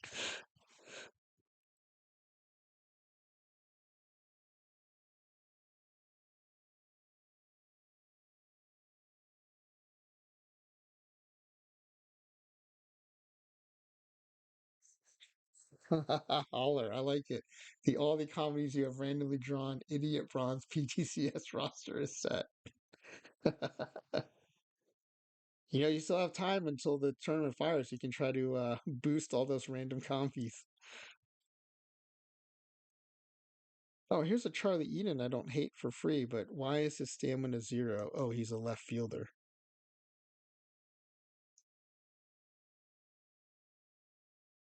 Does that mean position players automatically have 0 stamina? Oh yeah, 0 stamina. That sucks.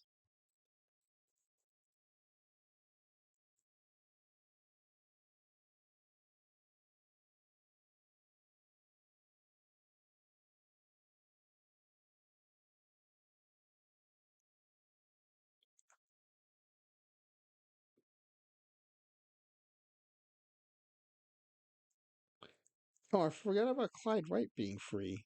Let me add him to the reserve.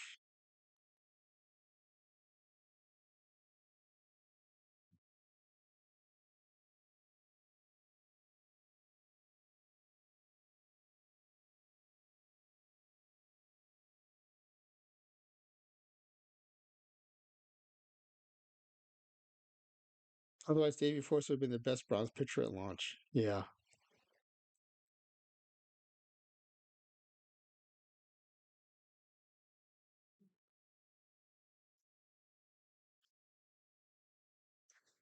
Let me take this down to 41. See what happens.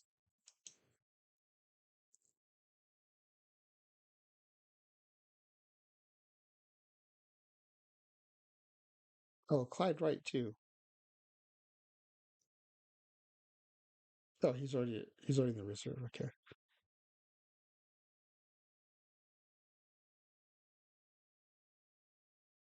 There was another 40 lefty that I used to use when I used to try playing caps early in the cycle. Do I already have him on the team? Not Cornejo, because I knew I would down him, but he's not a lefty. Who was the other lefty?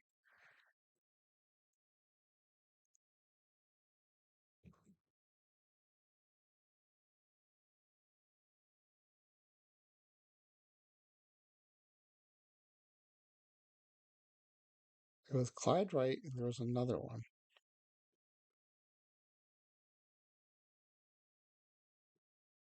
Do I not have it on this team? All right, Nolan. Thanks for hanging out with us. Appreciate it.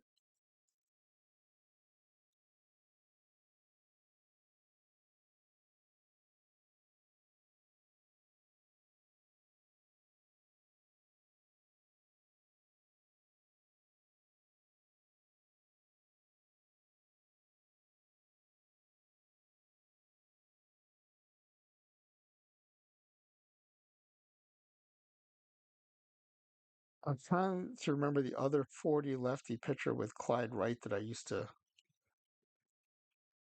take on my uh, cap tournament. Oh, Kemp Wicker, that's who it was. I don't have him. That's weird.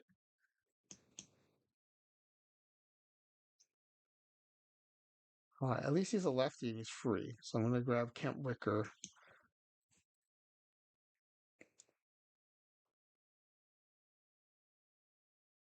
This stupid roster doesn't even let me take Foley since all my random commenters have been batters.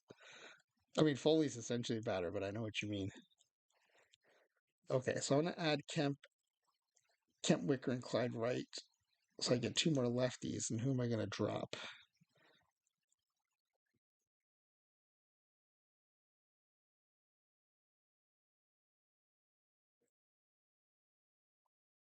Maybe I only need one more lefty.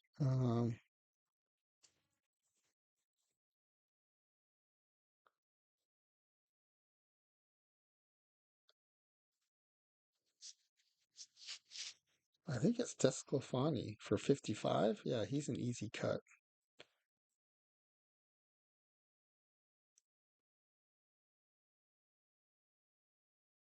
So that makes room for at least one of the lefties. Can't remember who I like better. Clyde Wright or Kemp Wicker?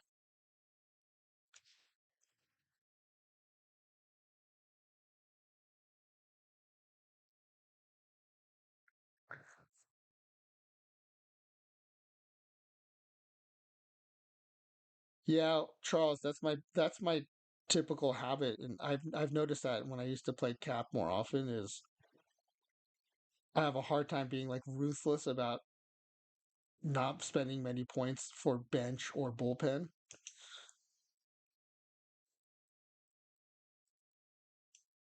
So I end up with like lots of like high 40s in my bullpen, which I know is not optimal. Like Mike Montgomery, I actually thought might start, but since he's not starting, I might replace him too with Kemp Wicker. And Kuntz, I thought was going to start. That's why I have Kuntz in there.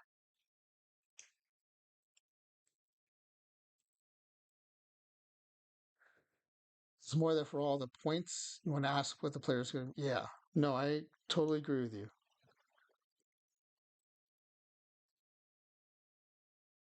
I like that Kuntz card, though. So I think I want to start him. Maybe I can bump someone from the rotation. Although now when I see them stacked up here, maybe I don't like him as much.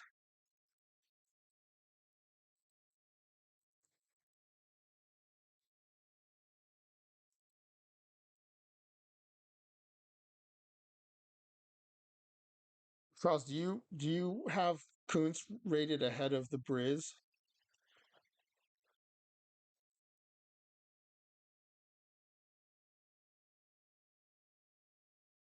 Oh, I'm not happy with my bats, which is one of the reasons I'm in here trying to cut points in this pitching staff.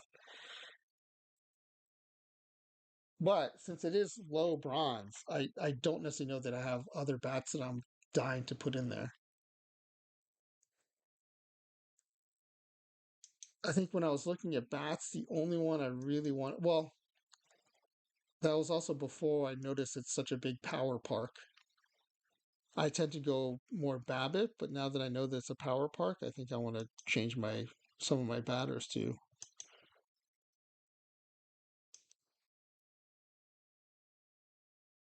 I must still have a filter on here because I'm not seeing everybody. Yeah.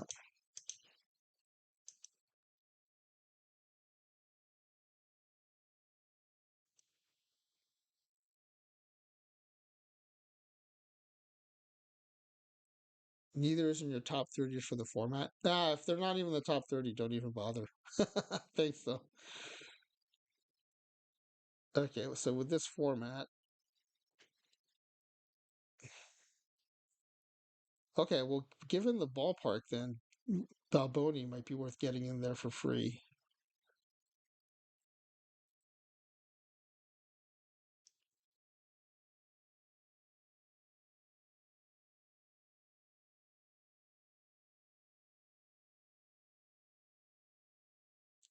I was giving Fs on other streams.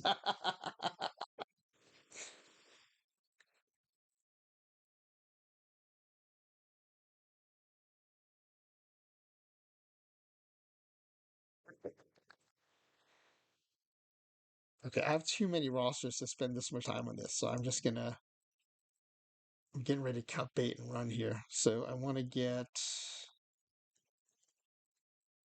So man, Charles, when the cap's this tight, is it worth even trying to get like a Rob Deer onto the roster? Because he's only a 61, but that's 21 points on a super tight cap. Like I like Jerk Store too, but I mean he's way too expensive at 22 points.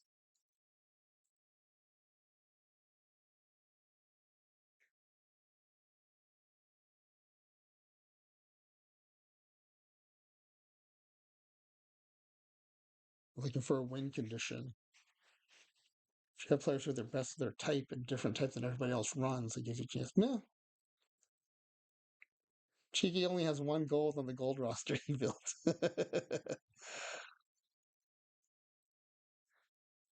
I imagine that gets more true the higher you go, because the cap's this tight.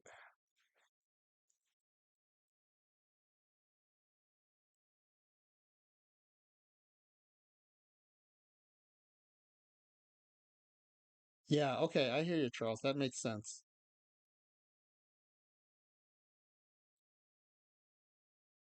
Okay, I need to start knocking these out so I can get to bed. So let me see what I can. Okay, I want to get. You know what? I just want to play the cards I like. So I'm going to try to get Rob Deer on this roster somehow. And I already got the Salida I wanted to play.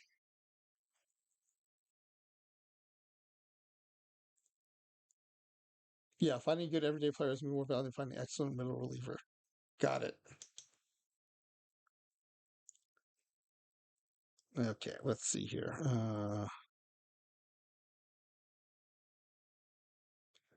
Also, I need to make sure I'm being ruthlessly cheap on my bench players who are not starting. So I need to go check that out too.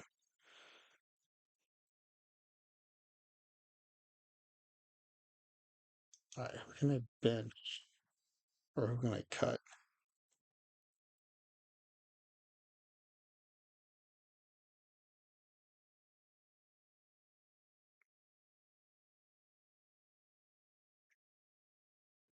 Yeah, okay. So I was thinking I might cut Kuntz to make room for Deer because Kuntz is not starting the way I thought he would. Okay, so Francisco, I want to. Oh, okay, I've got Brandon there.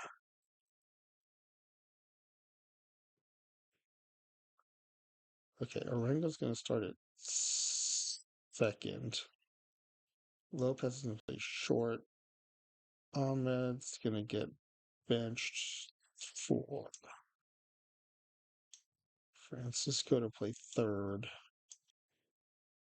And then Brandon's going to play for. He's going to play first. Salida's going to DH. Okay, so I got Francisco in there. Now, can I get Rob Deer in there? I like his card both ways.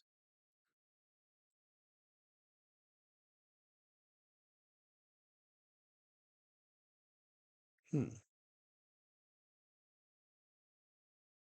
Okay, what I do like is my all my bench players are 40s. So that's good.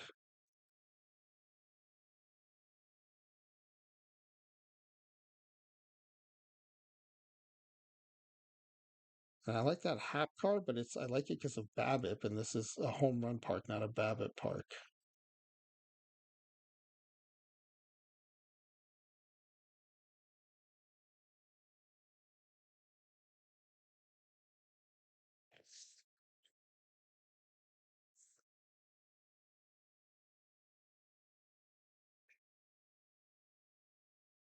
I mean, he has 80 power though.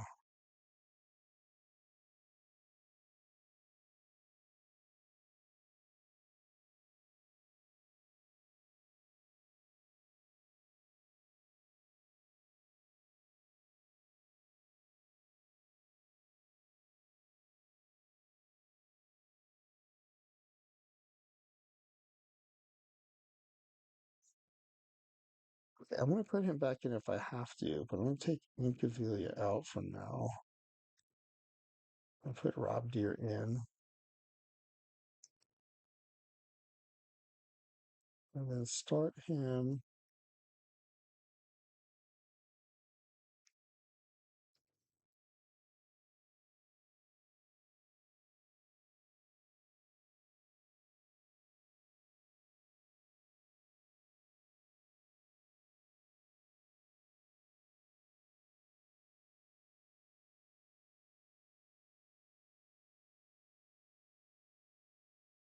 8 points do I have? 4 points. And I haven't cut Cal Kuntz yet.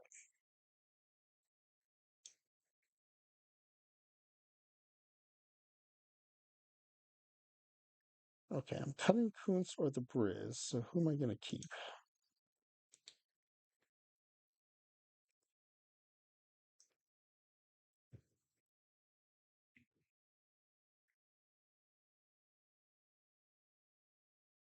All right, I'm going to cut the Briz.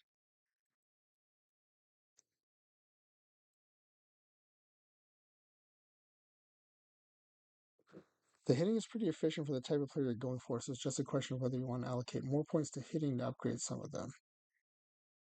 Right now, your team is pretty much all in on winning low scoring games because that's where most of your points are.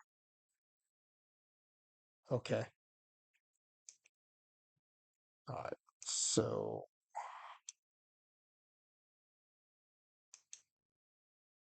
So what would change that, Charles? Like putting in a lot more like big power eye guys, or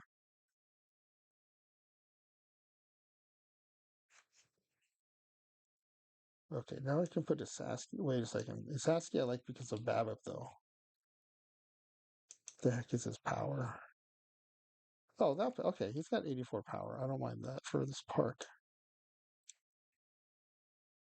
Okay.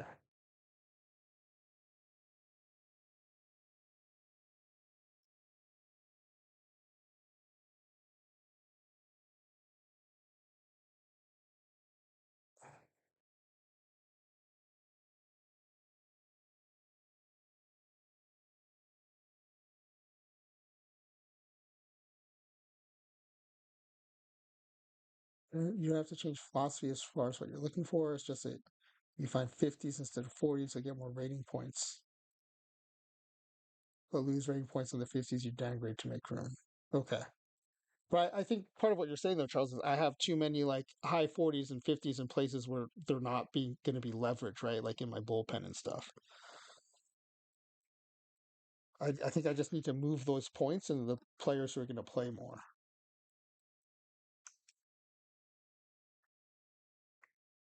Who's a better first baseman? Let's ask you this.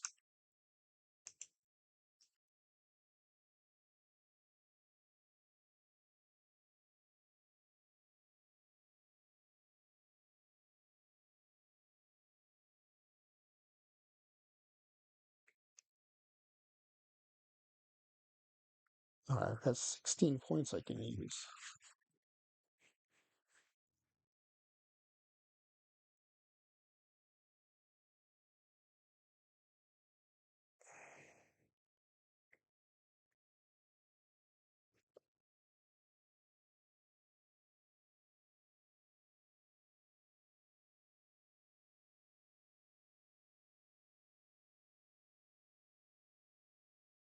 It shows that everyone runs out of bullpen arms because their 40s get shelled. And your better bullpen means you can survive late innings. You might be the only one who manages to win a long series. No, I haven't thought about that. I just always know I get beaten caps by teams that have all their points in starters and like all 40s everywhere else. And I just have a hard time like doing that. But those were also best of 7 series I was losing. So what I'm doing is much more likely to lose in the first round, but also probably more likely to win several rounds in a row. That's interesting. That goes to your whole the whole difference between trying to win it all versus trying to advance a few rounds philosophy. Who else? Oh, I was going to look for, there's an outfielder who's a low 40 that I use all the time in Iron. I can't remember his name. I was going to look for his card.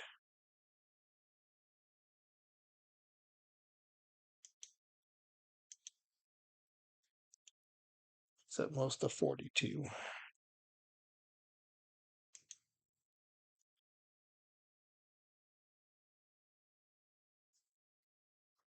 Why is he not showing up?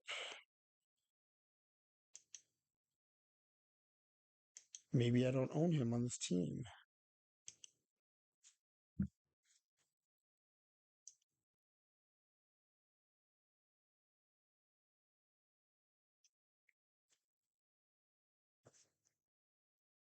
Oh, was it Josh Willingham? Yeah, where's his 90 power?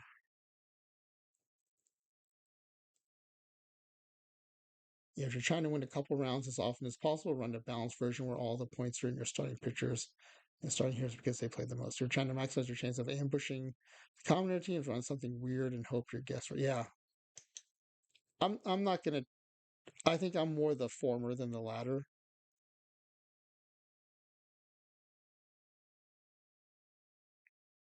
Oh yeah. So why isn't Josh Willingham showing up in my? Oh, there he is. Duh, he's right there. I always play this guy in low iron, so it seems weird that he's not on this roster.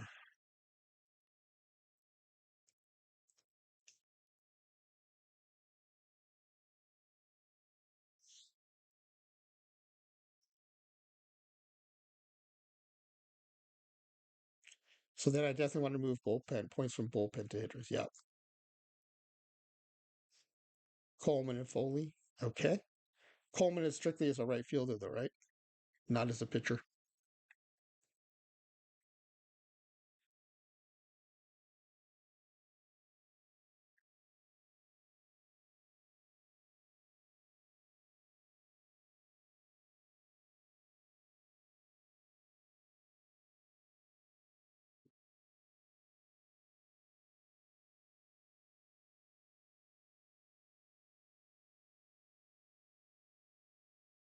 Oh, I sold a I sold the Combinator Coleman for 75K last night. It was like three times L10.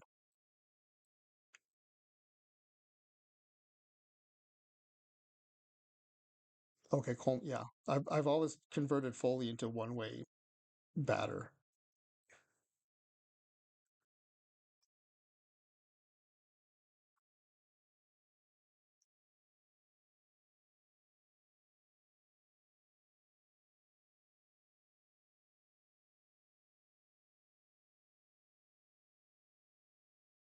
Coleman can replace.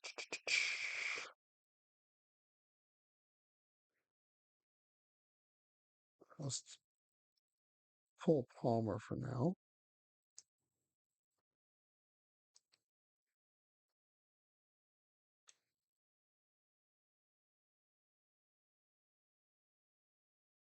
Both are good to have if you run 12 pitchers because you get in that 15 in game. You have two more guys.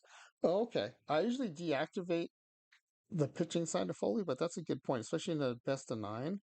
I will leave Foley as a two-way player for a change.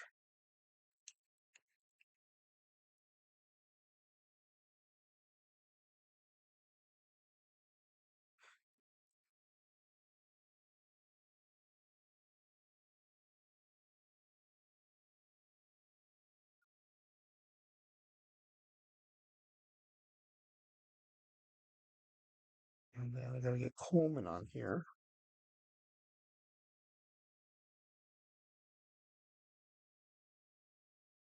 He is a righty.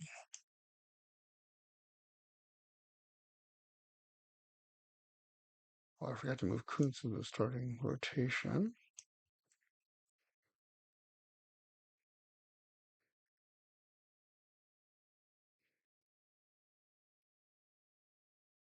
Oh, okay. So deactivate Foley's pitching, which I normally do, but then micro him in case I need him. Okay. Um, yeah, that makes sense. Let me do that now before I forget.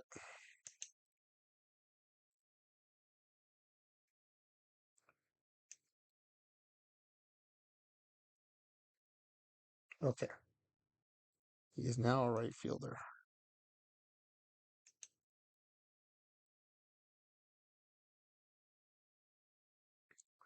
But I need to get Coleman on here. So,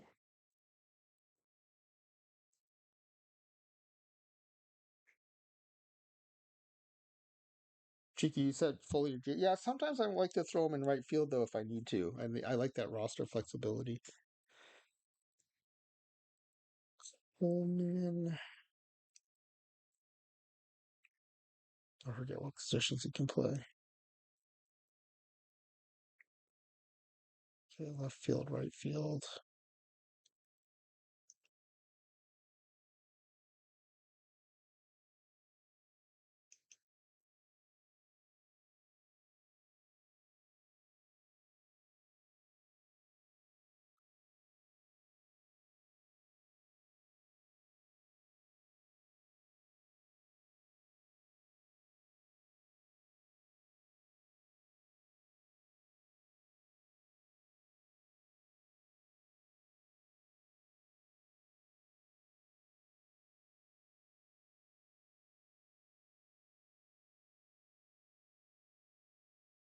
Okay, this Nunez isn't playing infield where I put him on the team for anyway, so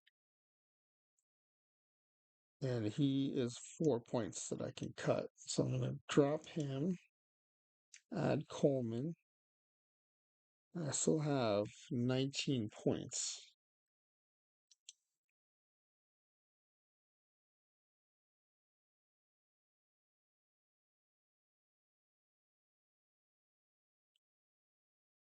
So Foley can play right field versus righties. I'm gonna hop to left.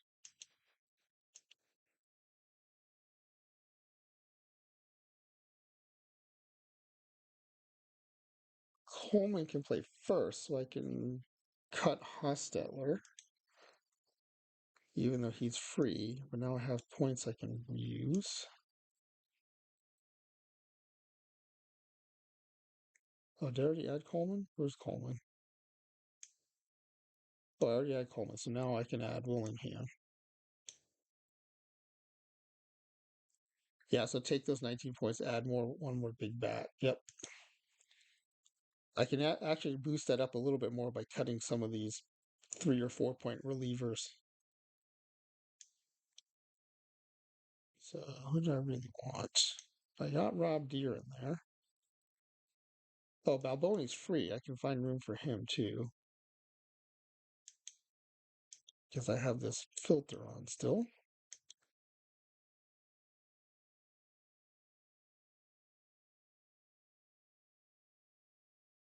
Let me submit my team before I lose it.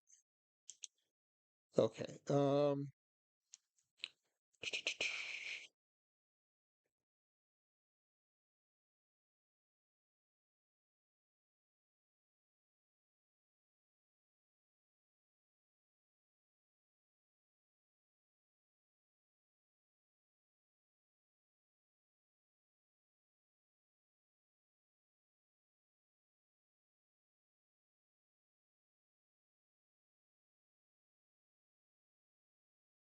Yeah, Charles, that's exactly what I was thinking. I've got a couple of relievers and a couple of infielders that I can bump that 19 up to like a 22 or 23. At this point, though, I got Salida in and I got Deer in.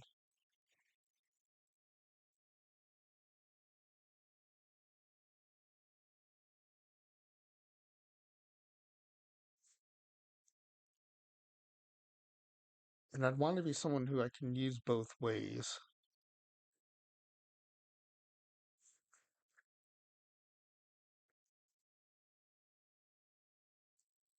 I really like Tom Brown, but I like him for BABIP. He's not exactly a great fit for this stadium because he's only got 73 power. That's the other guy I'm missing. But I don't think he's right for this stadium. Or am I overthinking the stadium, Charles? Like, I love this card for the high BABIP, and he's got some power and eye, but I'm thinking like he doesn't have enough power for this to take full advantage of this stadium. But maybe I'm overthinking that.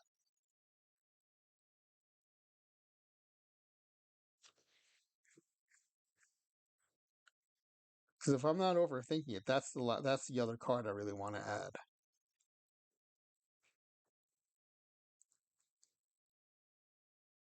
The roster you made might be dumber than mine.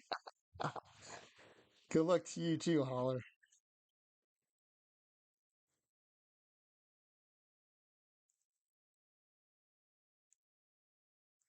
It's like a 10% bump in home run from normal modern era. So somebody who you would run in modern low bronze is still going to be very good. Okay, so I like the Tom Brown. I'm going to try to find a way to add the Tom Brown. Yeah, someone who's power heavy gets more benefit from that 10% bump.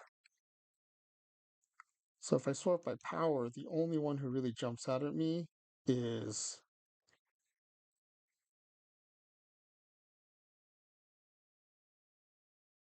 I guess, Jerkstore. But I, I hesitate to overinvest in him because of his low BABIP.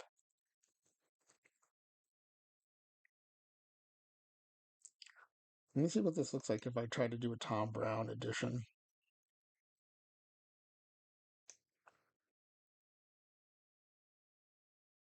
So he's a 63. I've got 17 points now, so I would need six more.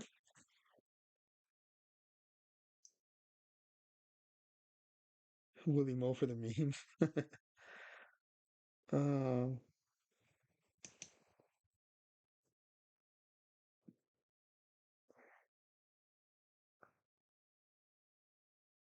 I could downgrade the Ahmed jersey easily at 49.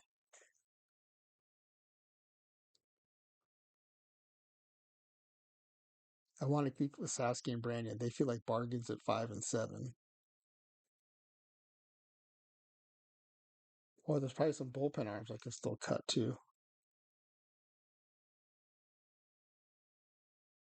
Well, we're getting pretty tight there, actually.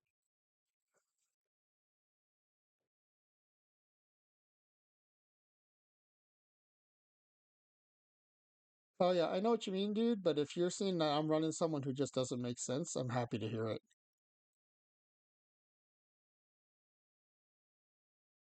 I mean, it took me a long time to even get competitive in PT25 because I was still following like PT24 um, kind of belief systems.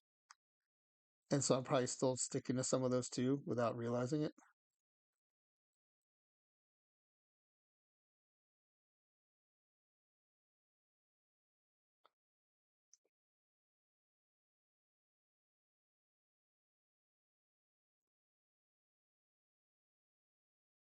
But if you think like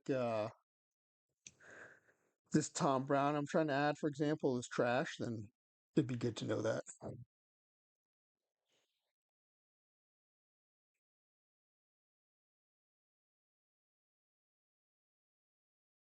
But mostly like I value like I mean I think you can see it by the way I sort, right? I sort by BABIP and I look for power and I, or I sort by power and I look for BABIP and I. That's kind of like the approach I've been taking in PT25.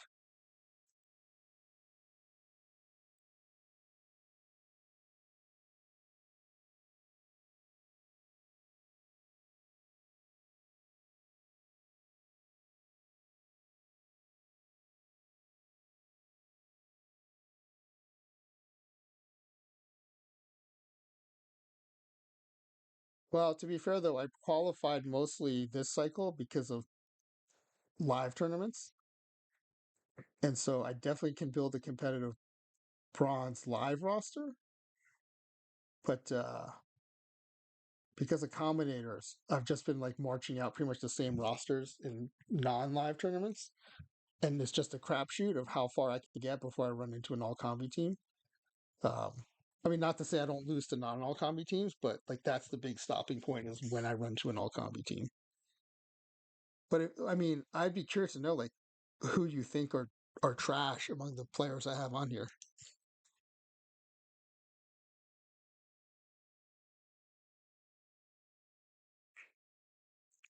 I might still disagree with you, but it'd be good to know like what your model's saying.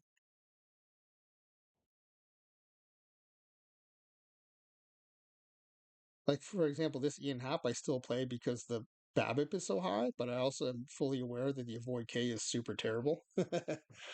And I think as more high stuff pitchers have come into um, iron, I've been playing him less and less because of that.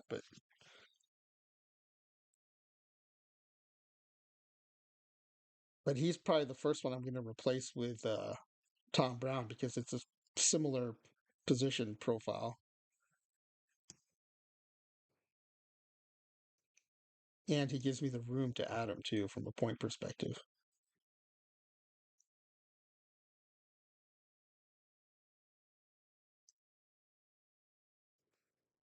Oh, not Maxwell. He's already in there. Tom Brown and Tom Brown.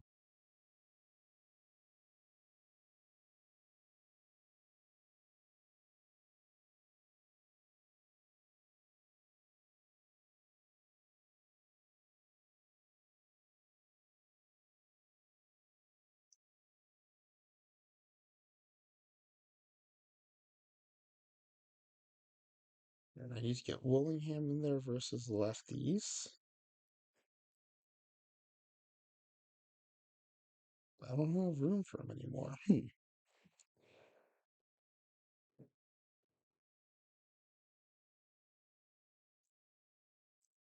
Would everyone be a good choice for their cost and would ideally allocate points to the most valuable places? But you can't always do both simultaneously because there aren't good cards at every single combination of position and overall value, OV. Yeah, but I also think that's what makes it fun. Like that's the challenge that makes it fun. Okay, I'm getting close to the point where I'm just gonna have to put a pin in this anyway. So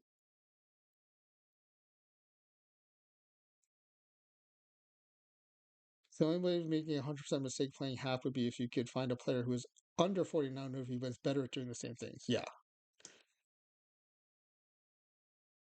Okay, I'm just gonna move Lopez down in the lineup, and then I think I'm gonna call this one done, and then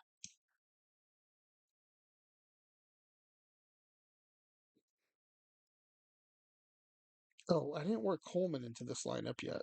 That's the other thing I forgot to do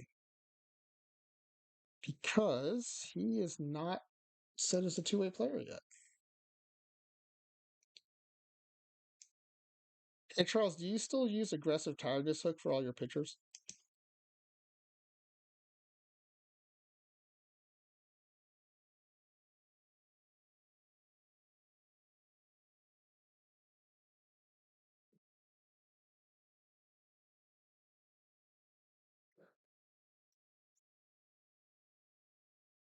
There you are, John Coleman.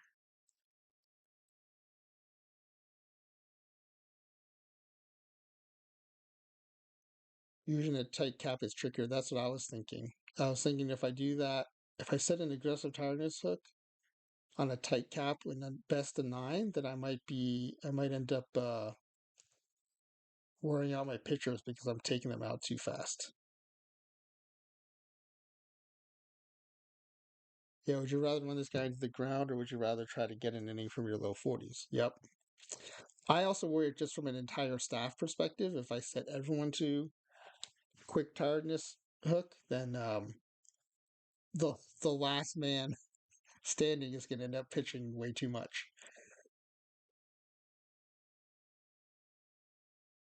Something concerning a tight cap that stand out because yeah, you know what? I have not factored that in. That's a good point, and I have not considered that at all. But it's getting late, and I think I'm going to have to just go with what I got at some point.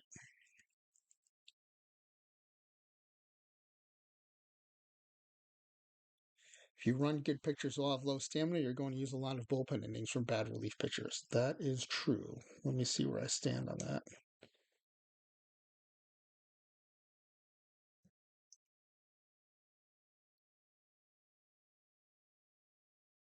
Yeah, like I all my stamina is actually in my bullpen.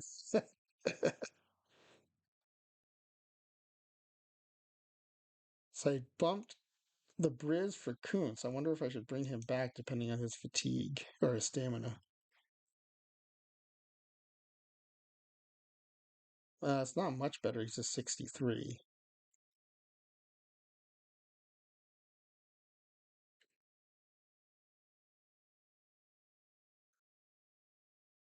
Yeah, so how much more does he get me? 63 versus.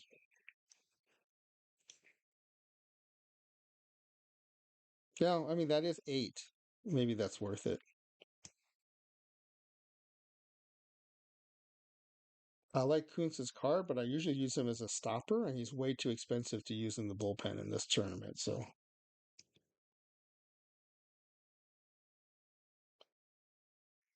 yeah, okay. So I just picked up 8 more stamina points, which might help.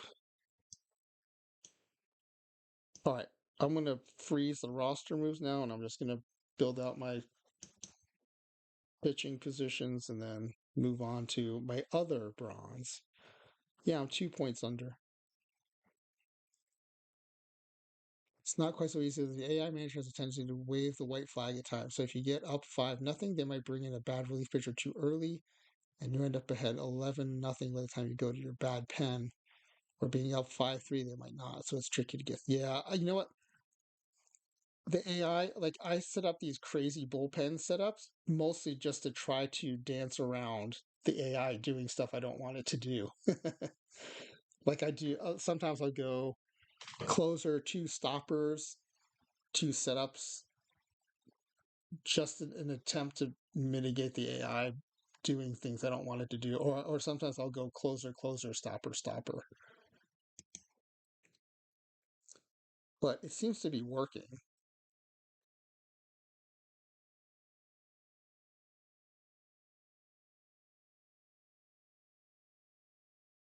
Okay, this is okay. He's got shrink.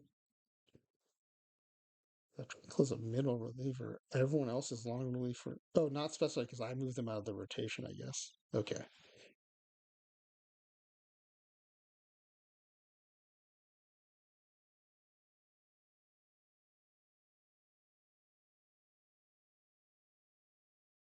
All right, so I like Welsh and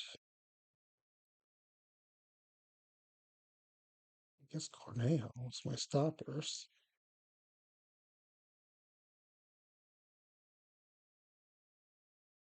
So York,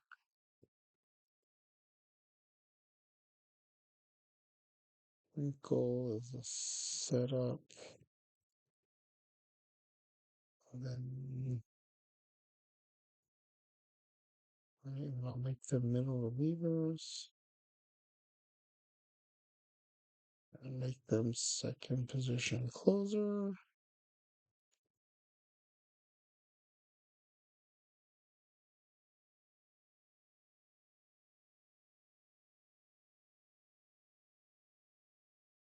Closer, second position in relief.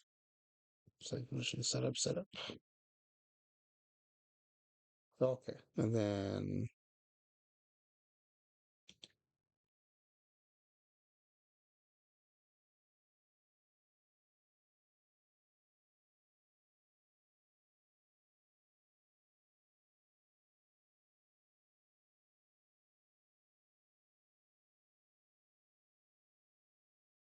oops.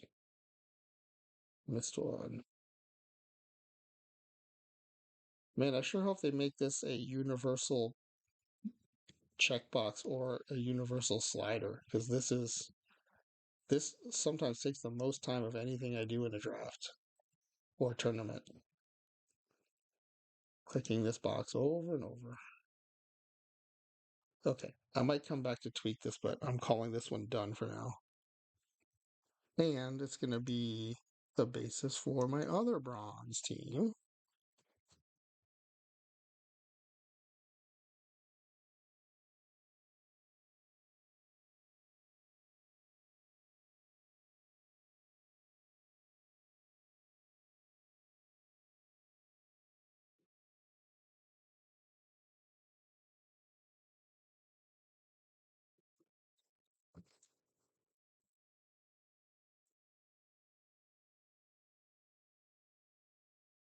All right, here's the other bronze.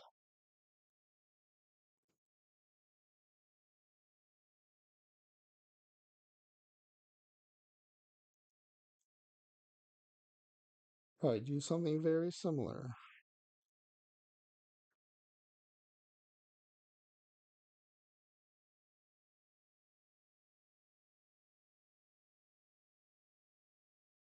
Yeah, Charles, thanks. So your general tips on the overall approach were very helpful, I think, in just like helping me see the light on just making those hard decisions to, you know, cut down pretty harshly on the pen and the bench.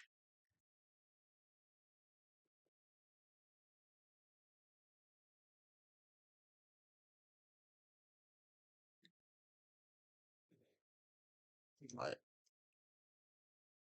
should have pretty similar cards here. Yeah, thanks, Charles. Good luck to you too.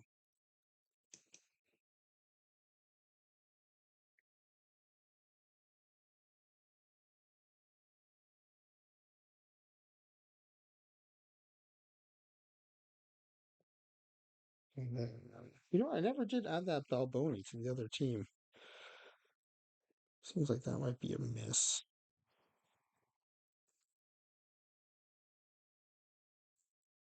Want that? Oh, I've got a combinator of him on this team.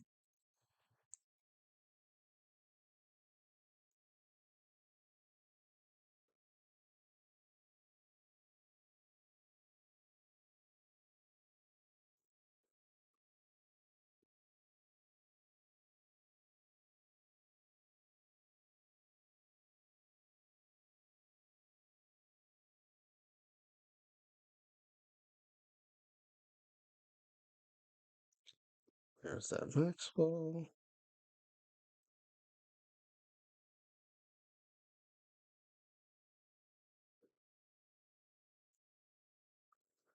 There's a Curry Foley.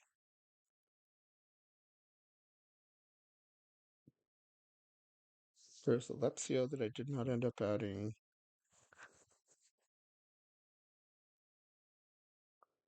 There's that Willingham for 2 points. He's a definite add.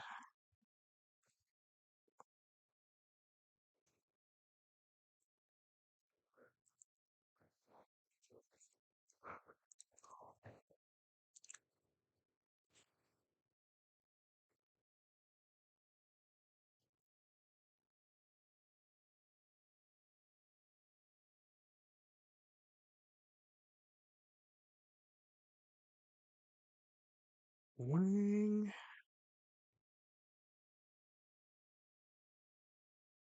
Yeah, I ended up keeping the Trinkle on that team.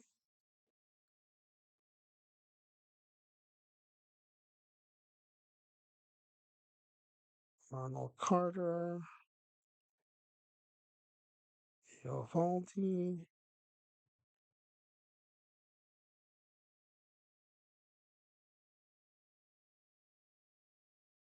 Hartzell.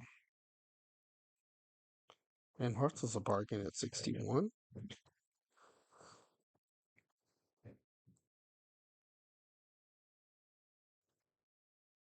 Where are my cheap pitchers?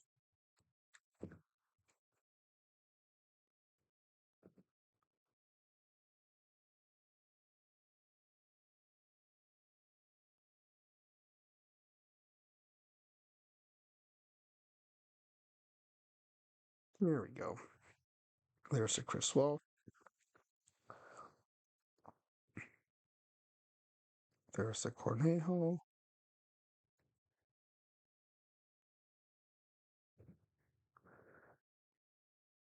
Oh, I like that Bob Falk card too, and I didn't have it on the other team. Grab it on this one.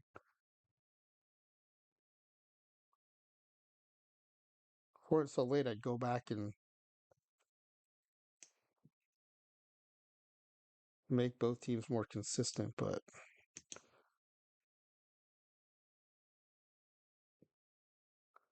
there's John Coleman.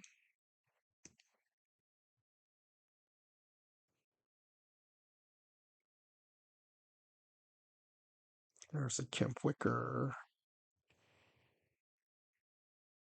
Where are we on pitchers? 12 pitchers. Perfect. Oh, wait, one is Foley, though, so I need one more pitcher. I'm missing a card that I have on the other team that I don't on this one. Let's see.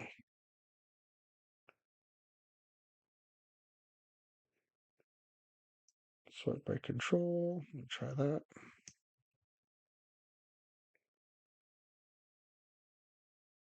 Oh, yeah, Johnny Cucks. Kooks, maybe? Cucks. Cucks is funnier.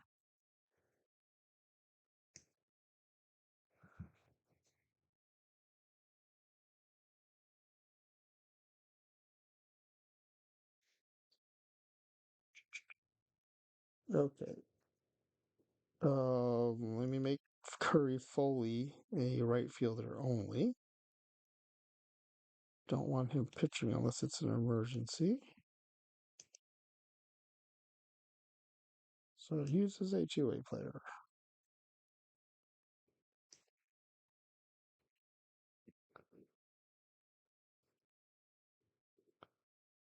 And then set his position on right field. And then make him a one-way player.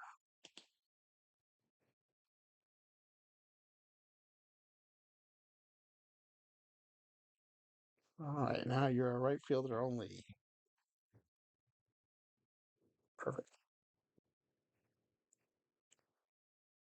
All right, let's get generally sorted. Yep, I think that's right. So you're my stopper. You're my right-handed stopper. You're my setup. You're my left-handed setup. You're my middle relief, and you're my middle relief.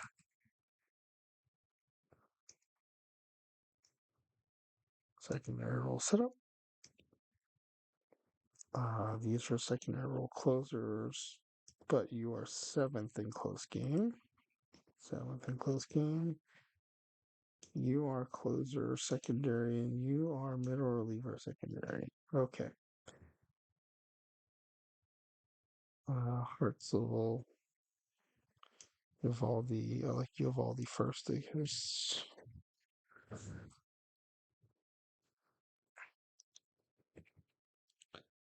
Okay.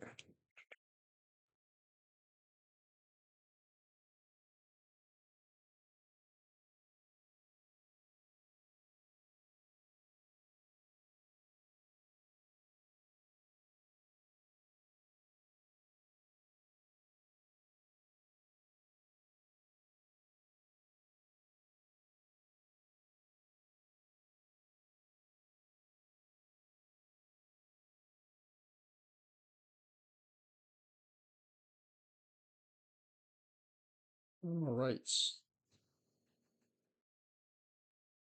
How many points do I have left?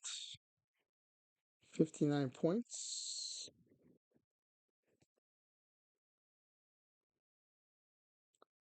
All right. I need pitchers. I need.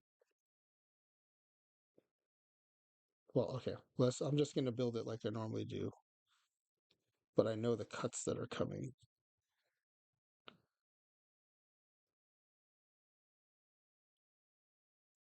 So I know when to keep Kemmler because he's free.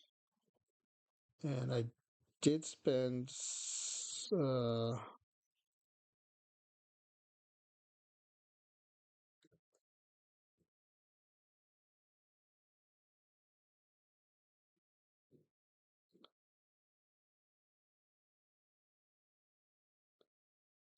second. Where is my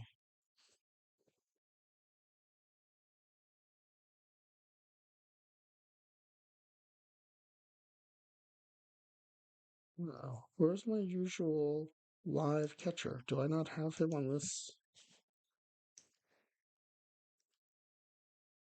Well, he's a 46 and he is live and he's a catcher.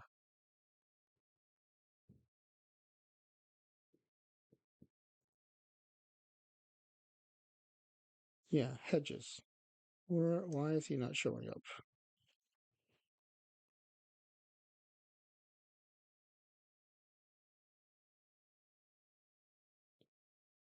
Oh, I know.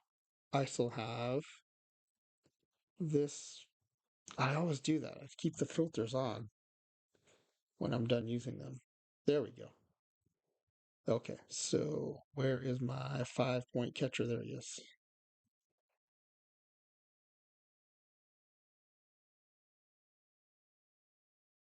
And Kemmler's still Kemmler, so he's in there with a 40. Okay. Middle infielders, range and turn double play.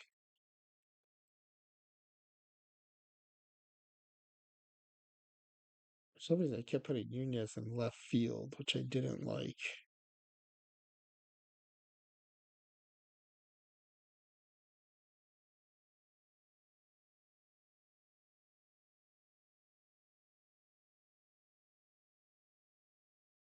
I think even at 8 points, I ended up. So Ahmed was the one I ended up cutting.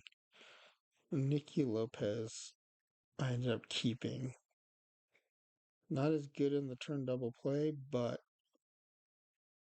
just 1 point cheaper. Okay, I want to try keeping Ahmed and maybe ditching Lopez for now. See if that helps. Okay, then I need a center fielder. And I ended up cutting everyone except. Oh, I think he's already on the team. Justin Maxwell. Yep, he's already on the team. Great. Okay, I have spots for 3 more players.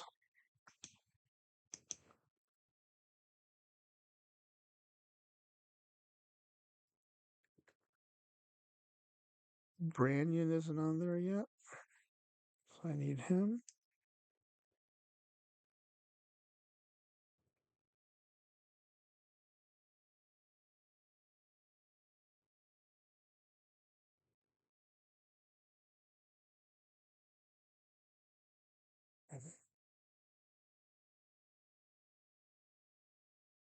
Sure.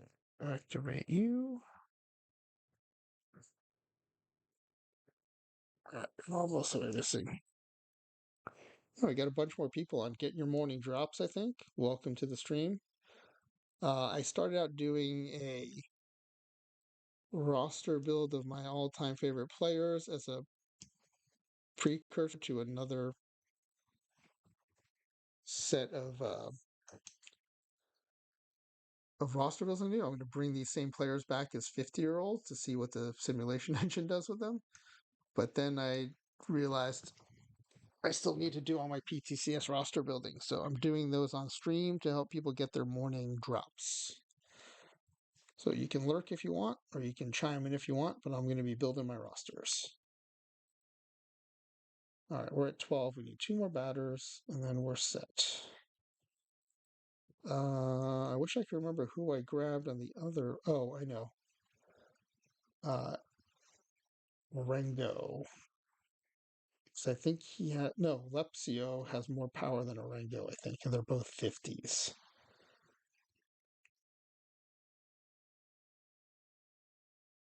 I'm pretty sure I grabbed him. I have 36 points under the cap still. Okay, this is a little easier once I'm more ruthless on the relievers and bench players.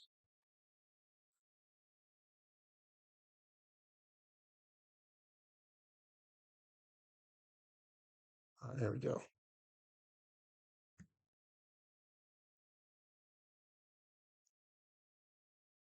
Go to my batter view and sort by power. Okay.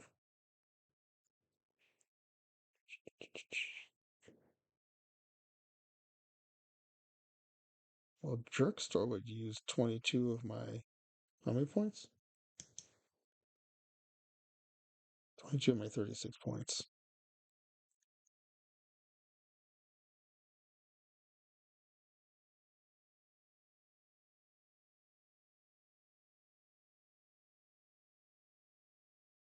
Oh, yeah, Juan Francisco I had on the other team. I definitely want him. He's my VR third baseman.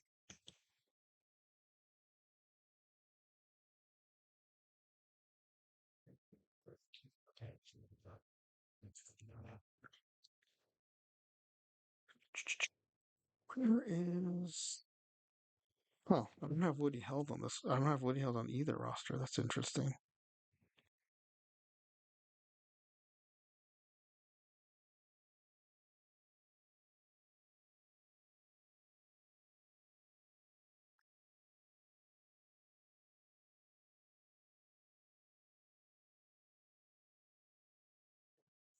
Why not have Lazio on this team? That would be strange. Oh, it wouldn't be though, because this is a bronze team.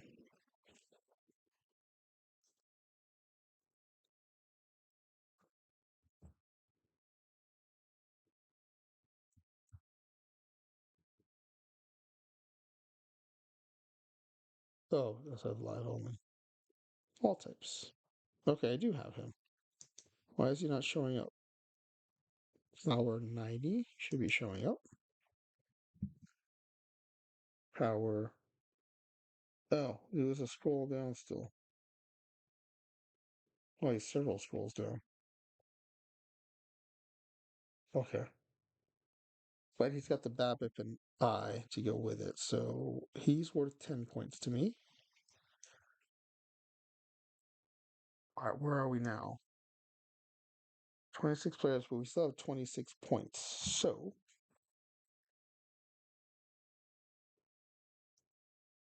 who would I like to add to this mess?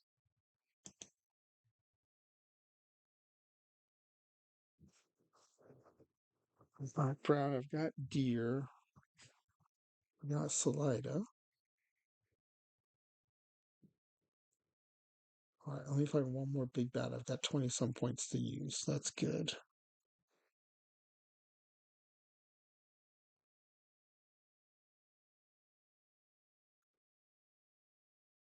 Ooh.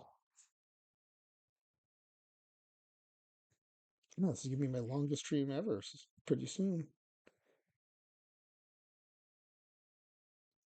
I could even afford a Brago Roth if I wanted to.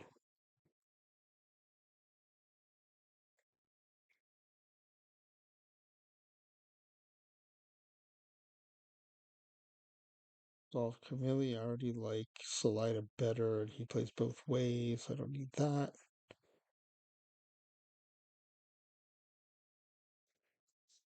Girl, I will probably only use VL, and he's not a can't really use him a catcher. Is it Jerk Store? I don't like the low BABIP, but he's definitely bringing the power that would be good in this stadium.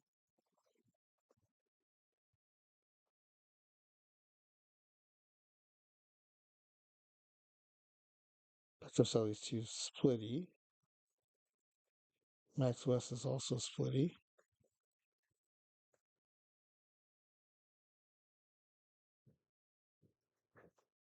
Ray Demick could be interesting, but he's not very good defensively.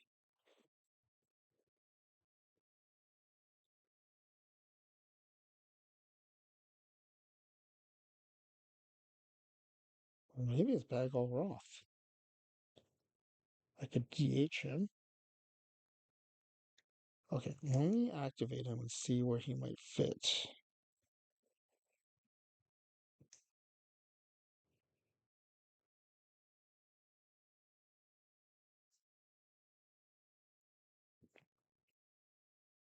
Where could he go?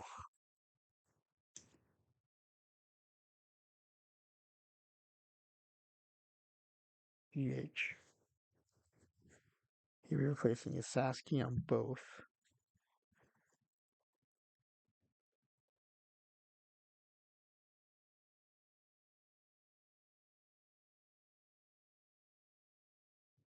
Hmm. I'm gonna start putting players in place first. Juan Francisco.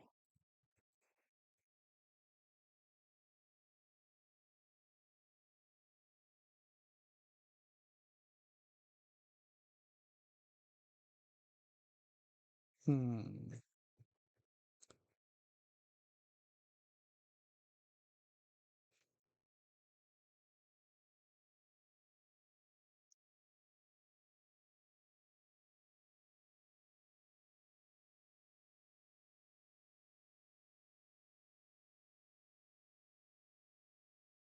Okay, that looks good. If Nunez really isn't playing, but is he backing up everywhere? He is. Okay, so I need him.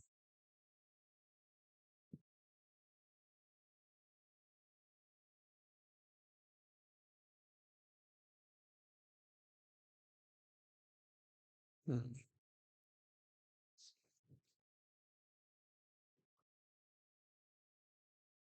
I've got the points. I just need to find a spot here for Brago Roth.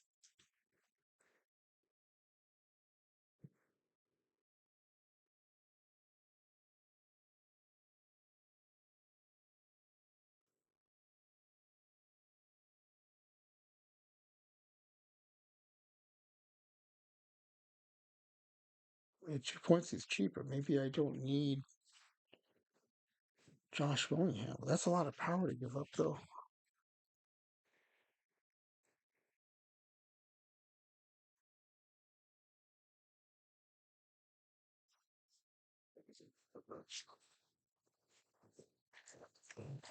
Wait a second. Let me see.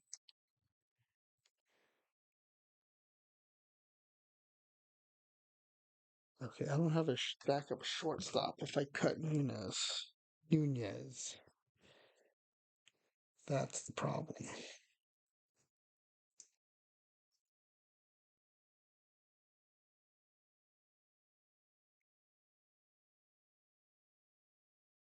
Okay, so that's a bummer. I guess it's Willingham, even though he's only 2 points. I hate to lose him, but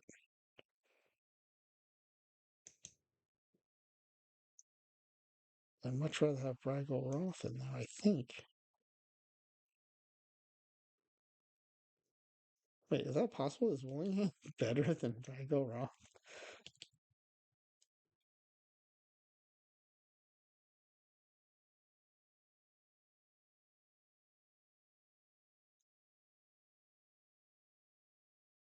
No, Roth has much better BABIP gap power. They just have comparable home run power and I. But is it 20 points better?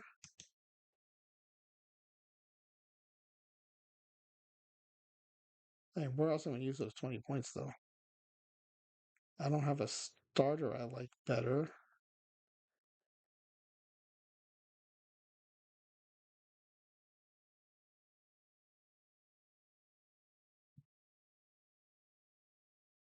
Wait, Cux is not my starter. It's supposed to be the Briz. His stamina is also too low. So I need to bring the Briz in. Who am I going to cut?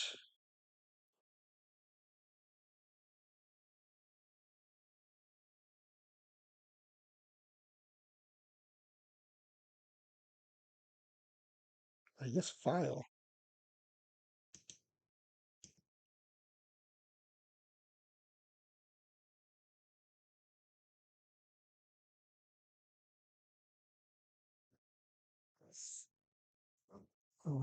Pictures.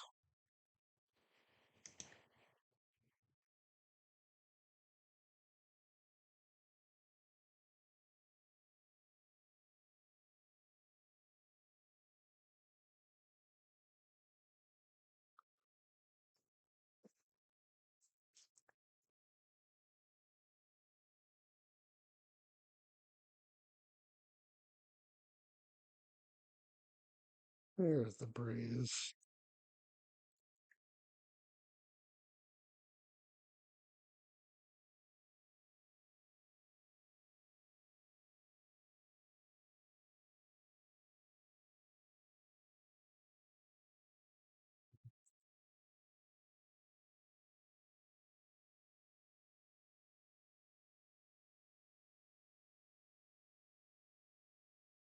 Oh, Johnny's the 13th pitcher. Oh, because I didn't cut Bob File yet. That's what it is. So File is going to go to reserve roster.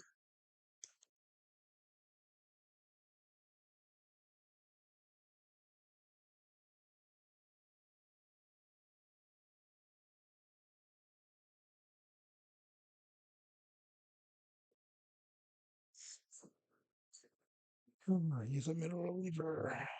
Okay.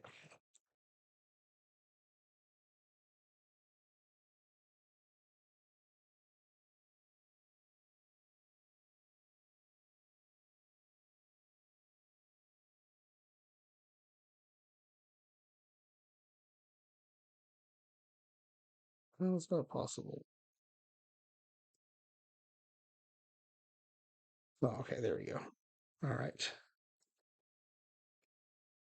Okay, so I should still be down one batter. Yep.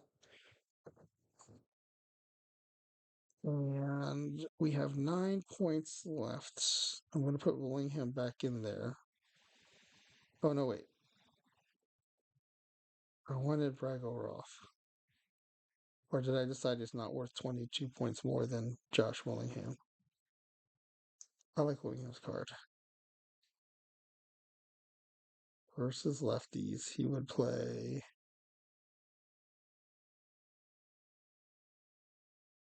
Hmm, okay, what do I do with 7 points? Maybe boost a little up to 10, depending on who I cut.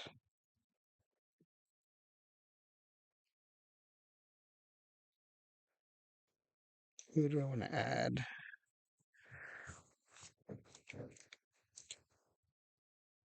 Yet another lefty in Cam Brett, but that's 14 points.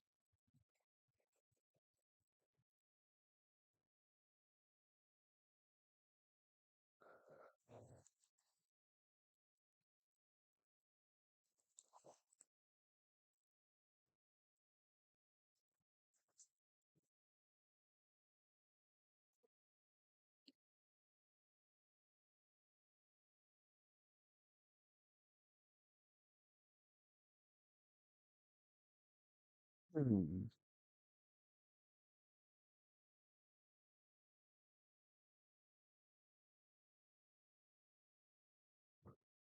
I like that crazy Bill Campbell card, but he's too expensive.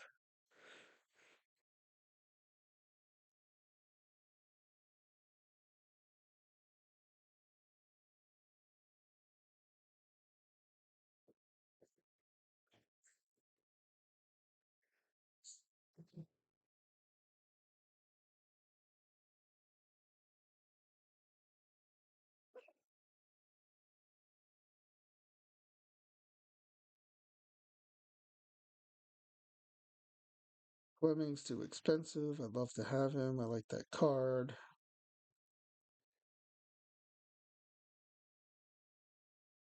Brett Anderson is too expensive for a reliever.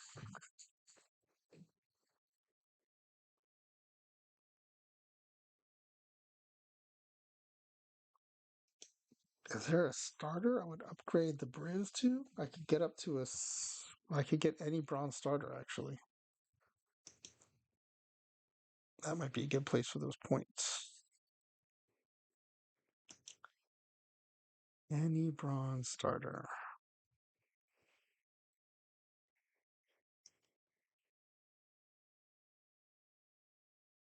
Gotta be a starter that'd be worth it, I think.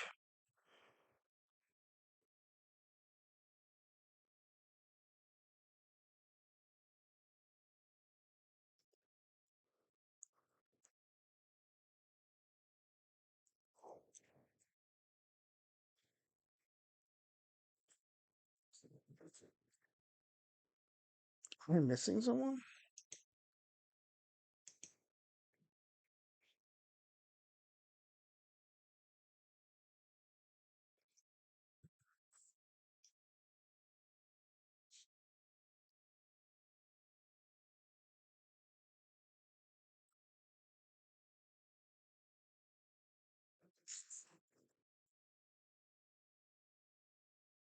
Steve Trout.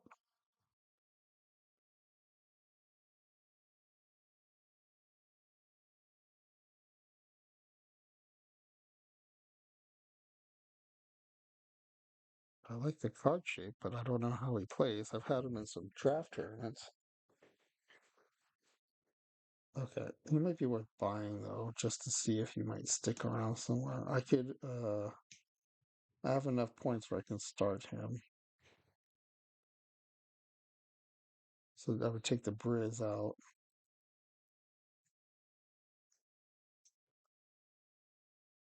Start route.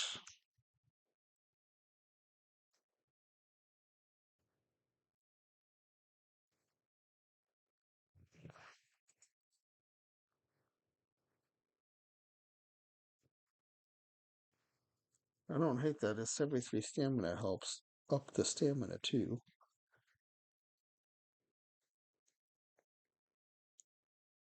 Do I like him more than Carter? I do. So I jump him up to third.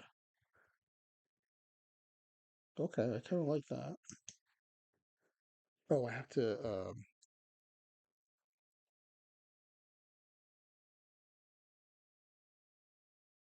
aggressive tiredness hook. Okay, we are at 2 points under the cap. I just have to play with this lineup a little bit. Francisco's in, Deer's in.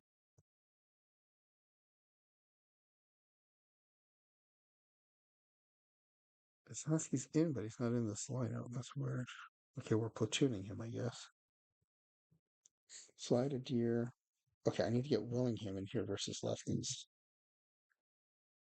Brown's in, Sasky's in, Salida's in, Deer's in, Lepsio's in.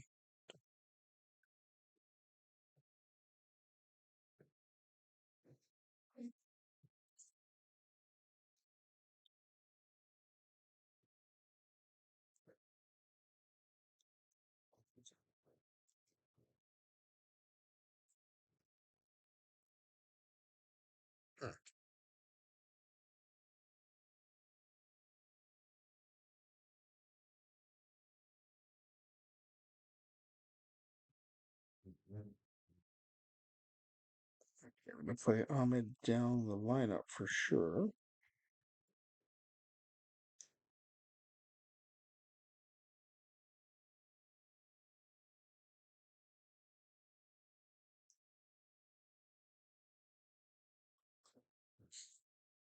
Okay.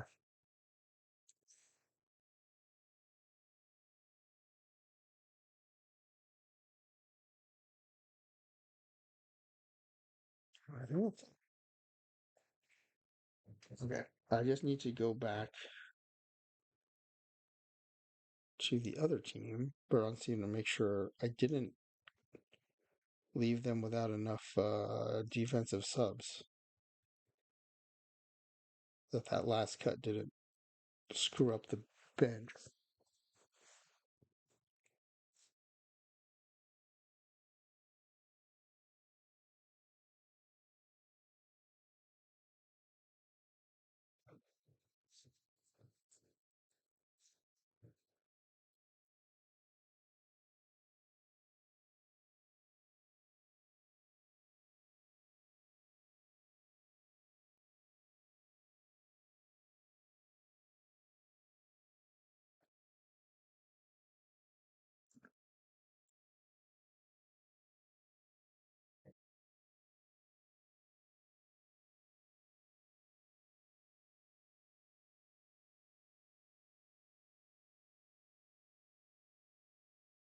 Let me just make sure I didn't screw this up.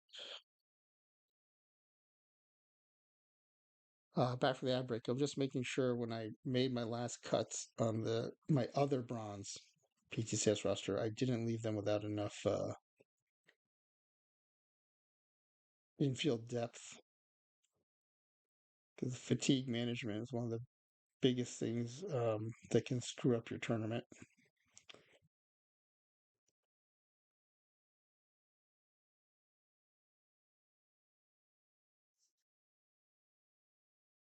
Okay, that could just be because of the changes. So I made all those changes. I'm going to have the AI build the depth chart just to make sure we have enough depth. Okay, we do. Great. That's not happening. And that's not happening. And that's not happening. And otherwise, it looks good.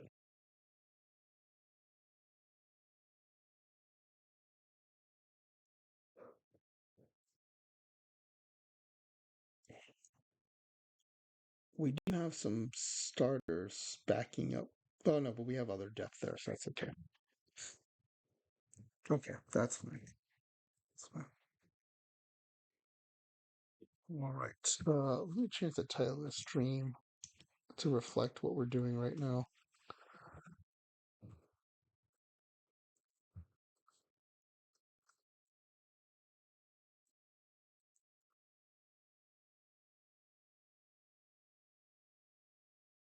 Okay.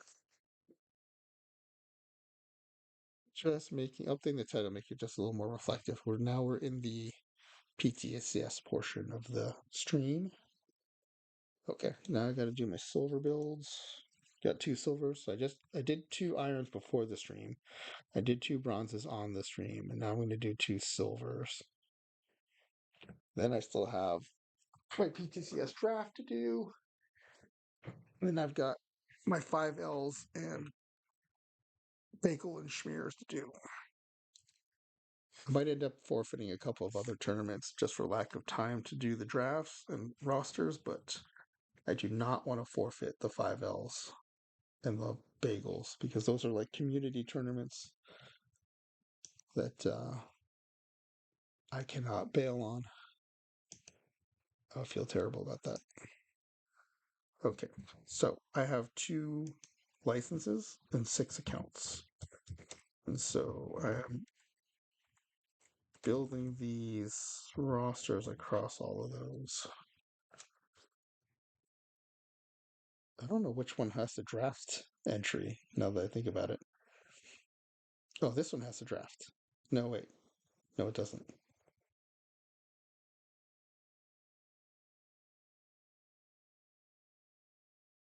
Oh, there's something silver I was supposed to sign up for. What was it?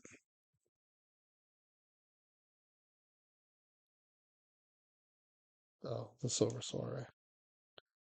Okay, good. I'm not late.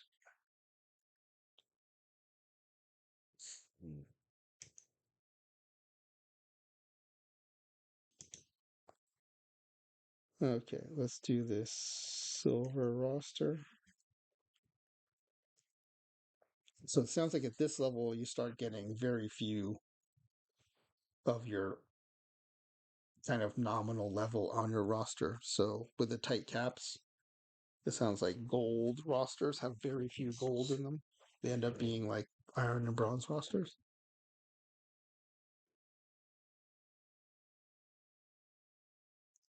So we'll see how true that is for silver.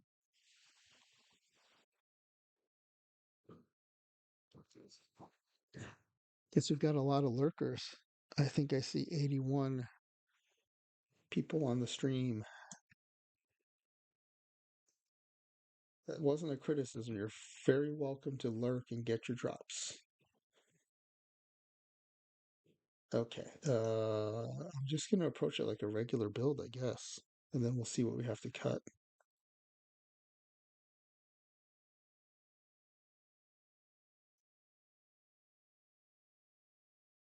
Or I won't approach it as normal. I will take points into account when I'm doing this. So, for example, if I don't have a Kemmler, I'm just going to buy one, unless they're through the roof already.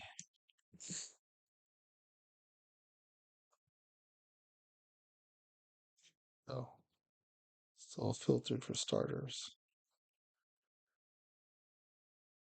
I do have a Kemmler. Okay, why is it not showing up? Is his framing that low? There he is. 87 framing, free. I don't see anyone above him for less. So, adding a free Kemmler and normally I take the free hedges, but let me see who else is up here.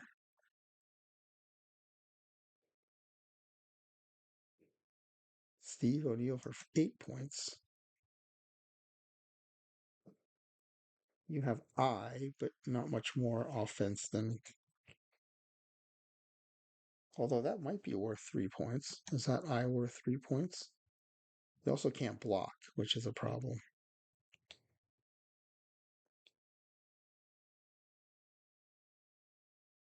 Okay, you're definitely more of an offensive weapon than Hedges. We'll see through that eye. But you're much worse defensively. You're slightly better in framing, but way worse in blocking and worse in arms. So we're going to stick with Austin Hedges. I think that's a pretty common choice. He is going to destroy some rosters if he ever gets daily updated out of iron.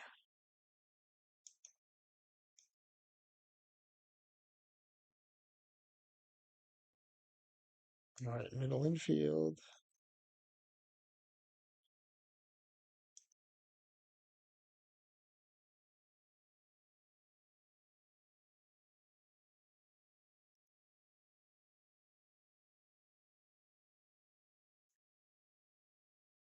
Do I have some sort of filter on?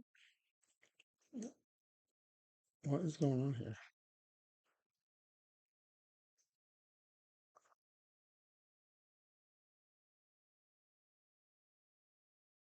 Oh, there we go. All right. Oh, I would love to have Jake Stevens, but I think he's going to be too expensive.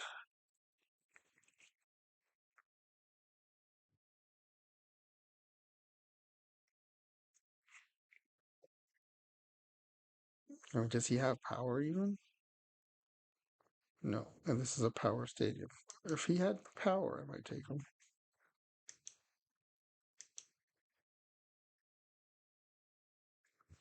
I just realized I assumed it was the same as bronze, but of course the cap is different. Modern era. Yeah, same stadium. Big home run park. Okay. So Stevens probably not worth it then at that point.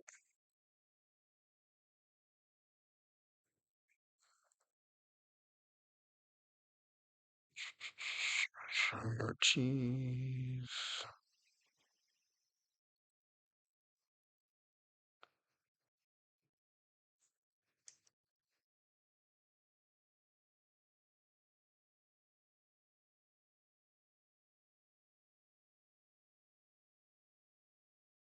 Hmm.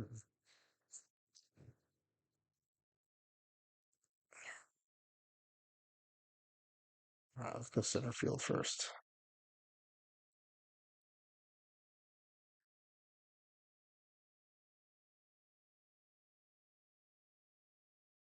Oh, interesting. Harrison Jr. could be an interesting wrinkle here. No power though.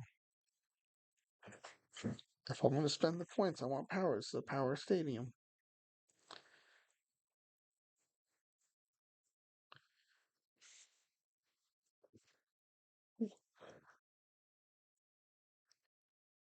Maybe we should start with what combinators I have on this team. I'm very late to the combinator game, so I don't have many, but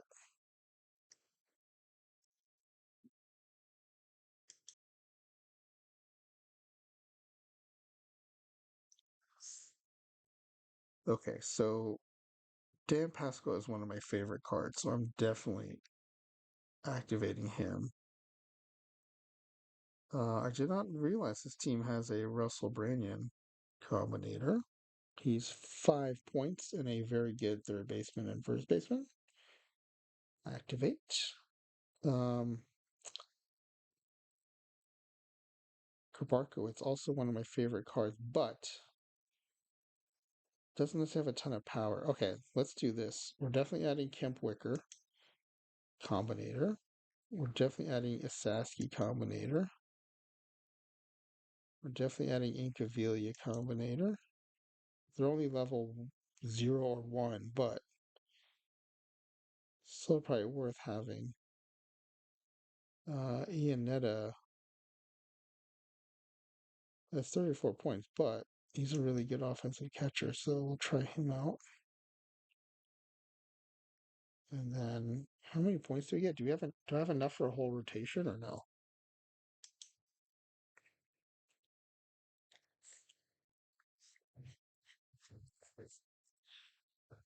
Oh, 52 points per average. I don't know if there's any way I can have a whole rotation for that.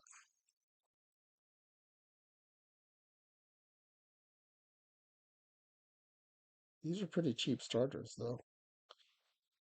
All right, let's try Isringhausen for sure. Game for sure. Erlin for sure. Merritt for sure. And then for good measure, let's add Kovarkowitz. Okay. Am I way over already? Oh, I still have 75 points. That's not too bad. I have 5 pitchers and too many catchers, for sure.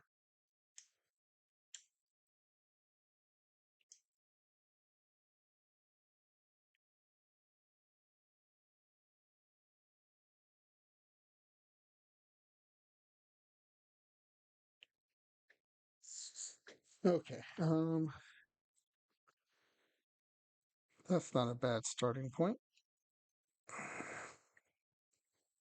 Okay, let's see if I have any must-add silvers, and then we'll work around that.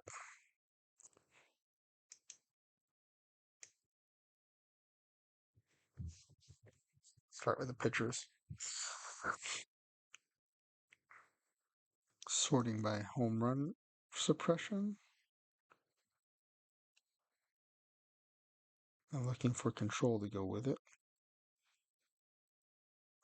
This Bob Miller would be pretty good. He's only a bronze. Oh, he's high bronze. That's why he's not on my bronze team. Oh, okay. I hadn't thought about that. There's gonna be some high bronzes that I couldn't take for the bronze team, but I could take for the silver team. That's an interesting wrinkle. I love this Leo Kiley card as my closer, but I don't think you can afford it. Cavacom! What is up, Cava? Is this the first time you've been on one of my streams? Welcome, welcome, welcome. I started out tonight doing a roster build of a sim I'm going to do, starting with my all-time favorite major leaguers, and then getting a baseline on how they perform in 2023 as a team. And then next time I stream, I'm going to bring them all in as 50-year-olds to see what the game engine does with that. It will create cards for them. They'll be severely nerfed, but I'm going to try that out and see how they compare to their peak versions of themselves. What are you up to today, Kava? Are you doing your PTCS rosters and stuff, or are you just getting ready to watch PTCS? I am up super late on the West Coast. Finished my stream and then realized I still have to do PTCS, and chat asked me to do it on stream. And I think they've all gone to bed, but I'm still here. You're tanking the PTCS? Or is that in protest of the format? Seems to be a lot of dissatisfaction with the format. I don't mind it. I always like building new rosters, but I understand it. You know what? Wang for 20 points might be worth it. Or are you just predicting that you're going to tank in the PTCS?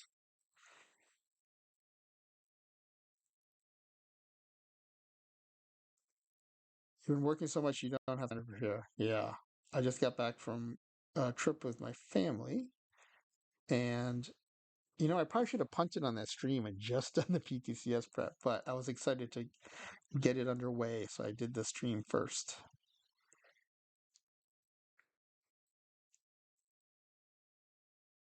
Okay, what does my rotation look like? Charles, you've been trying to convince yourself to build rosters and haven't really. Still have time, though I guess you do have time, but it's getting short, man. Although I'm sure with your knowledge and your models, you can bust out rosters pretty fast. Good rosters at that.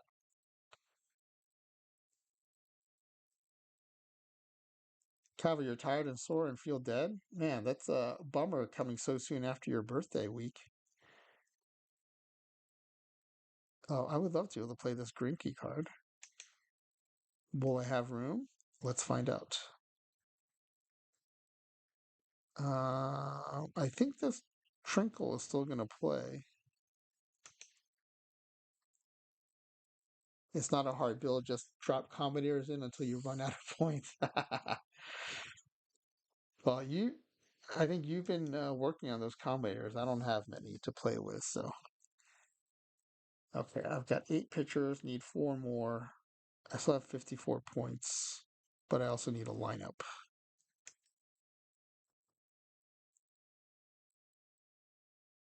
All right, at this point, let me make sure I get my 40 pitchers in here.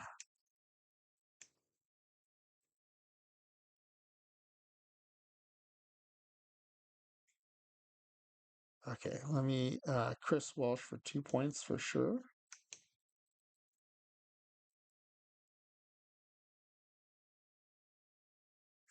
You hope it's not because you're 50? Yes.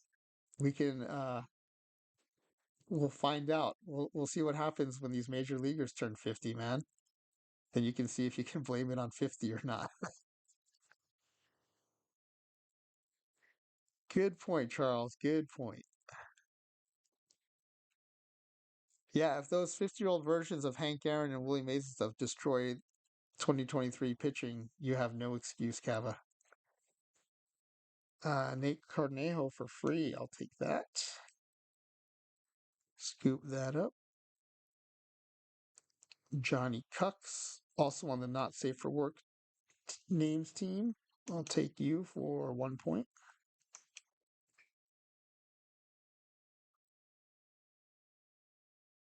I think I remember liking this Bob File card shape, at least for a 40. Hmm. Let's wait and see on that one. All right, 11 pitchers. We need one more. All right, let's do a quick AI check on them. Okay, let's find a lefty. Not necessarily going to go with that AI arrangement, but good way to see what I need. Okay, I might have to spend more than 42 to get a good lefty here at this point. So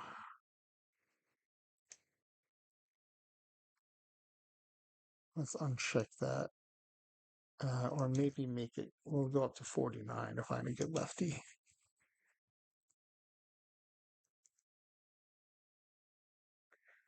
You know what? Let's make this search for a lefty too.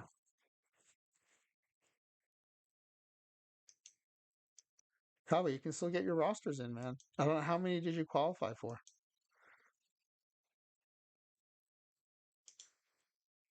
Throws lefty. There we go. Oh, did my point number go away? I can't spend that many points. 49 cap. There we go. And none of them have control. I guess I should have known that was going to happen. Oh, Clyde Wright. I forgot to add Clyde. Another freebie.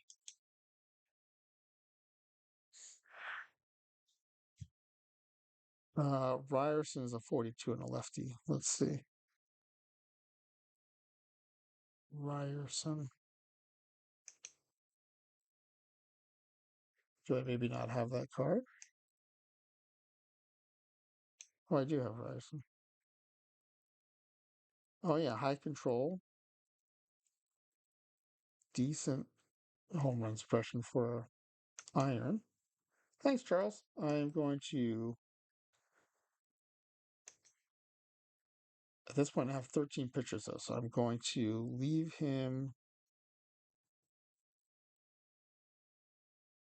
Or maybe it's Clyde I would leave over here for now. Okay, so that should be 12 pitchers. All right, let's see. How many more points do I have? Ooh, 49. Okay. 49. That's one silver hitter, and then I'm done. It's gonna be all irons after that. So I may have to reconsider some of these combis, even though I do like the Grabarkowitz card and the Pasqua card. Okay, let's see what we've got.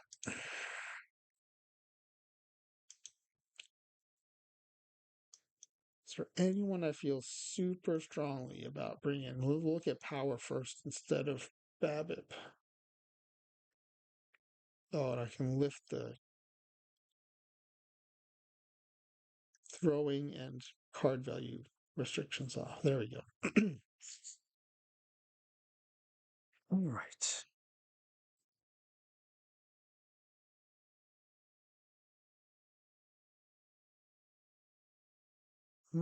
Interesting. Do I try to squeeze in? I love the Sano card,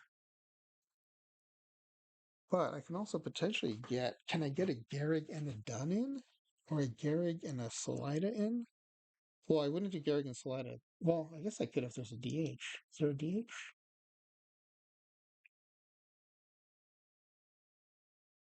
I don't have a first baseman yet.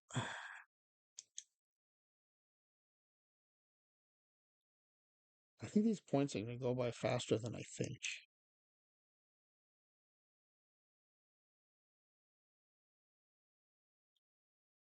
What happens if I do Gehrig and Sano? I wish I had a Snow Combiner. I think I might have a Snow Combiner on the other account, maybe.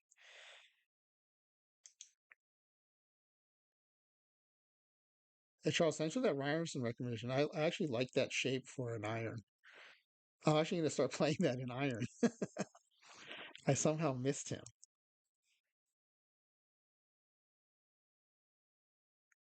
Uh, Wait, what did that do? My point total. Oh, put me 12 over just those two guys. Okay. Hmm.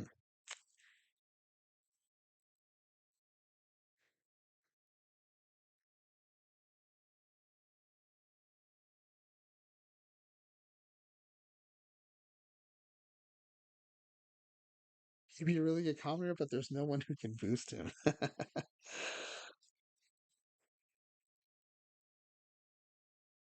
Okay, I'd rather have Snow than Grabarkowitz, even though Grabarkowitz has really good roster flexibility. Let me send you to reserve for now. Okay, so 22 points. Let me grab my favorite irons at this point, which should be easy because I just did two iron rosters and two bronze rosters.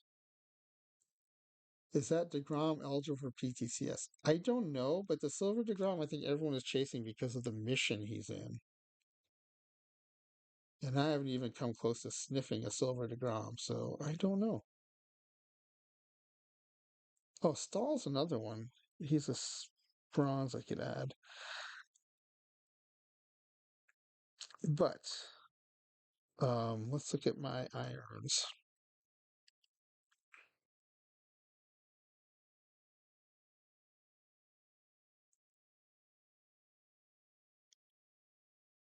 Everyone's eligible this time except for one format. That's why the rosters are easy to build.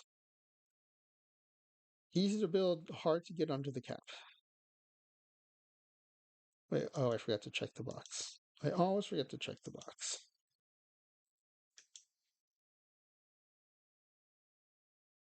Yeah, the only thing Kava is like for bronze, for iron, it's just low iron. So that was pretty easy. For bronze, it's low bronze with a cap, which I was missing a lot of my favorite bronze cards as a result.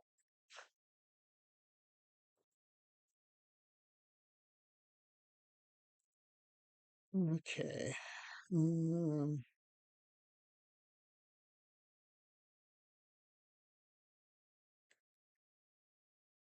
where is forget? Oh, here's my Justin Maxwell. Yep, want to add him. Diamond is also diamond only. Huh.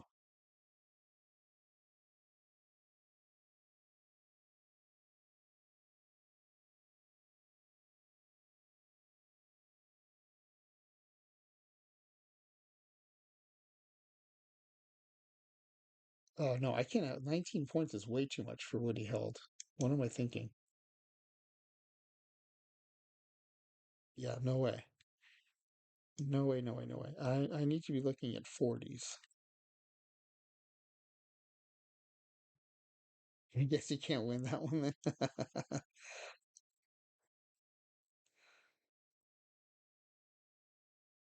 Oh yeah.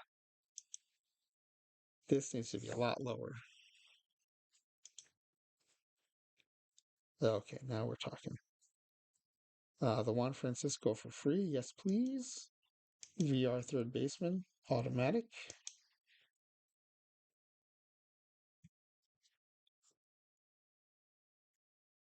All right, I'm already up to 10, and I have 21 more points.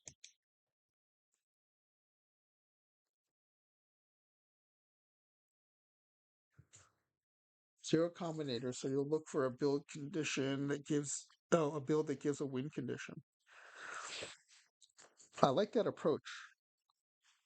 I like that you go for the wins, and I like that you look for that specific win condition. I think that actually sounds like a lot of fun too.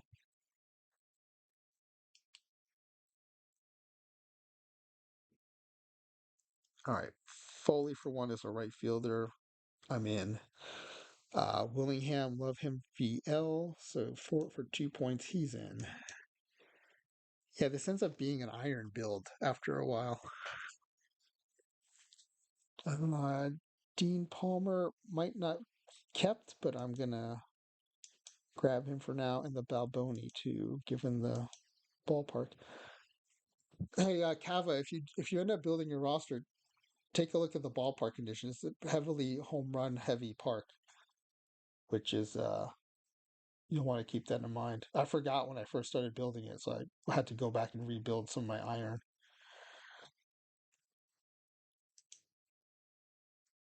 Okay, we're at 13 with a couple of placeholders.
Okay, I think we're back from the ads. Nothing has changed. I'm still working on this silver PTCS roster. But I think once I knock this one out, the second silver will go pretty quickly. All right, Curly Foley, I need to make you one-way right fielder only. Uses a two-way. Change your position to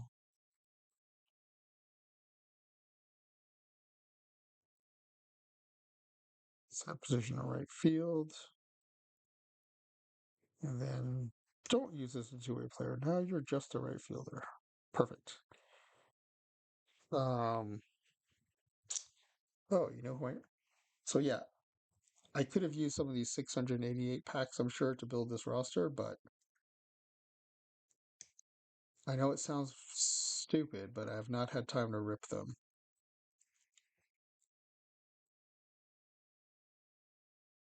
But do you have an option where you convince your chat to pay channel points to get you to show ads? I don't. I guess I should add that at some point. I've done zero to really set up my stream, my channel yet. I'm planning to do that maybe this weekend. I have some ideas for some sounds and some emotes. Maybe hire someone on Fiverr to do some emotes for me.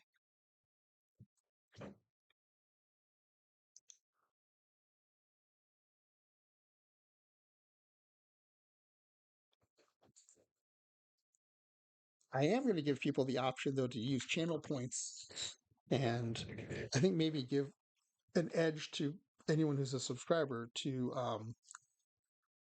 be the centerpiece for one of my weird sims. So they can play my game nights and they can pick the team and pick the players.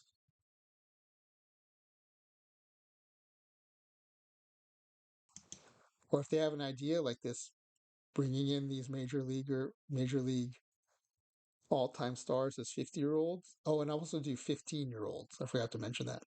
But if they have an idea like that, they can cash in channel points to do that. That's what I was kind of thinking.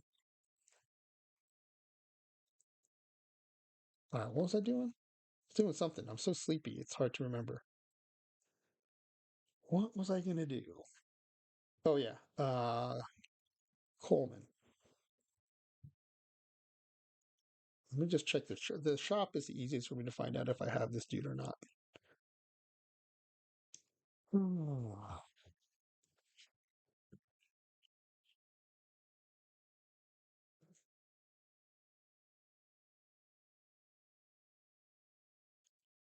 Okay, I do have the John Coleman, so let me go add him.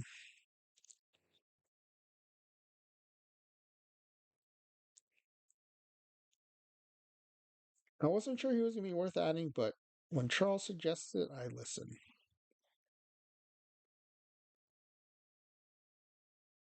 And once I checked it out, it definitely seemed worth adding.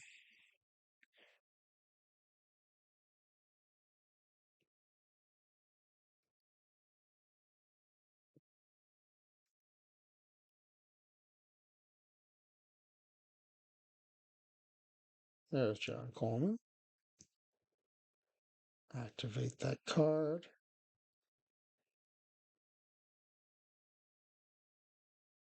Ooh, my computer's getting pretty laggy. I might have to end pretty soon. The combo of OBS and OOTP really starts to bog down my system after a while. Oh, he's in reserve. That's why he's still showing up. Okay.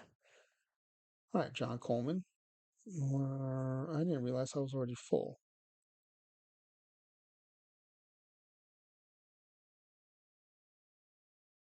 So I don't need points as much as I just need a space for you.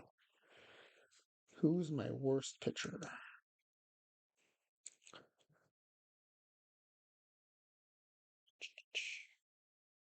Okay, let's see.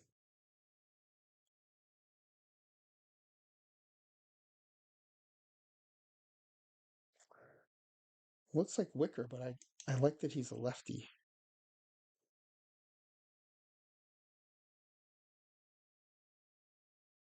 Coleman's okay. Who's my worst righty?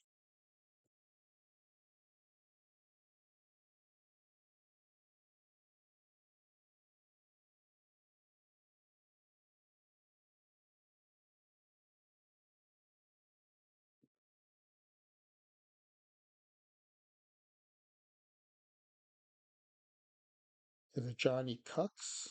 Is it Nate Cornejo? Okay, if I Chen Ming Wang is in the pen. 60 is expensive for a reliever, so I thought I was getting clever when I brought him in there as a starter, but and I got enough silvers in there. So Wang, you're cut until maybe I need to cut a silver starter. You're gone for now. And then Coleman, you're in. And I'm making you a two-way player.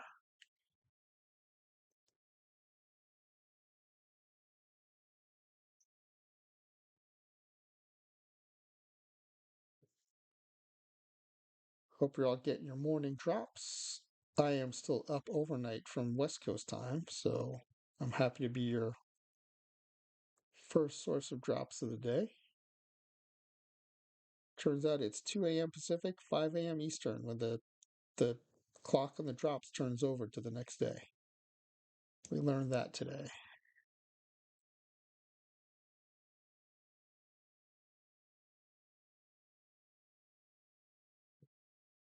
All right, let's see what this looks like if we make a lineup out of it.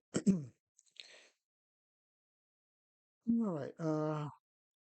Whoa, what position am I missing completely here? I have no shortstops.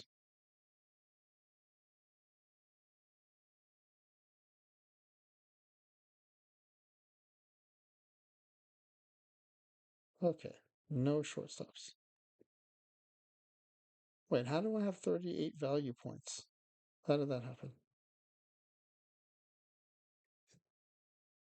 Oh, because I took Chen Ming Wang out. Okay. All right, now let's get serious about adding a shortstop then. Are there good silver shortstops? Who am I playing in silver? Shortstop. Can't remember. Cannot remember.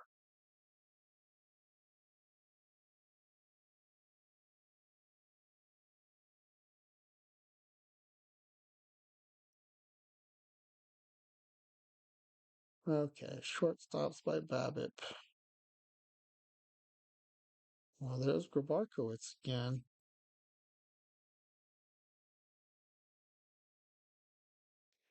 Jeff Blauser is still expensive at 25, and he hasn't been meta for a long time if he ever was. Jake Stevens for 23, but no power.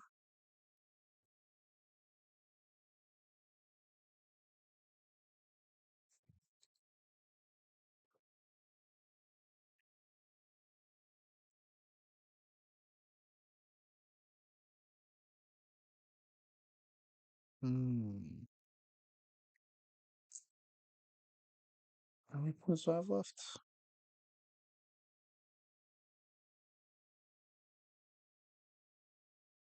38. So I can go up to a 78 if I do the rest with freebies.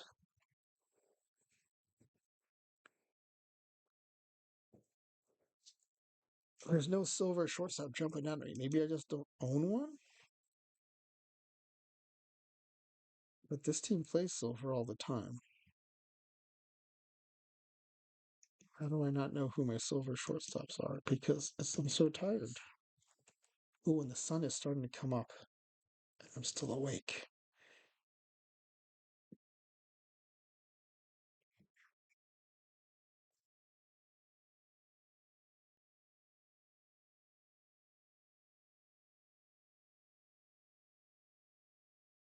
You definitely don't have the Dickie-thon. My other account has a Bill Sweeney, though. That would be good.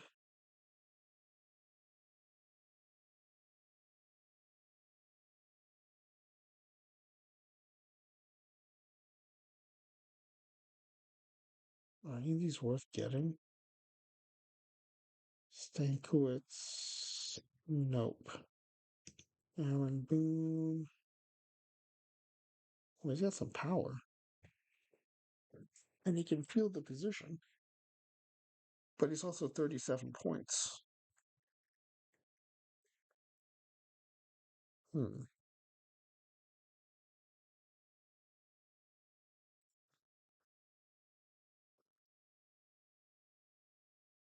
All right, let's do this. I know I need a backup, and I'm not paying a lot for the backup. So let's get a live shortstop for the backup. A live shortstop, no more than 40, well, 45 we'll call it, but I'll look up 49. And give me infield range and turn double play. Okay. Nunez for 4 points. I'll take that. Great infield range, great turn double play. Just need to make room on the roster for him. Let's see. I have 3 first basemen. Balboni's free, but he's using up a roster spot. So I'll move him for now. Okay.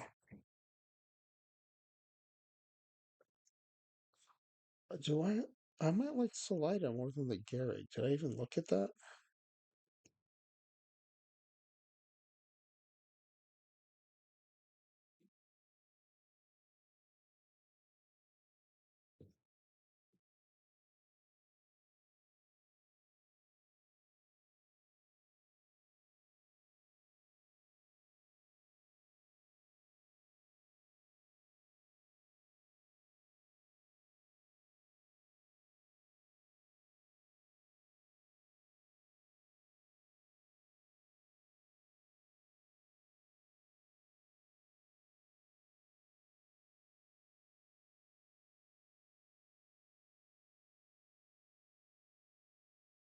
Okay, where's the slider? Oh, he's already on my roster.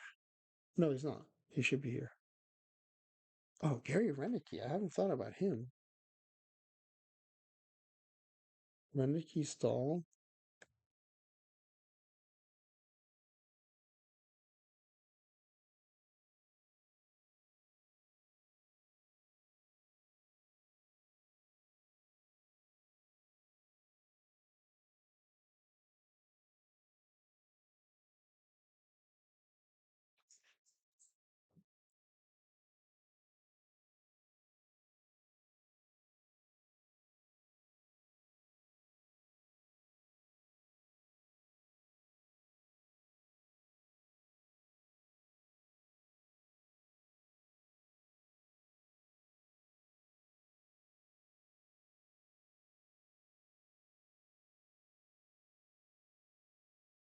What the heck was I doing again?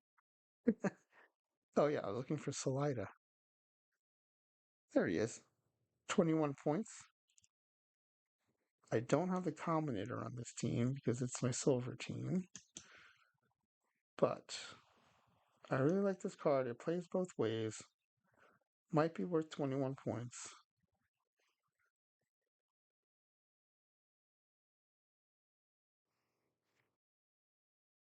Man, my system's getting as slow as my brain right now.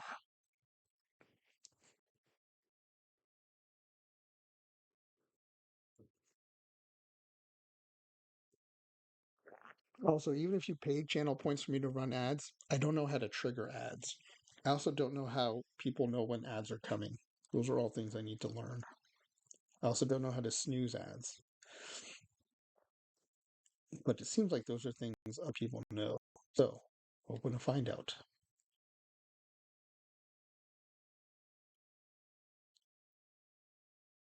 All right. Salida. Oh, yeah. I need the Gary Salida comparison.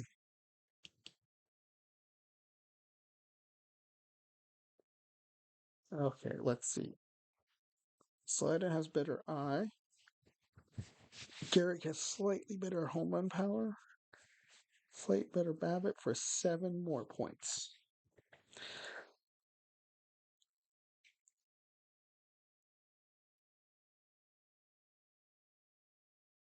And Slide is a better first baseman. Not that that's a huge issue.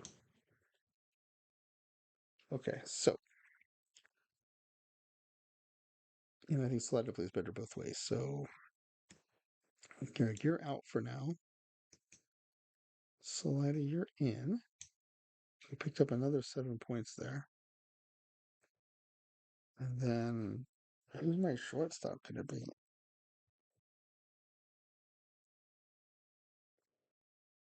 DeYoung plays shortstop and he hits for power, I think. He's a bronze. He would fit right now. I have 41 points. I've got Woody held for 9 points, but he doesn't play very good shortstop.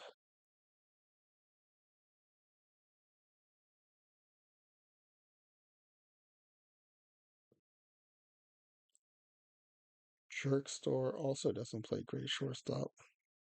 Oh, 71. That's not terrible. And he's a lot cheaper. Oh, that's a live deal.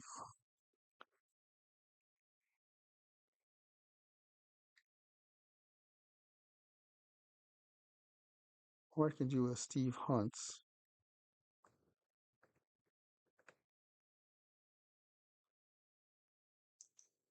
Do I not have that DeYoung card?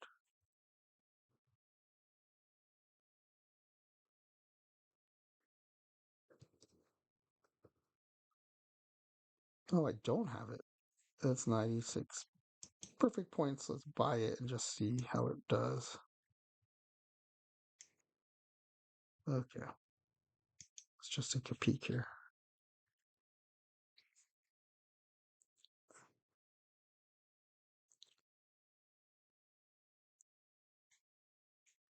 Oh, there he is. 80 power, 88 for 28 points and 100 defense. Jerk Store is 71 defense. Um, and only 6 points less. So I feel okay about this.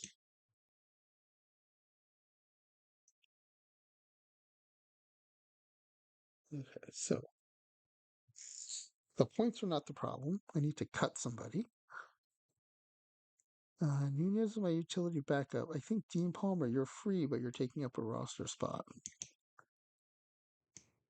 Or to Young. Okay, we still have 13 points.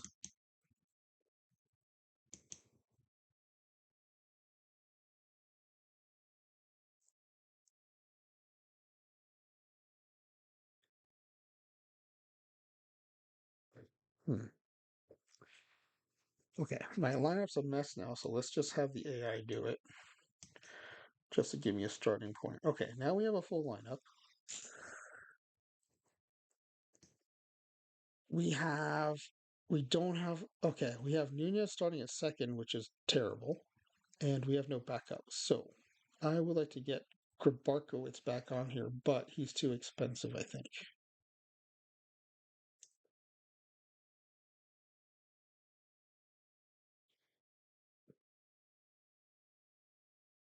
Oh, I could use Woody Held, though. He's only 19 points. So if I can shed 6 points, I can get Grabarkowitz back on. Or not Grabarkowitz, Woody Held. Or for 50 points, I should be able to get Lepsio on. Where are you, Lepsio? You might not play short. You play second.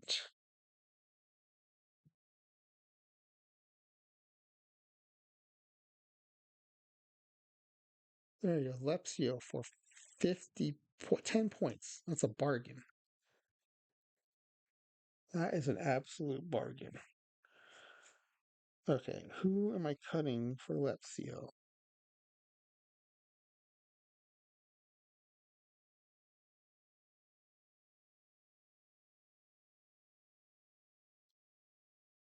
Who's not in a lineup? Uh, Ancavilia. You're already doubled by Willingham, so you are free, but you're taking up a roster spot. You're a combi, but you're not combinated. So, Lepsio, you're on. Okay, we're 3 points under. And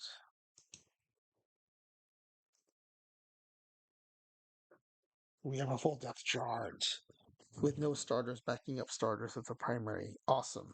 Okay. Now I can just mess with the lineup and we're good to go. Okay. Pooh.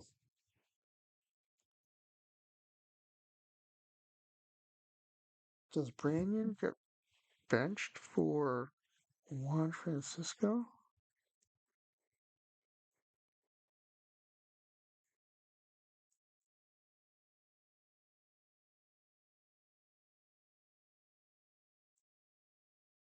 Hmm.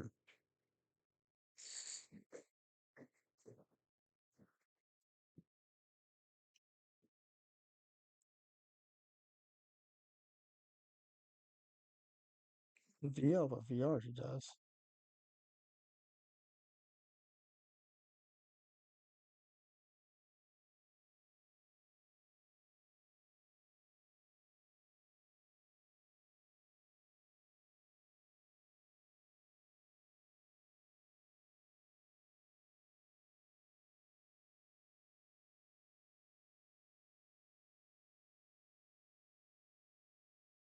Okay, I think we're close here. I think, wait, what did I lose? First, second, third. Oh, DH.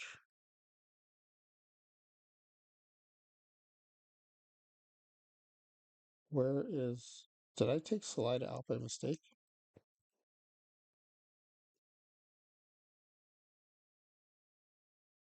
Okay. And then Juan Francisco at third versus righties.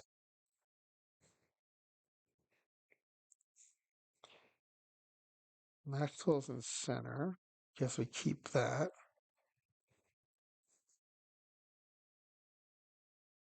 Crap. Who's my backup center fielder?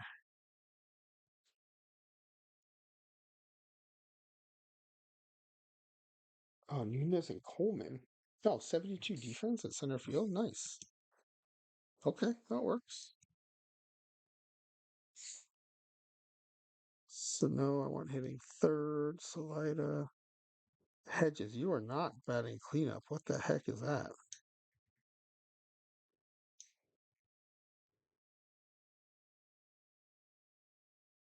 There we go. Yeah, I like that. Then versus lefties. How do we get Willingham into the lineup? Um, Pasqua's still better than him in left.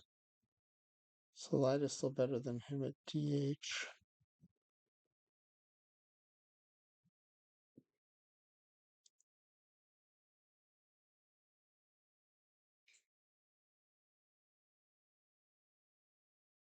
Again, Austin Hedges batting fifth. That should never be.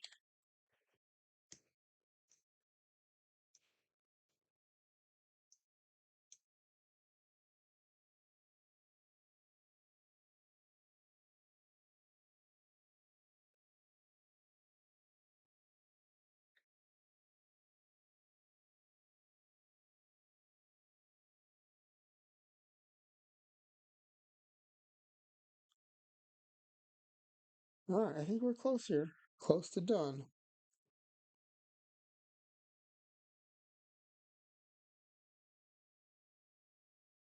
Willingham is still not playing. Oh, Foley. Um,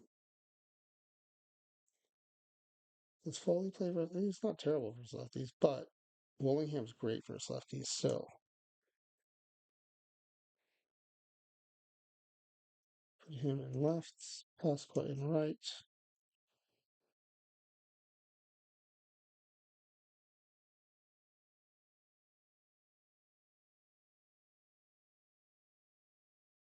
All right, I think we're done with this. I'm calling it.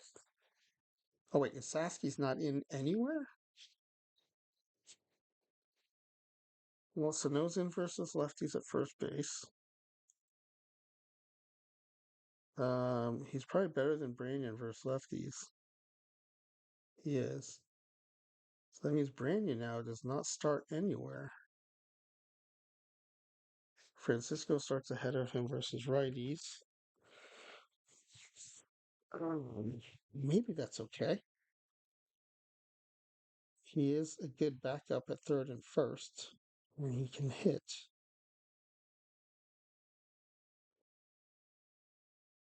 Okay. All right. I think other than making sure my pitchers. Oh, I didn't set up my pitchers. Okay. My wife's gonna be getting up to go to the gym soon, and my kids will be up soon after that. So I'm probably gonna end this stream pretty soon. Let's see who I might stream into. Hopefully, some of the morning folks are now streaming.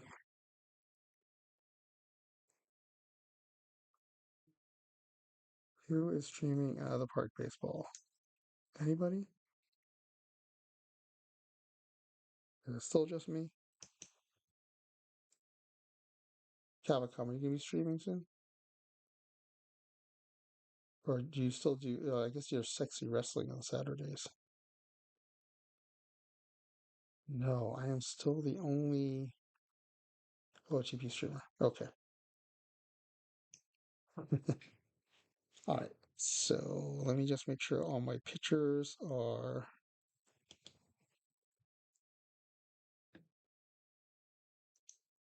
set to aggressive tiredness hook. Sexy wrestling company. That's right. No OTP drops, but if you're ever looking for something entertaining, I highly recommend Sexy Wrestling Company. When Cavacom's not streaming OTP, you can catch him streaming Sexy Wrestling Company.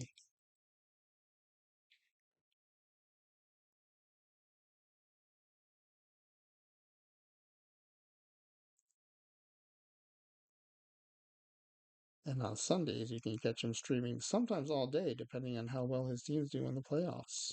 OOTP, of course, I mean.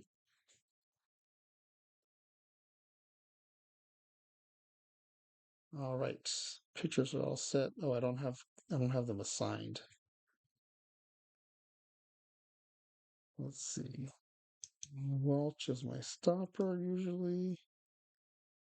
Cornejos the other stopper. Trinkle's good in setup. This Ryers is new to me, so stamina 70, more middle relief. What to do with Coleman too?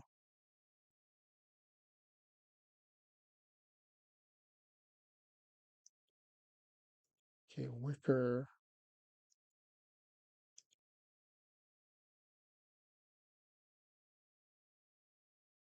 What to do with Coleman?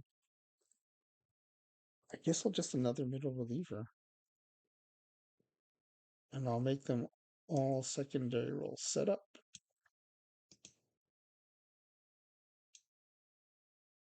And the stoppers are going to double as closers, and so are the setups. Okay, this is the other way I try to keep my AI from screwing me over.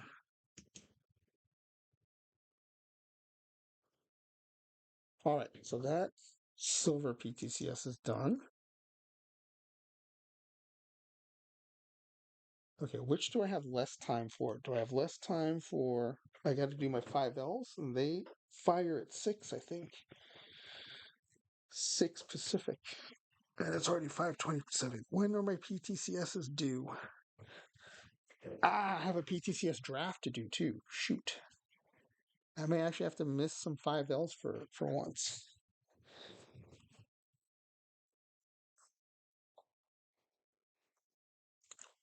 Okay, I still have an hour and 40 minutes for PTCSs. So let me do my 5Ls.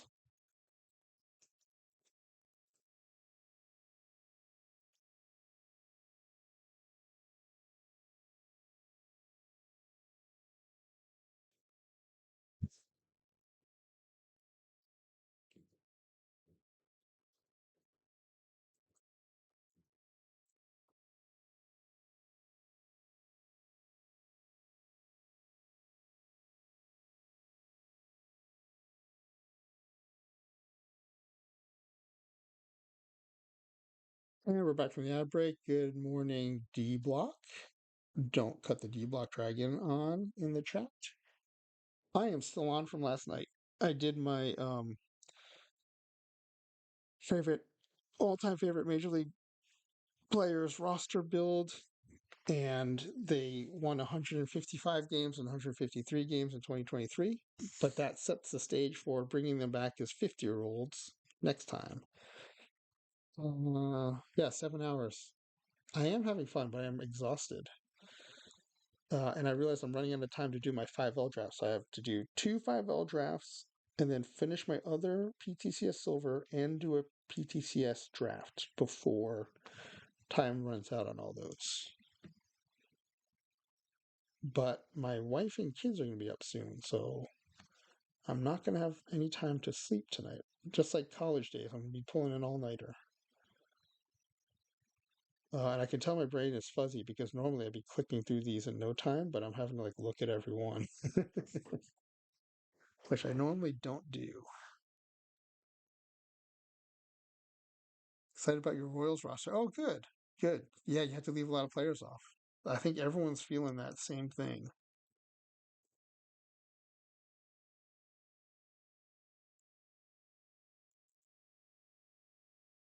Yeah, you missed the fun one last or this tonight. Um, I took my favorite major league players, took their peak seasons, put them all together, and won 153 games and 100 and I want to say 154 games. No, maybe more. In two sims, just to kind of set the baseline. So they destroyed Major League Baseball, and then I'm going to bring them back as 50-year-olds and see how they do. just as kind of a test to see how the game engine projects players out beyond their playing days. So it came up because I inadvertently brought one of the not safe for work name players in as a 73-year-old. I messed up their year in the import document, and the game still gave them a profile.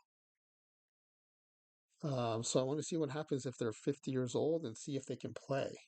If they're that great to begin with, maybe they can still play as 50-year-olds. Not the Padres and Tigers guys. They find out the names of the bus drivers just to find an eligibility. Hey, the Royals haven't been around that much longer, dude.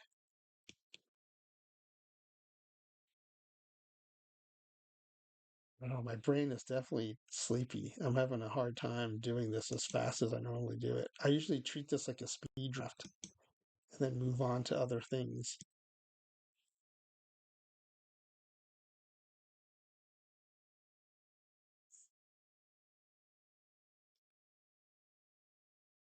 I'm guessing your 5 Ls are long since done. Do you look?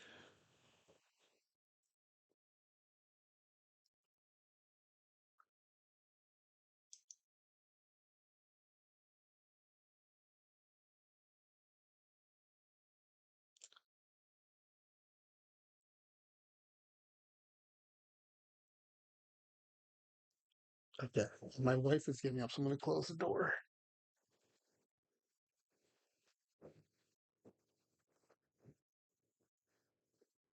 Yeah.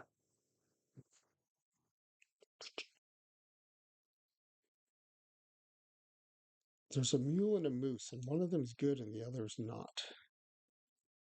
Must be the moose that's good. Well, I might end up having to pick this mule because I don't have a lot of good choices in this round. At least none that my sleepy brain is picking up. I could do Varsho as part of the secret catchers club, but I'm also way behind on picking pitchers here, so I'm going to go pitcher.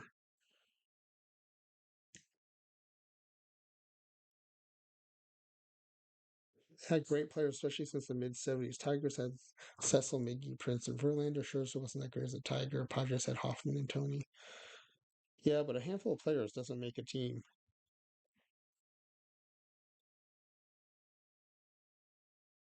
I will tell you, the Mets had lots of very good players and very good seasons, but not enough spiky seasons, not enough like all-time seasons. Oh, that's what you said. Okay. I told you, man, I'm a little sleepy right now. Sorry if I misunderstood you.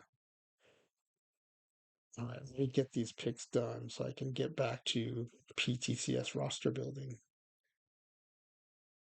I'm taking a Royal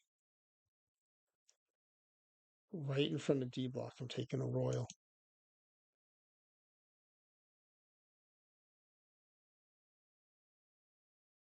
No jokes, you're German. Okay, I might have to take this Rothrock just to fill some backup spots. Especially because I don't see another good starter here. He's not terrible, but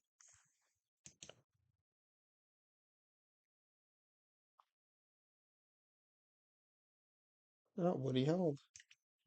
Taking him.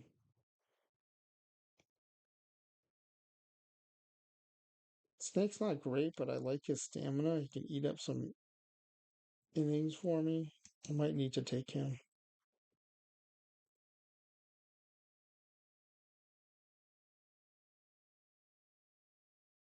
Yeah, I'm okay with that.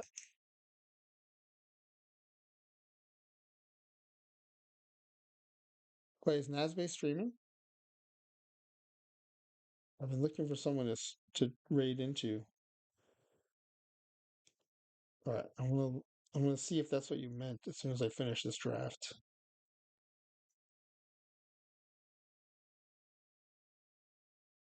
I only have three outfielders. Maybe I need a Reddick or how's this Al Downing card? I don't know it at all. The control's too low. I only have one catcher so far, too.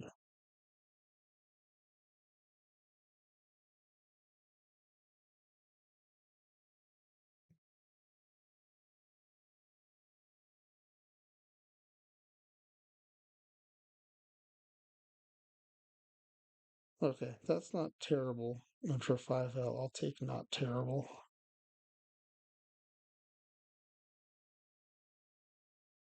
Okay, this is where I check in to see where I am on positions and backups.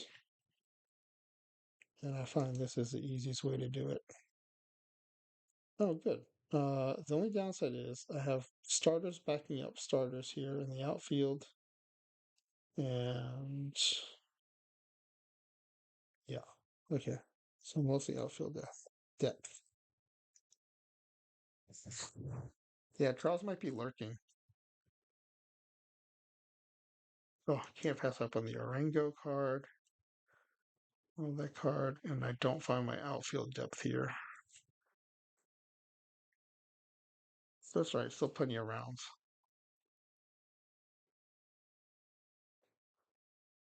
I would like to pick up a pitcher though if I can. No control, no control, no control, no control.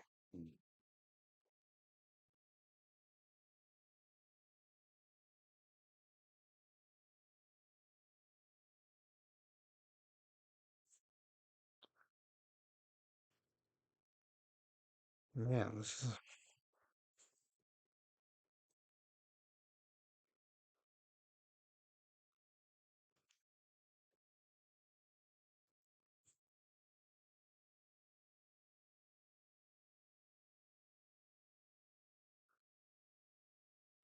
I guess he's a catcher or first baseman too, but definitely outfield depth.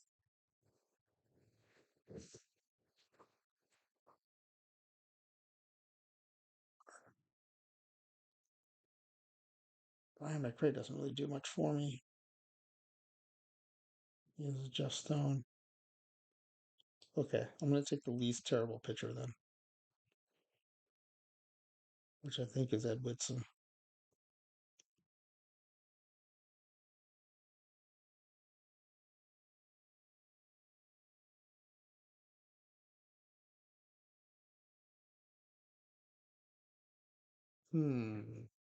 Not super inspiring here. Hmm.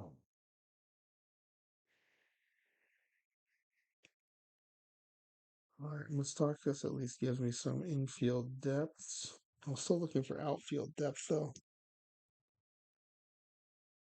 Preston. Musial gives me power at least. All right, let's take you.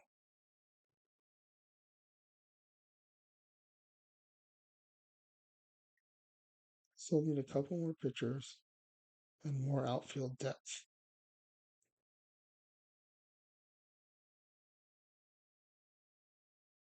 All right, Kane's not terrible.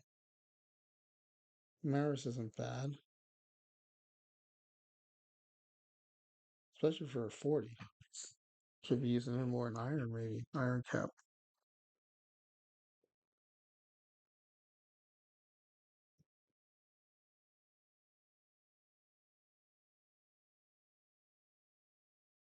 All right. Maybe whoever's got the higher BABIP I'll go with. BABIP 55.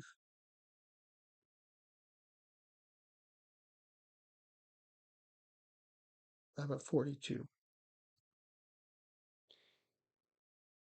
All right. So Roger Maris it is.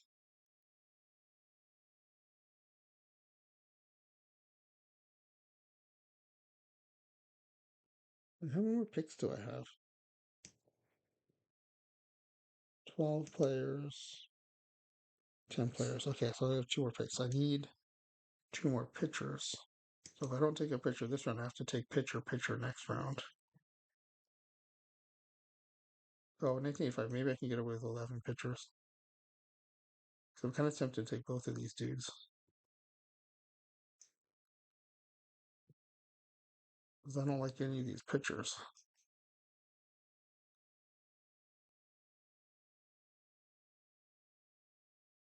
But they're also only going to get worse as I go in a low iron round. He's not terrible, but he's not good. Okay, I'm going outfielder, outfielder. And then, oh, do I want to take Tarasco? No. Okay, give me some pitchers, please.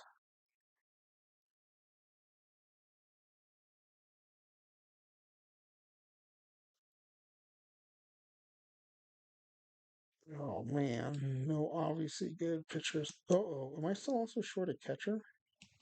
Oh, this might be bad.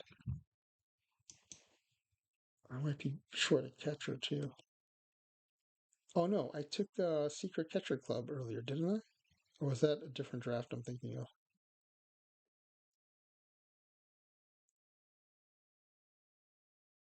Oh, I did. I took Ichi Meredith from the Secret Catchers Club.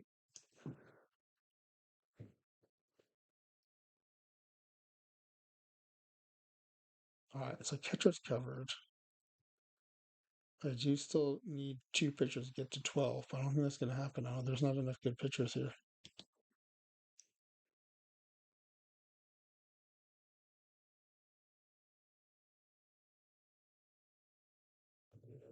Ooh, that's brutal.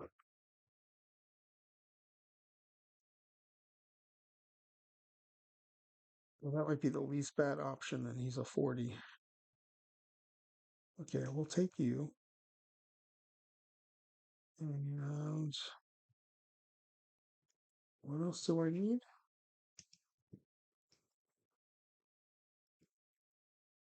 I don't have any meta hitters on this team, though. This is not. Oh, I guess I have Jake Stahl.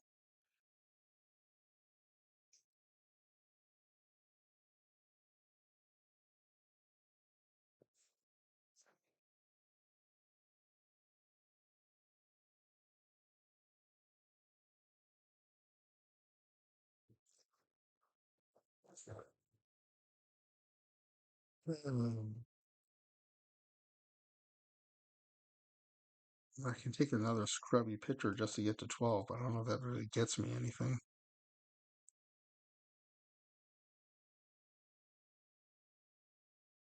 But none of these other backup does either. So, okay, I'll take another scrubby pitcher to get to 12. At least it's another arm.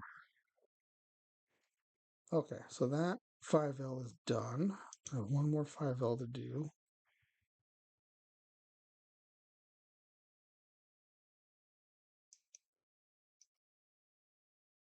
Set my strategy.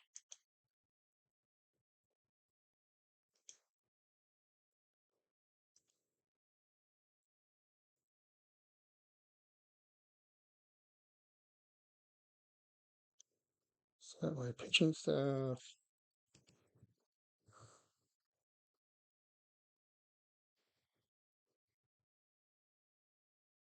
Oh, interesting. Schmitz is my number one starter. If I leave it up to the. Well, I do like the card.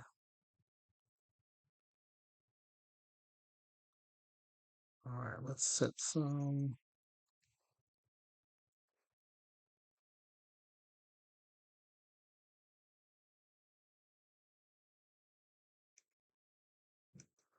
As a setup.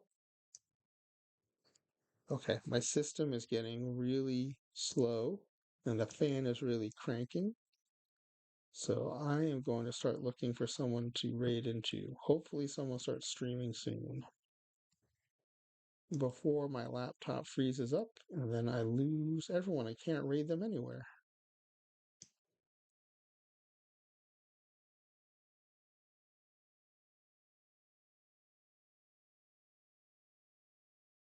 All right, that's set.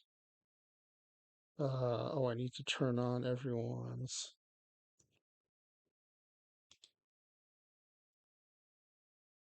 aggressive targets hook has to be on.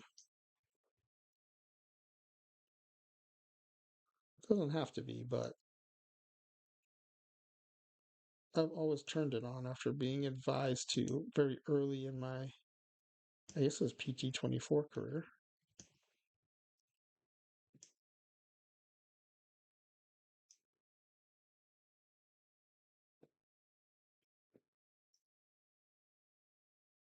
All right, and then lineups. All right, Woody Hill versus Orengo versus righties. I like Woody Hill versus lefties. I like Orengo.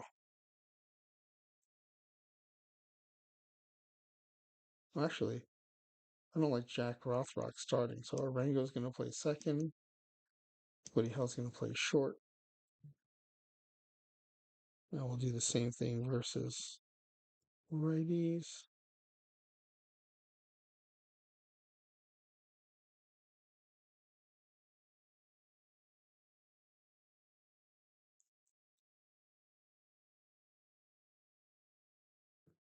Oh, I don't like Alomar hitting third.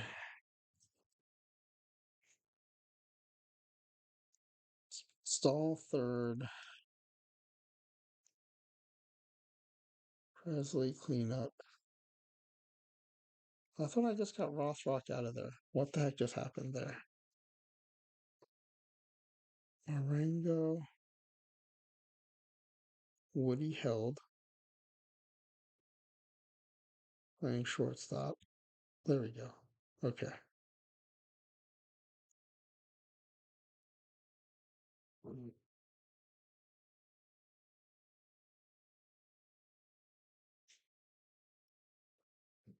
Okay. I'm going to declare that close enough.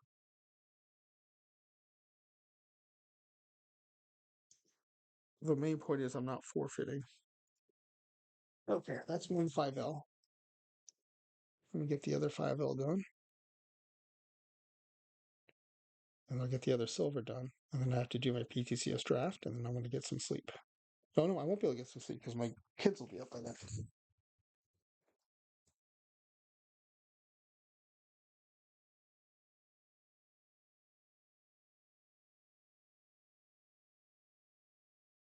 So I'm going to miss meeting about more meetings, unfortunately, which I won recently, but that's not getting done today.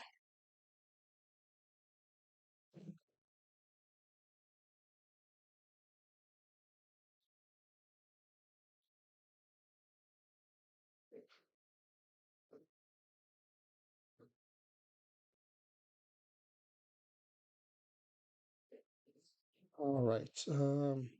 Oh, this is where my draft, perfect PTCS draft is too. Perfect. All right. So let me do my 5L for this account. I have two licenses, so I enter two teams into the 5L each time. I may not get to Bagels and Schmear though, so apologies to EBC. I'm going to take up a tournament spot and not get a roster in.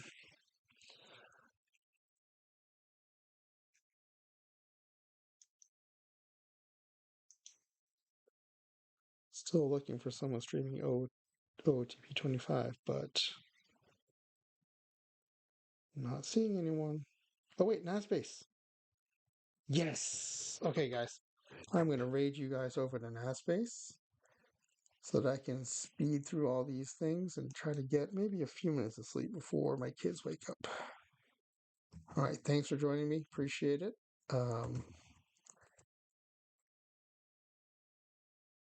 And hopefully you'll come back for when I replace all these legendary major leaguers with 50-year-old versions of themselves and play in 2023. See how many games they can win compared to the 155 they won in their primes. All right. Have a good luck, everyone, with PTCS and the end of your league seasons heading into playoffs. I'm going to rage over to Nasbase.